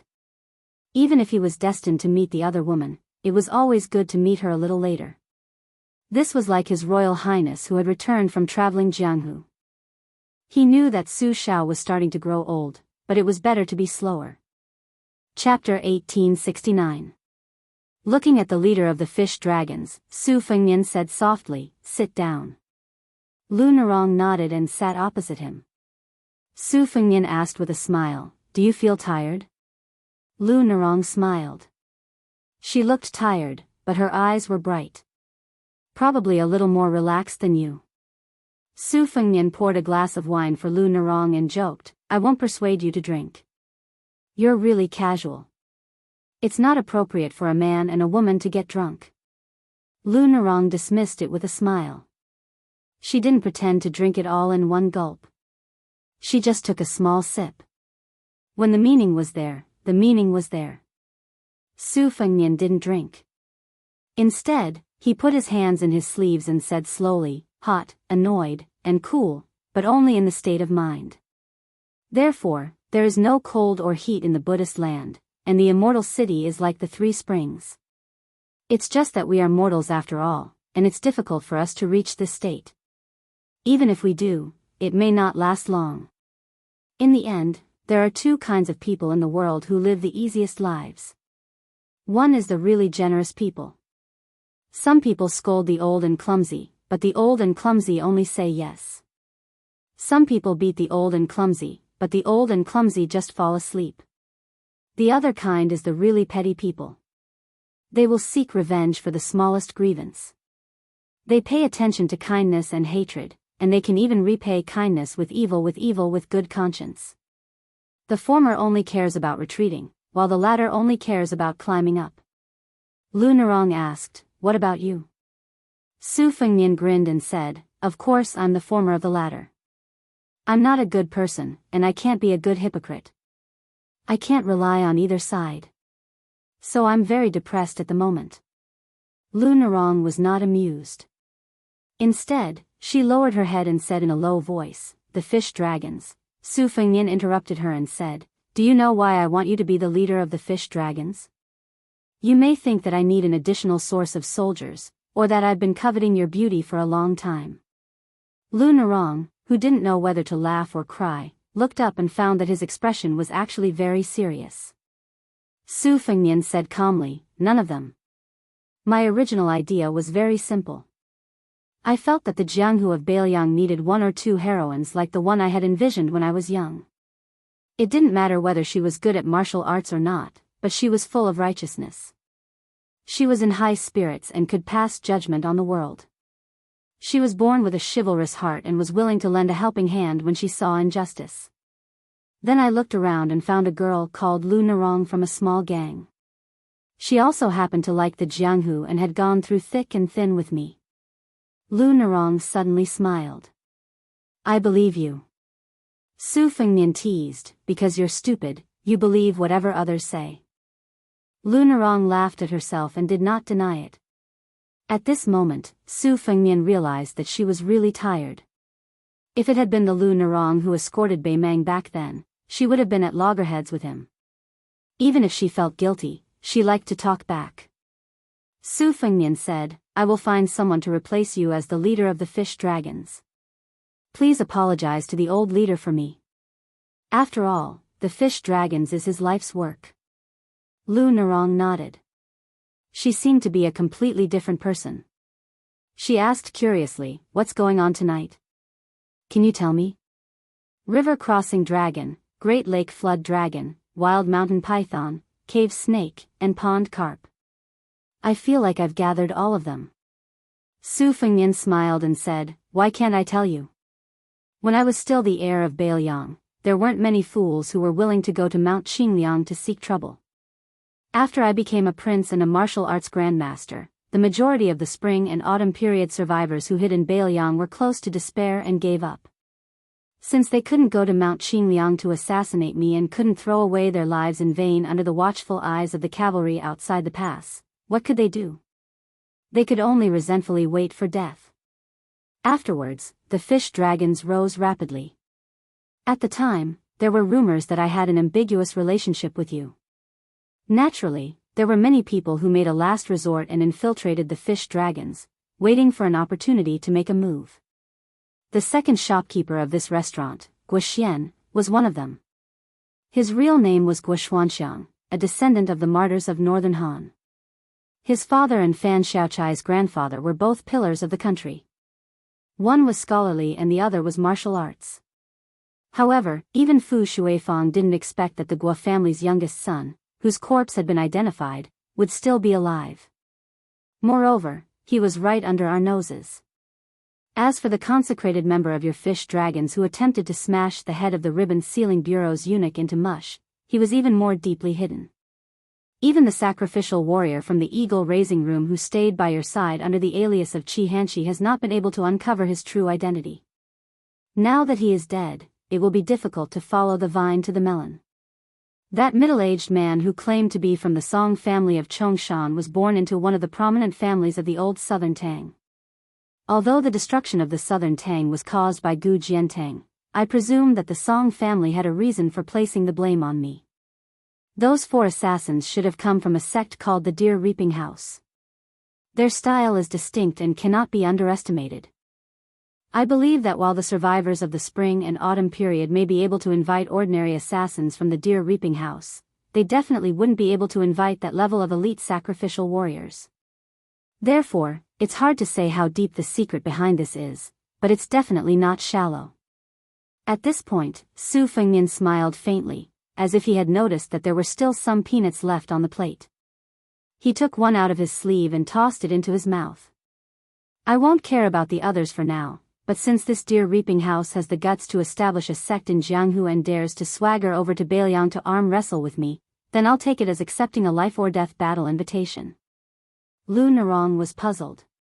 You're going to visit them in person? Su Fengnian couldn't help but laugh. The Battle of Liangmang is imminent. Why would I go to the Central Plains? However, back then, the Wu family's sword mound sent hundreds of cavalry and swords to Liangmang, and they were all under my command. Not all of the swordsmen were willing to die outside the pass. Moreover, many of them wanted to return to their homeland. There were about 20 of them. Originally, I wanted them to symbolically go to the gourd mouth of Yuzhou to kill once or twice. Each of them could kill 100 enemies, and that would be a way out for both sides. Now. Lu Nerong also bent over to pick up a peanut and put it into her mouth. You want the 20 cavalry of the Wu family to go directly to the Deer Reaping House to cause trouble? Chapter 1870. Su Fengnian raised his eyebrows. Of course not. The Beimang barbarians still have to kill 100 people before going to the Central Plains to flatten the Deer Reaper Tower. Lu Nerong rolled her eyes. You sure know how to do business. Su Fengnian snorted. This is called swallows holding mud in their mouths. Good housekeeping. After saying this proudly, the great king of Beiliang tossed a peanut high into the air and caught it with his mouth open. Lu Nerong was speechless. The small plate of peanuts was quickly devoured by the two. Lu Nerong thought for a long time and finally couldn't help but ask, those people obviously didn't even want to assassinate you, so why did they still do it by hook or by crook?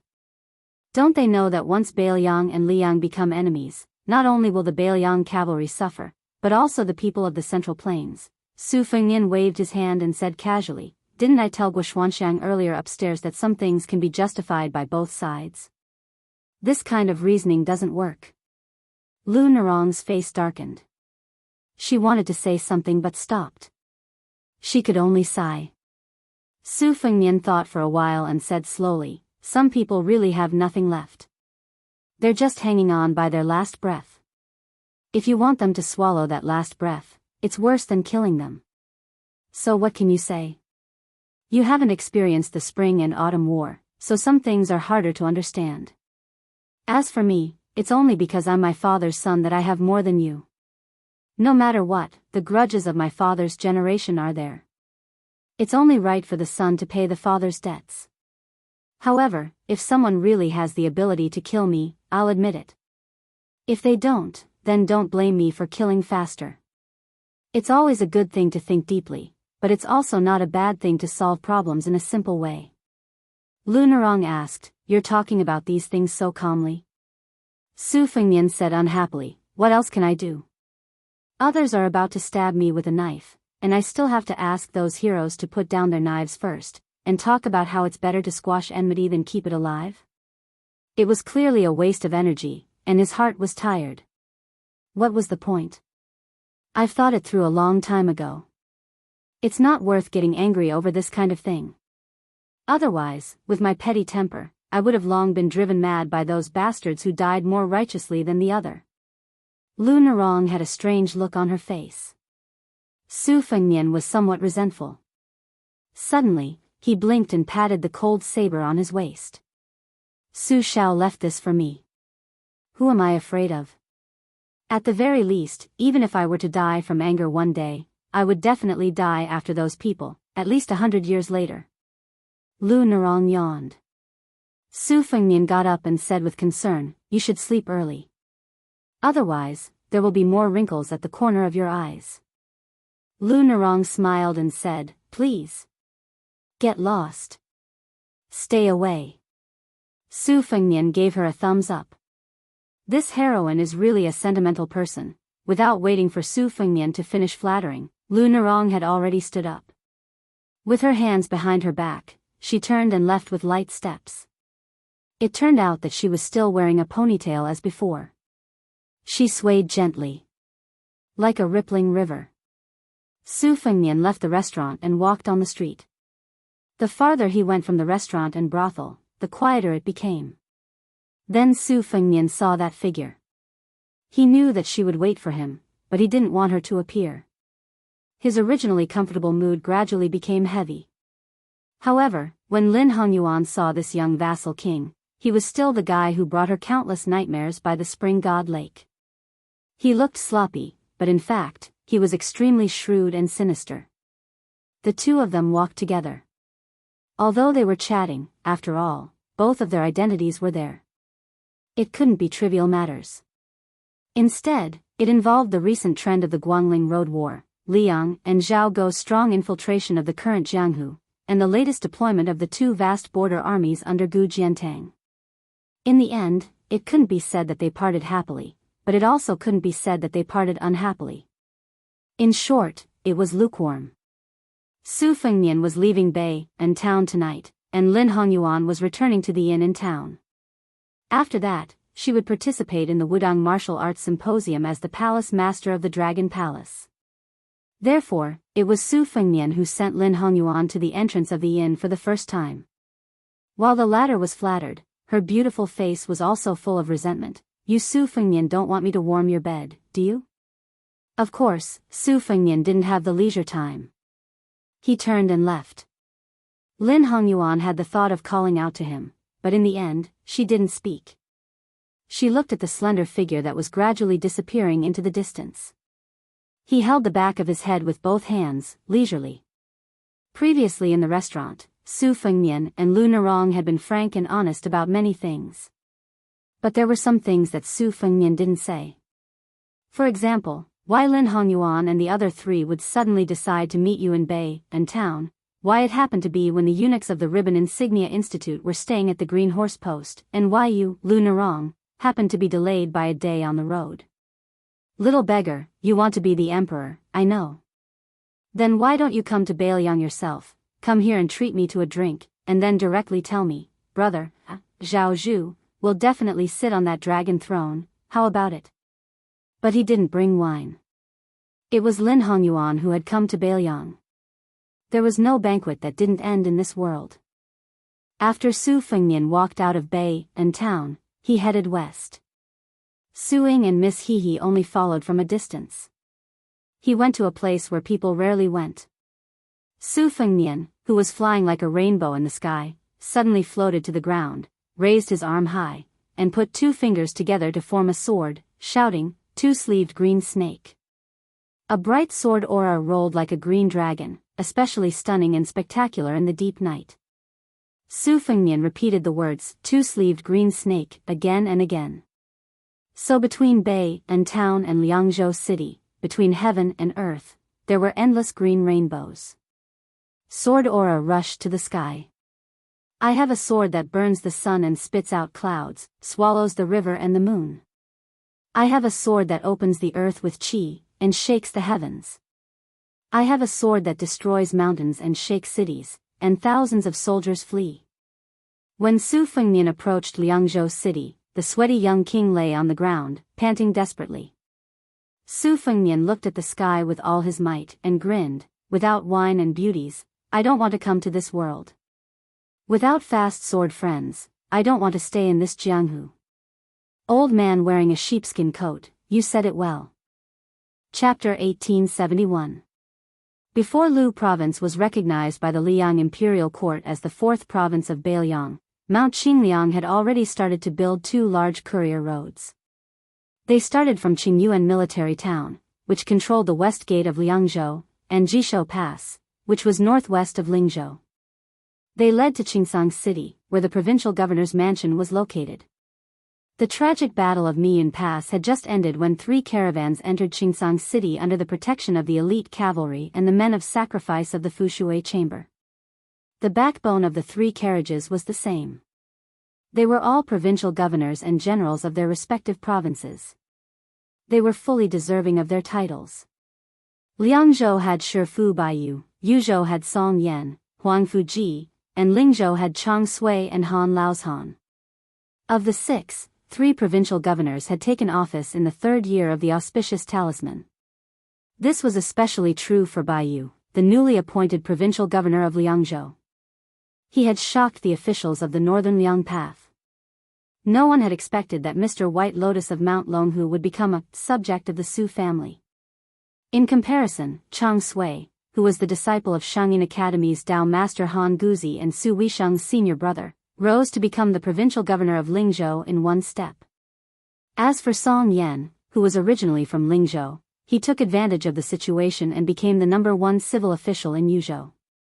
Today, everyone in Beiliang knew that this ruthless official, who worshipped magic, was connected with the new Liang prince when he was temporarily the general of Lingzhou. He was one of the second ministers to join the new king, second only to Li Gongda, Huangfu Ji, and Han Laozhan.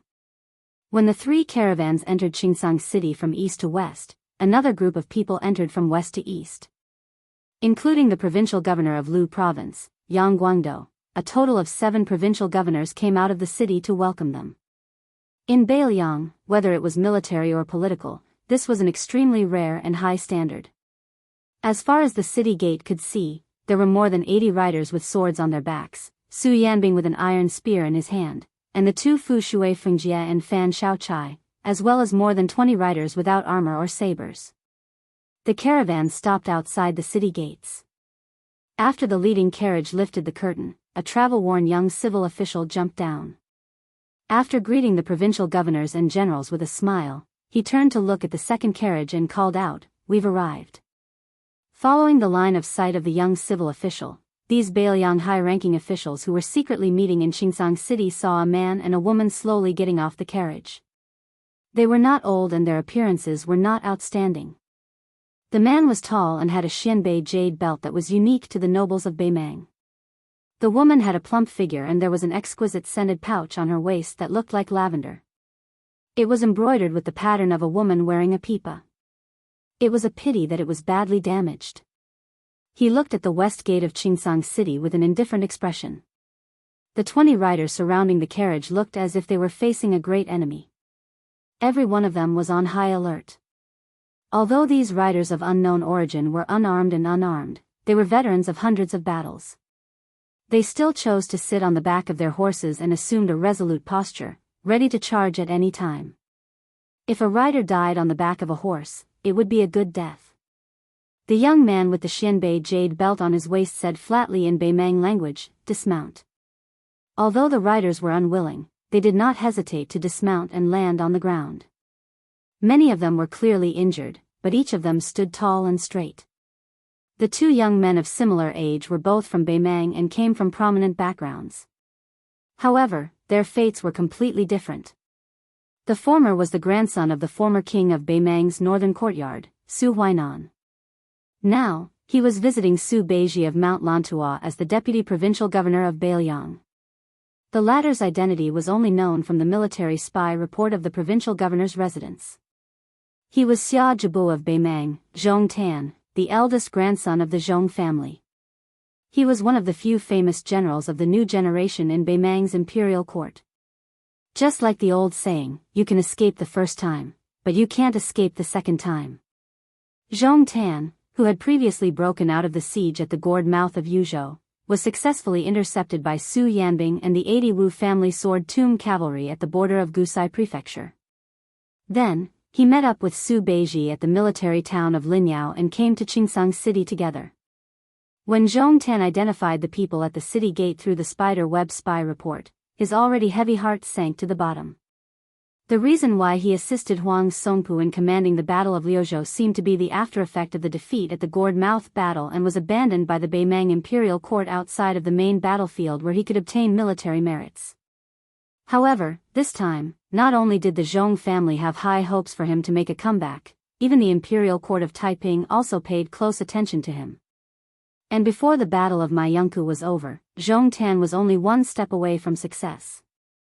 Once the tens of thousands of monk soldiers from Lantua Mountain surrendered to Beimang and cooperated with Huang Songpu's army, it meant that the situation of Liang Mang and Liang Mang in the battlefield of Liuzhou was not just a disparity in military strength, but also the fact that Beimang was the first to achieve a general trend on the battlefield. Swallowing the Longxiang army was inevitable.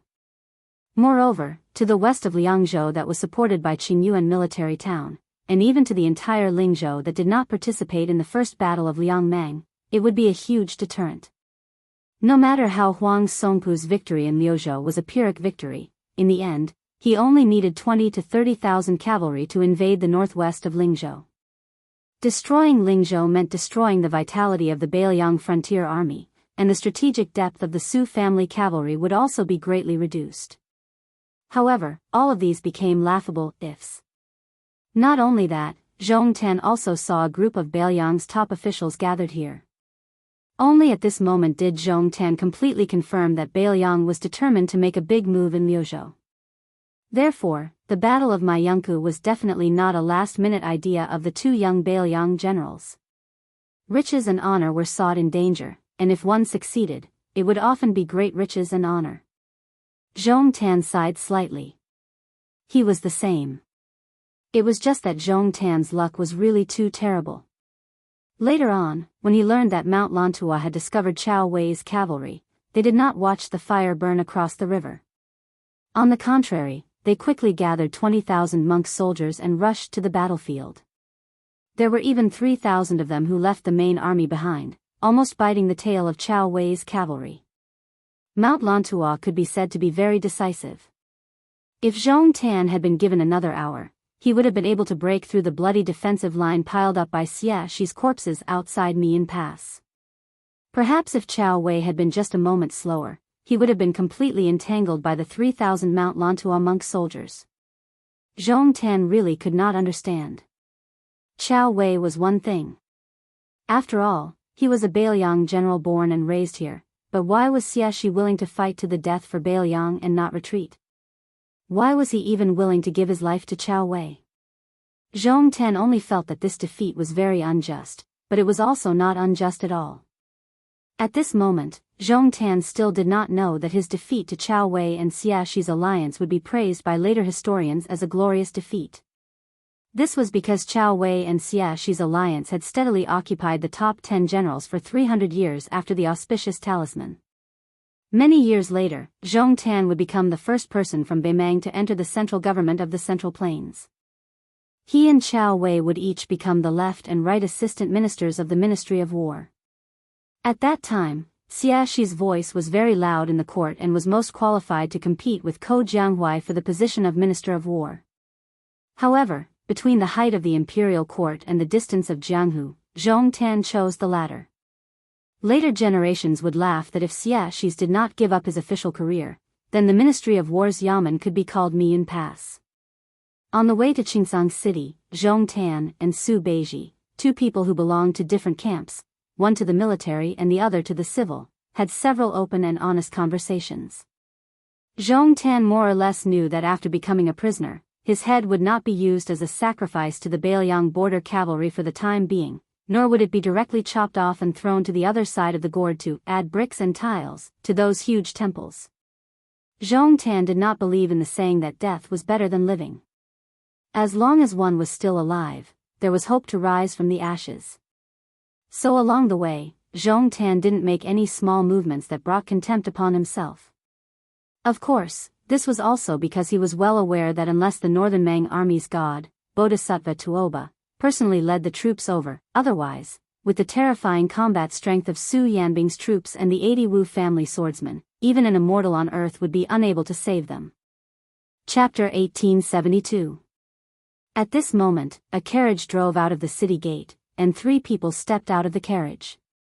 These 3 people were important figures of Bailiang, whose official positions were higher than the provincial governors and generals. Bailiang Deputy Administrator Song Dongming and Deputy Provincial Governor Yang Xinxing. There was also the king of Bailiang and Su Fengnian. After exchanging greetings with Yang Guangdou and the others, the young king came to Su Beiji and Zhong Tan. He looked at the Beimang Xia Jamo and his personal maidservant, and said in a skillful Beimang official tone, "We meet again after we parted at the Heshi provincial governor's mansion." Zhong Tan said indifferently, "If I knew Prince's identity, I would have stopped Prince." Su Fengnian shook his head and smiled. "Although my cultivation was not high at that time, even if you and this expert from the princess tomb tried to stop me, you might not have been able to stop me from escaping." Zhong Tan sneered, "Prince, don't forget, my father and uncle were nearby at that time." Su Fengnian said something inexplicable.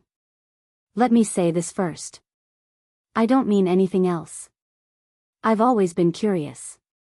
You're called Zhong Tan, your brother's name is Zhong Gui, and your uncle's name is Zhong Liang. They all have 2 characters in their names. Why is your father named Zhong Shentong?" Zhong Tan frowned and did not answer this question. Su Fengnian had Song Dongming, Yang Xinxing, and the provincial governors and generals go to the Liuzhou provincial governor's mansion first, while he pulled Zhong Tan and Su Beiji into the city on foot. The young king and the youngest deputy provincial governor of Liang walked side by side. Zhong Tan and his maidservant Lu Daogu followed closely behind. Zhong Tan looked at the back and asked directly, "Prince, may I ask if I am dead or alive? When will I die, and how long can I live?" Su Fengnian did not turn around. He smiled and said, "That depends on you." Zhong Tan said in a deep voice, "If your highness wants me to persuade the Zhong family to change sides before the battle, you're overestimating my influence and underestimating my Zhong family style." Su Fengnian couldn't help but stop. He turned to look at Xia Zhibo, who had a determined expression on his face, and said with a strange smile, "It's too early to say that." Zhong Tan could not figure it out, but he was too lazy to get to the bottom of it. After a moment of hesitation, he asked, "In Liuzhou, who will Bailiang use to deal with Huang Songpu's army? Who will go deep into Shijing alone?" Su Fengnian slowed his steps and walked side by side with Zhong Tan. He said frankly, "Originally, my younger brother Huang Manor and Liuzhou's general Ko Jianghu were used to deal with Huang Songpu. Now, Xie's Mount Lantua monk soldiers leading the western frontier will be added. Yul Wandao's Yuzhou cavalry will also be supported by Chao Wei's cavalry, and together they will enter the hinterland of your southern dynasty." Zhong Tan nodded. "In the battle in Liuzhou, Bailiang was originally barely able to fight, but now you're barely able to win. Our great situation has been ruined at the last moment." Su Fengnian smiled and said, "General Zhong is a great contributor." Zhong Tan's expression was indifferent, but his personal maid did not have this old monk's composure. She was overflowing with killing intent. Su Fengnian was unmoved. He continued, "Earlier, when I said that you spoke too early, I meant that you don't need to be anxious. If the battle outside Bailiang's pass is unfavorable, such as the loss of Beijiqing, then you, Zhong Tan, will definitely die. However, if the battle outside the pass goes beyond expectations, such as our Bailiang cavalry being able to retake Huda city next year, then you will naturally have to wait." Zhong Tan said expressionlessly, "Then I'll wait and see." Su Fengnian suddenly joked, "When I went to Beimang, I had to speak in your Beimang language from beginning to end. You, Zhong Tan, are luckier than me. Now that you're in Xingsang City, you don't have to speak the language of the Central Plains." Zhong Tan dismissed it with a smile. However, the female master from the princess tomb sneered and said, I heard that the Su family in Bailiang has a deep grudge with the Zhao family in Liang. Unexpectedly, the prince has the heart of a bodhisattva who repays evil with good. He is hell-bent on guarding the Liang emperor's house. Without waiting for Su Fengnian to speak, Zhong Tan softly shouted, "Rice." Her eyes were gloomy and her lips were tightly pursed. She was fearless and looked at the young vassal king who was a grandmaster of martial arts evaluation. She was unafraid of death. Su Beiji, who had been silent all this time, said, "Your words are a little hurtful. It's not very kind." Pulling Lu Daogu behind him, Zhong Tan showed an expression of admitting defeat for the first time. "Please forgive me, Your Highness." Su Fengnian glanced at the shabby brocade pouch on her waist and asked, "Have you ever drunk our Bailiang's green ant wine?" Her words were full of sarcasm. "I drank it once in my early years and I don't want to drink it again. It's very crude. However, I do want to drink the poisoned green ant wine. Your Highness, remember not to be too stingy. If 1 cup is not enough, give me a pot." Zhong Tan turned his head and shouted angrily, "Lu Daogu. If you want to die, don't drag me down with you." Su Fengnian withdrew his gaze from her face and continued to walk forward. "That's enough. Both of you, master and servant, stop acting. One of you wants to spill your own blood and die on the spot. That way, that prince won't be angry and earn a chance to live for your master. The other wants to distance herself from her personal servant so that she won't be angered. In the end, the taste of you two is much worse than the green ant wine." After being exposed, Zhong Tan and she were speechless. Su Fengnian raised his head and looked into the distance, lost in thought. The reason he had asked that boring question about the green ant wine was that after seeing the spy and death warrior in the princess tomb, he couldn't help but think of the servant girl in Wutong in whom he had given the nickname Green Ant. Men were willing to die heroically for their country. Soldiers were willing to die for their friends. They died generously. Some women were only willing to live for men. They only wanted to dress up for those who liked them. In the end, even if they died with a tender heart. As they approached the provincial governor's mansion, Zhong Tan, Lu Daogu, and the 20 or so elite cavalrymen left under the escort of Mi Fengjie, Fan Shaochai, and a few spies from the Fu Shui chamber. Su Beiji stood on the steps outside the mansion and looked at the departing figures. He said self-deprecatingly, "I originally thought of a way to tell you not to rush to kill Zhong Tan. It was all in vain." Su Fengnian smiled but didn't say anything. Su Beiji asked, "What's wrong? You want to recruit this Beimang Xia Gemo, who's good at commanding troops? It doesn't seem like it. Otherwise, you would have used the tactic of treating the wise with respect." Su Fengnian shook his head and said, "I'll use anyone but Zhong Tan." Su Fengnian quickly added, "Besides, you didn't tie him up. How am I supposed to hurry up and untie him?" Su Beiji grimaced and said, "You're spoiling my appetite." Su Fengnian suddenly laughed and asked, "How many heads do you think Zhong Tan has?" Su Beiji was stunned. He rolled his eyes and said, "Are you kidding? It's not funny at all." Su Fengnian looked into the distance and said softly, "There are 2 cities in Yozhou's gourd, Sleeping Bao City and Luanha City. But Zhong Tan only has 1 head on his neck. It's not enough to split." Su Beiji nodded and said, "Then let's keep it for now. In any case, it might be useful in the future. If Beimang is really forced into internal strife by us, Zhong Tan's Zhong family can really add fuel to the fire." Su Fengnian grunted in agreement. Su Beiji seemed to have recalled something and asked curiously, Zhong Tan aside, "Why didn't you kill that Beimang girl? Are you taking pity on her because she's a woman? I have to say something about you. That maid's looks are so mediocre. Can you really do it?" Su Fengnian said helplessly, "That's not very kind of you to say." Soon, this persimmon grabbed Zhu Zi's shoulder and said cheekily, "Didn't you realize that the girl was sweating profusely even though she looked like she was ready to die? Also, didn't you notice that I was emitting such a strong killing intent? I almost couldn't help but remind you, my killing intent is too strong, get out of my way." Su Beiji only replied with 1 word, "Scram." Su Fengnian twitched his mouth. Su Beiji retracted his expression and said softly, Zhong Tan said something very interesting. Let's wait and see. Beimang's Western Front Commander Wang Sui, Heshi Region's Magistrate Helian Wuwei, Crown Prince Yelu Hongkai, the new Assistant Minister of War Yelu Dongchuang, and some other chess pieces deeply rooted in Beimang's territory. Now, there's the Zhong family. It's really...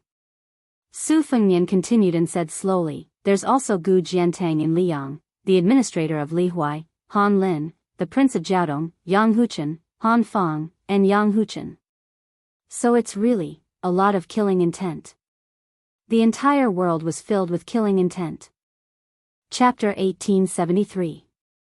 Because Fuyu Town at the foot of Mount Wudong was the starting point of the South Mountain Road of Burning Incense, and because it was rumored to be the place where Qi Jiajie's 10,000-mile sword strike ended, and because it was close to the Wudong martial arts competition, this originally unknown town suddenly became very lively. The big and small Taoist temples on Mount Wudong were already overcrowded, so many low-class rooms in Fuyu Town were sold at a high price, and the restaurant business was even more profitable. Some Jianghu people who came from afar were surprised when they recognized Yuqi Liangfu, the owner of the Snow Mountain Villa, on the street, but when they entered the restaurant, they were surprised to find Zhang Chunlin, the young owner of Yuyan Mountain Villa, sitting 2 tables next to them. Then they heard that there were many fairies of Gangnam-do sitting upstairs, and then they saw Liao Dong's red sandalwood monk, one of the 16 individual immortals, striding in. The onlookers were completely numb. Normally, when they walked in Jianghu, rare grandmasters were elusive, but now, they were like cabbages on the street, it was hard not to see them. This small Fuyu town was full of crouching tigers and hidden dragons.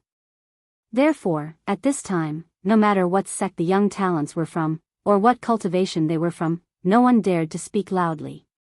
They were afraid that if they accidentally spat on the ground, it would splash on the clothes of some martial arts grandmaster, and then they would be in serious trouble. This was not an alarmist talk. Previously, the Fish Dragon Gang had sent a message to the Jianghu people that in Beiliang, it was okay to stop sparring, but they were not allowed to fight and hurt people because of personal grudges. Otherwise, if they were found, the Su family's iron cavalry would be executed without mercy. Half a week ago, there were 2 pitiful people who were unlucky. Because someone glanced at the table next to him while eating, they drew their swords and fought each other. One of them was seriously injured on the spot, while the other left in a heroic spirit. In the end, the latter was killed by the local cavalry within the time it took for an incense stick to burn. His head was hung on the street as a public display. This made people understand a principle: when traveling in Jianghu, especially Beiliang Jianghu, which had always been outside the Central Plains, one should never blindly look or act recklessly. People might die. In particular, many of the heroes of the Jianghu rushed over to join in the fun. They witnessed with their own eyes the unique pursuit of the cavalry. That famous master with extraordinary lightness skills was killed in a single charge by 200 Beiliang cavalrymen. Flying on the water or having the physique of a third-level martial artist, he had no power to fight back at all when faced with well-trained light crossbows. The Beiliang cavalrymen's frontal charge, circling around the perimeter, and intercepting them on fast horses were all done in one go. In comparison, the fight between the constables of the Central Plains and the heroes of the Jianghu was like a vixen clawing at a man in love. The difference was like heaven and earth. There was a tea stall on the side of the main road outside the small town. It was noon, and the stall was selling Wudong's famous calming cold tea. Coupled with the fragrant spring morning pancakes, business was booming. By the side of the road, there were tall horses resting with their owners. 6 or 7 greasy tables were filled with foreign tea guests. Everyone had an extraordinary air about them, and it was obvious that they were all Jianghu people who had come to Wudong for the martial arts competition. 2 of the tables were occupied by 8 young women with zither, kongho, hule, and other musical instruments placed in front of them. One of the tables was occupied by a strong young man who did not carry any weapons. His eyes shone with a bright light, and he sat majestically. With just a glance, one could tell that he was a master of external martial arts. The young men at the other table each carried a white spear on their backs. Although they were wooden spears that they practiced with every day, the four of them had completely different styles. They had the relatively complicated crow neck spear, the simple all spear, the great shoe brush spear, and the Donghua splitting horse spear. These four tables surrounded the main table, in the middle like stars surrounding the moon. There were three people who seemed to be of different ages sitting there. The young woman had a crystal clear jade flute on her waist. She was graceful and moving. The man with white hair on his temples carried two cloth bags. The middle-aged man was short, a full head shorter than the young woman, but he had a proud look on his face. The other two tables were probably outsiders to these 5 tables. They were also relatively close to the road. Once a carriage passed by, dust would fly up, and it would be hard to tell whether they were drinking tea or eating dust. At this time, a carriage slowly stopped. There were 3 knights serving as the carriage's retainers. The young coachman turned around and lifted the curtain. A handsome man in white walked out of the carriage. He habitually squinted his eyes and vaguely saw the outline of escaped summer town. After whispering to each other, the man returned to the carriage. The young coachman jumped off the carriage and took the reins from one of the retainers. The retainer took over as the coachman, and the carriage continued to move towards the small town. Only one of the 3 retainers followed the young coachman. It was a young woman with a knife on her waist. Her appearance was outstanding, but unfortunately, her face was gloomy and cold. Her whiteness reduced a lot of her charm. The young man and woman, who were probably servants of a big family, led their horses to the tea stall. Coincidentally, there were also 2 men and women who were about the same age as them walking back from the distant river. The woman was carrying a pipa wrapped in a brocade case with western shoe pattern. Her lips were thin and her mouth was small, graceful and charming. However, the man who accompanied her was too inferior. He had a toad face that could ward off evil. He was too young and mature. When he smiled, he did not look like a Jianghu talent. He was the kind of person who would be treated as a flower thief by the guards at the city gate even if he had an identity card. When the 2 pairs of young men and women walked to the tea stall at the same time, the toad face's small eyes rolled around and fiercely sized up the woman's retainer with a knife behind the coachman. This man, who already had meat in his bowl, was obviously not satisfied and was eyeing the meat in the pot. However, because of the beauty beside him, he was embarrassed to show too ugly eating manners. In the end, he did not go up to strike up a conversation. When he noticed the strange woman's cold eyes, he slightly grinned and raised his eyebrows. Then, he noticed that she was holding the handle of her knife with one hand and was about to pull it out. He was even more overjoyed. Oh, it was still a rouge horse. If it was in the past, he would have liked it the most. He could not help but stick out his tongue and lick his lips out of habit. This action provoked a sneer from the woman with the knife. The toad face did not find it strange, but the 3 people at the table in the middle almost all held their breath at the same time. It was like 2 tigers meeting on a mountain. The short man said in a deep voice, "Changfeng, come back." At the same time, the young man who had been the coachman stopped and patted the shoulder of the woman beside him. The latter immediately restrained her spirit and released her murderous aura.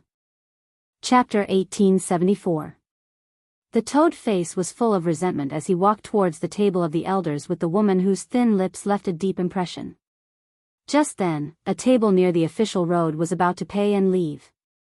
The man and woman sat down and ordered 2 bowls of calming soup. The woman with the saber lowered her voice and said, "The woman who is good at retaining her youthful looks is Lu Jiejuan, the leader of the Misty Peak of the Huainan sect. She is a 2nd-grade grandmaster. I don't know why she has a deep relationship with the Qi cultivators of the northern sect.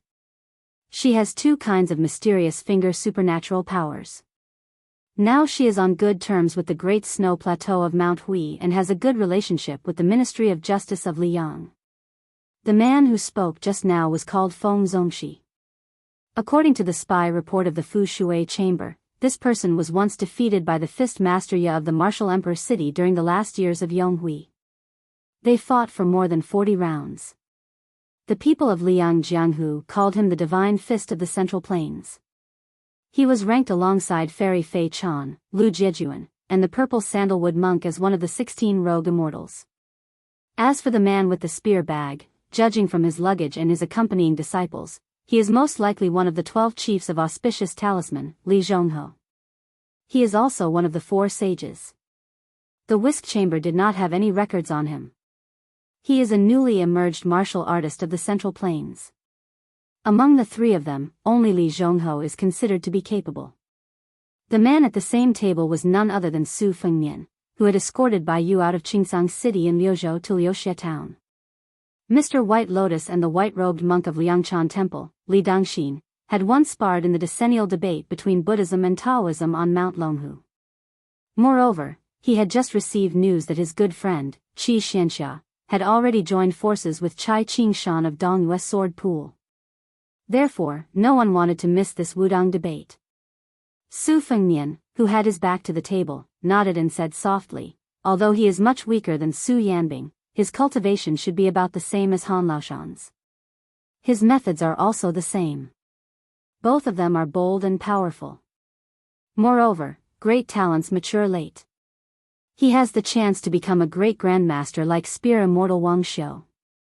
If you fight with him, your chances of winning are not high. The woman who became the manager of the second branch of the whisk chamber with me, Fengjie, said indifferently, I only know that I can definitely kill him.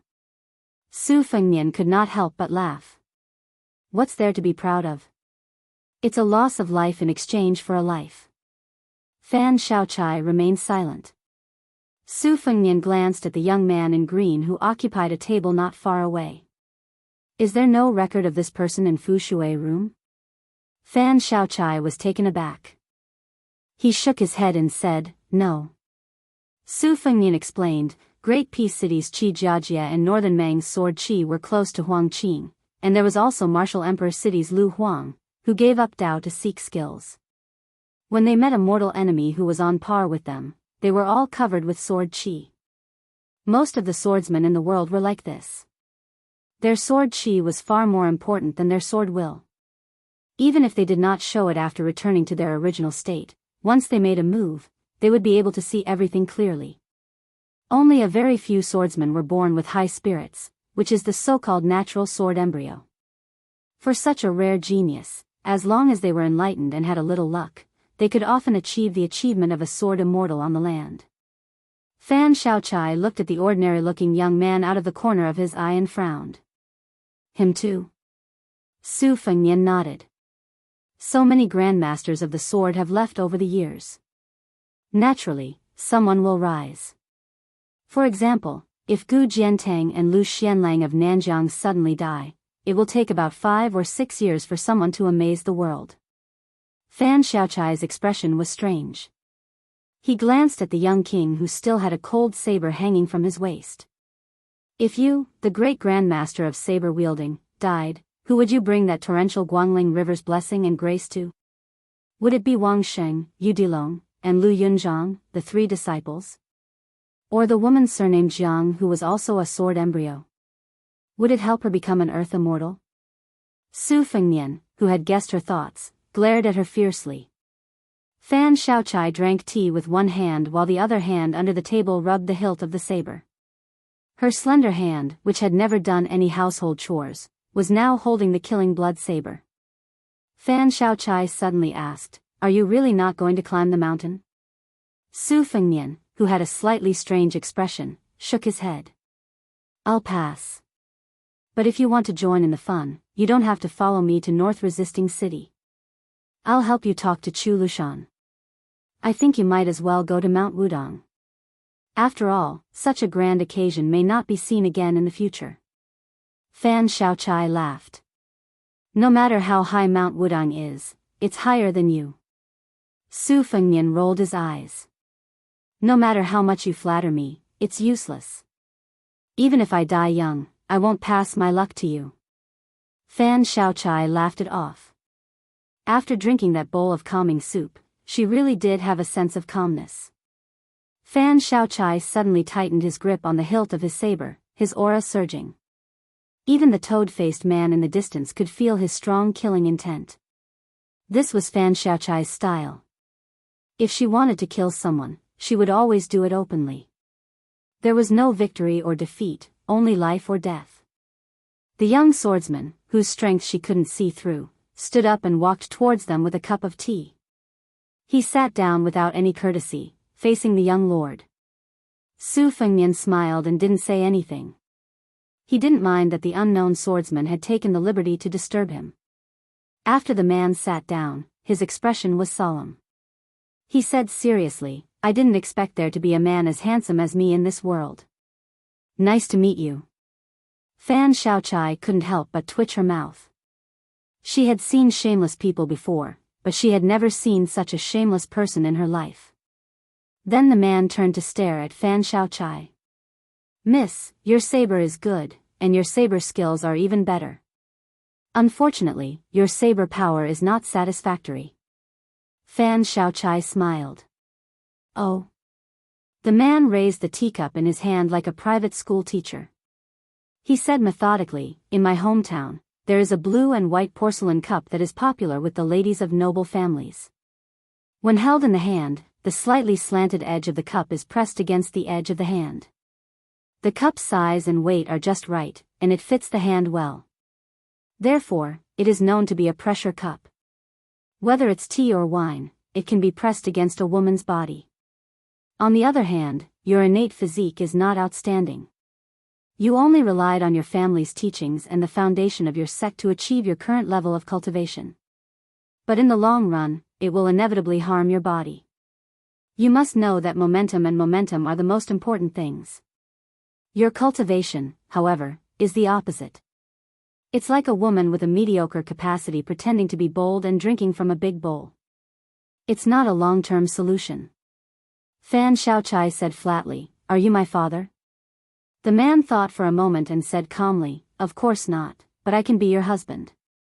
Su Fengnian, who drank tea much slower than Fan Xiaochai, almost spat out the tea in his mouth when he heard this.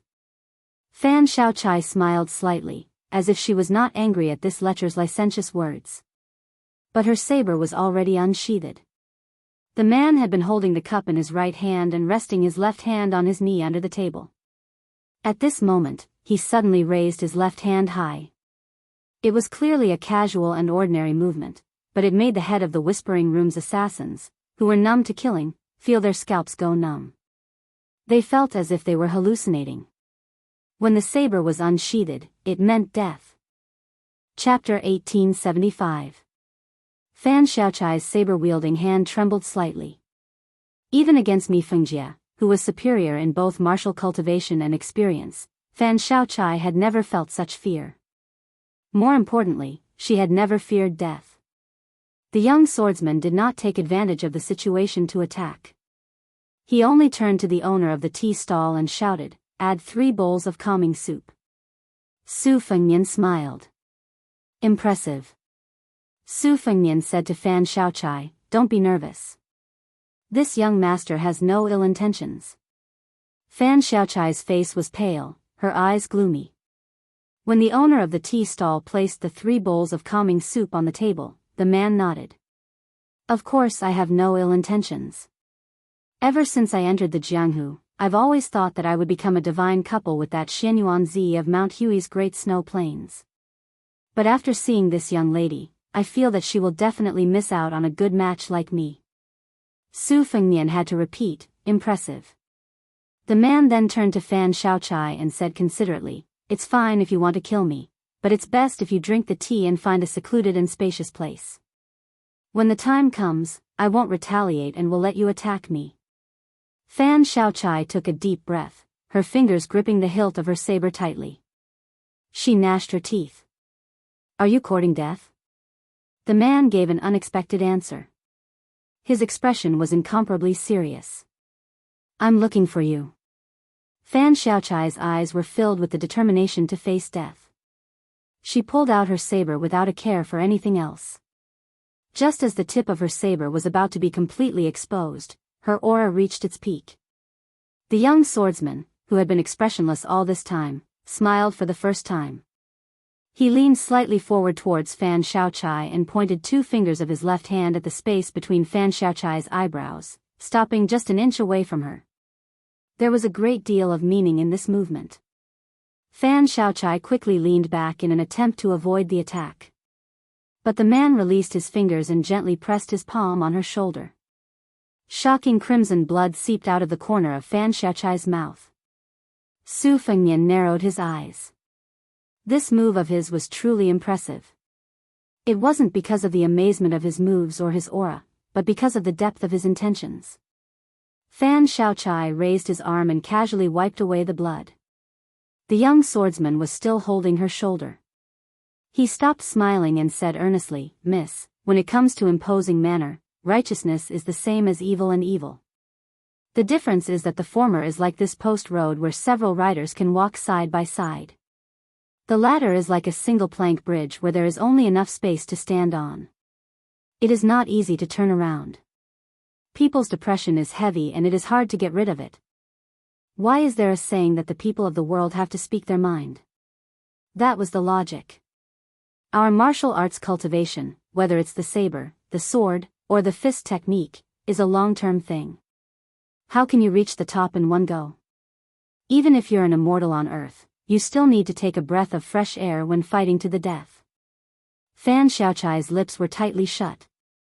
In fact, at this moment, her mouth was already full of blood, and she couldn't even say the word scram. But she still didn't want to spit it out. If Su Fengnian, the king of Bailiang, was the person she wanted to kill the most in her life, then this fellow who had been kicked in the head more than once by a donkey was second. He had already surpassed Chu Lushan, who had personally turned her into a death warrior of the Fu Shui room years ago. Su Fengnian sighed and raised the bowl of calming soup that had just been delivered. He poured half of it into the empty bowl before handing it to Fan Xiaochai. She hesitated for a moment before taking the white bowl. She shook off the man's hand on her shoulder and turned around. Lowering her head, she spat blood into the bowl and drank it all in one gulp. Perhaps apart from Su Fengnian, only the Snow House Spear Saintly Hong Ho of the Jianghu people around the table had figured out the mystery. Even in the eyes of Lu Jiejuan of Ethereal Peak and Feng Zongxi, the master of fist techniques, there was nothing special about the young swordsman other than his speed. And that speed seemed to be all there was to it. As for the others, they were even more confused. That young swordsman looked at Fan Xiaochai's back, wanting to say something but hesitating. In the end, he didn't say anything. He turned to Su Fengnian and asked, "You are either an ordinary person who has never practiced martial arts or a top figure who is skilled in qi cultivation. Otherwise, I would have been able to sense the uniqueness of your qi flow. But since you have the guts to walk around the city with a cold saber hanging around your waist, and you have this girl with you, I believe that you are not simple." Then Su Fengnian waited quietly for him to continue. But this time, the young swordsman didn't disappoint. "Then may I ask for this girl's name?" Su Fengnian smiled and said, "She used to be called Fan Xiaochai, as in hairpin. Now, she is called Fan Xiaochai, as in firewood." That person nodded and said, "As I expected, they are both good names." Su Fengnian was speechless. After roaming the Jianghu for so many years, had he finally met an opponent whose skin was as thick as his? It was just that when he was at his lowest point in the Jianghu back then, other than his face, he still relied on his face to beg for water from the village women. He was invincible and had never been defeated. However, the person in front of him purely relied on his face. That person thought for a moment. "Forget it. I wanted to ask you something, but there's no need for that now. In any case, it doesn't matter whether I go to Mount Wudong or not." Su Fengnian, who already knew the young swordsman's identity, asked with a smile, "Why doesn't it matter?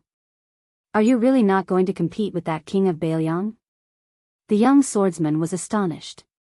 "You know who I am?" Su Fengnian nodded. He rubbed his chin and said in realization, "It's not easy for you to guess my identity just from my appearance. But then again, it's also reasonable." Su Fengnian began to understand Fan Xiaochai's feelings a little. Fan Xiaochai had already turned around and placed the white bowl on the table. He stared at that person and said, "I must kill you." That person was neither mocking nor angry. He grinned brightly and said, "As you wish." Su Fengnian asked curiously, "You're not joking?" That person sat up straight and said in a deep voice, "I never joke with people." If I really like someone, shouldn't it be love at first sight? I don't think that falling in love with someone is the only way to do so. Instead, it's only after falling in love with someone that we'll be able to do so. What, you don't believe me? Su Fengnian looked at this young face in a daze. He thought of the old man in the sheepskin coat and that green-robed fengdu cultivator. It turned out that there were still fools in the Jianghu. They were unreasonable and did not need to be reasoned with. Su Fengnian smiled and said softly, I believe you. Fan Xiaochai asked expressionlessly, who are you? Su Fengnian couldn't help but rub his brows. As expected, this fellow was starting to hurt him invisibly again. Miss Xiaochai, I like you. It has nothing to do with whether you like me or not. Then he winked at Fan Xiaochai. Don't be surprised if I don't like you one day. Fan Xiaochai was on the verge of breaking down. He roared, who are you? Only then did the young swordsman put his hand on the hilt of his sword.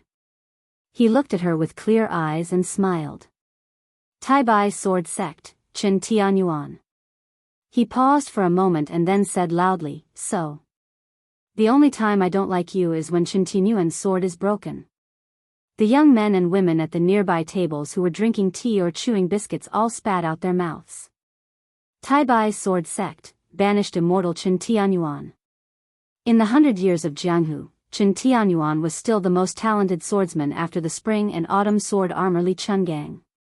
He was the fastest to break through. Lu Jijuan and Feng Zongxi looked at the snow hut spear Saint Li Chengho at the same time. The latter nodded slightly. He should be the one from Taibai Sword Sect.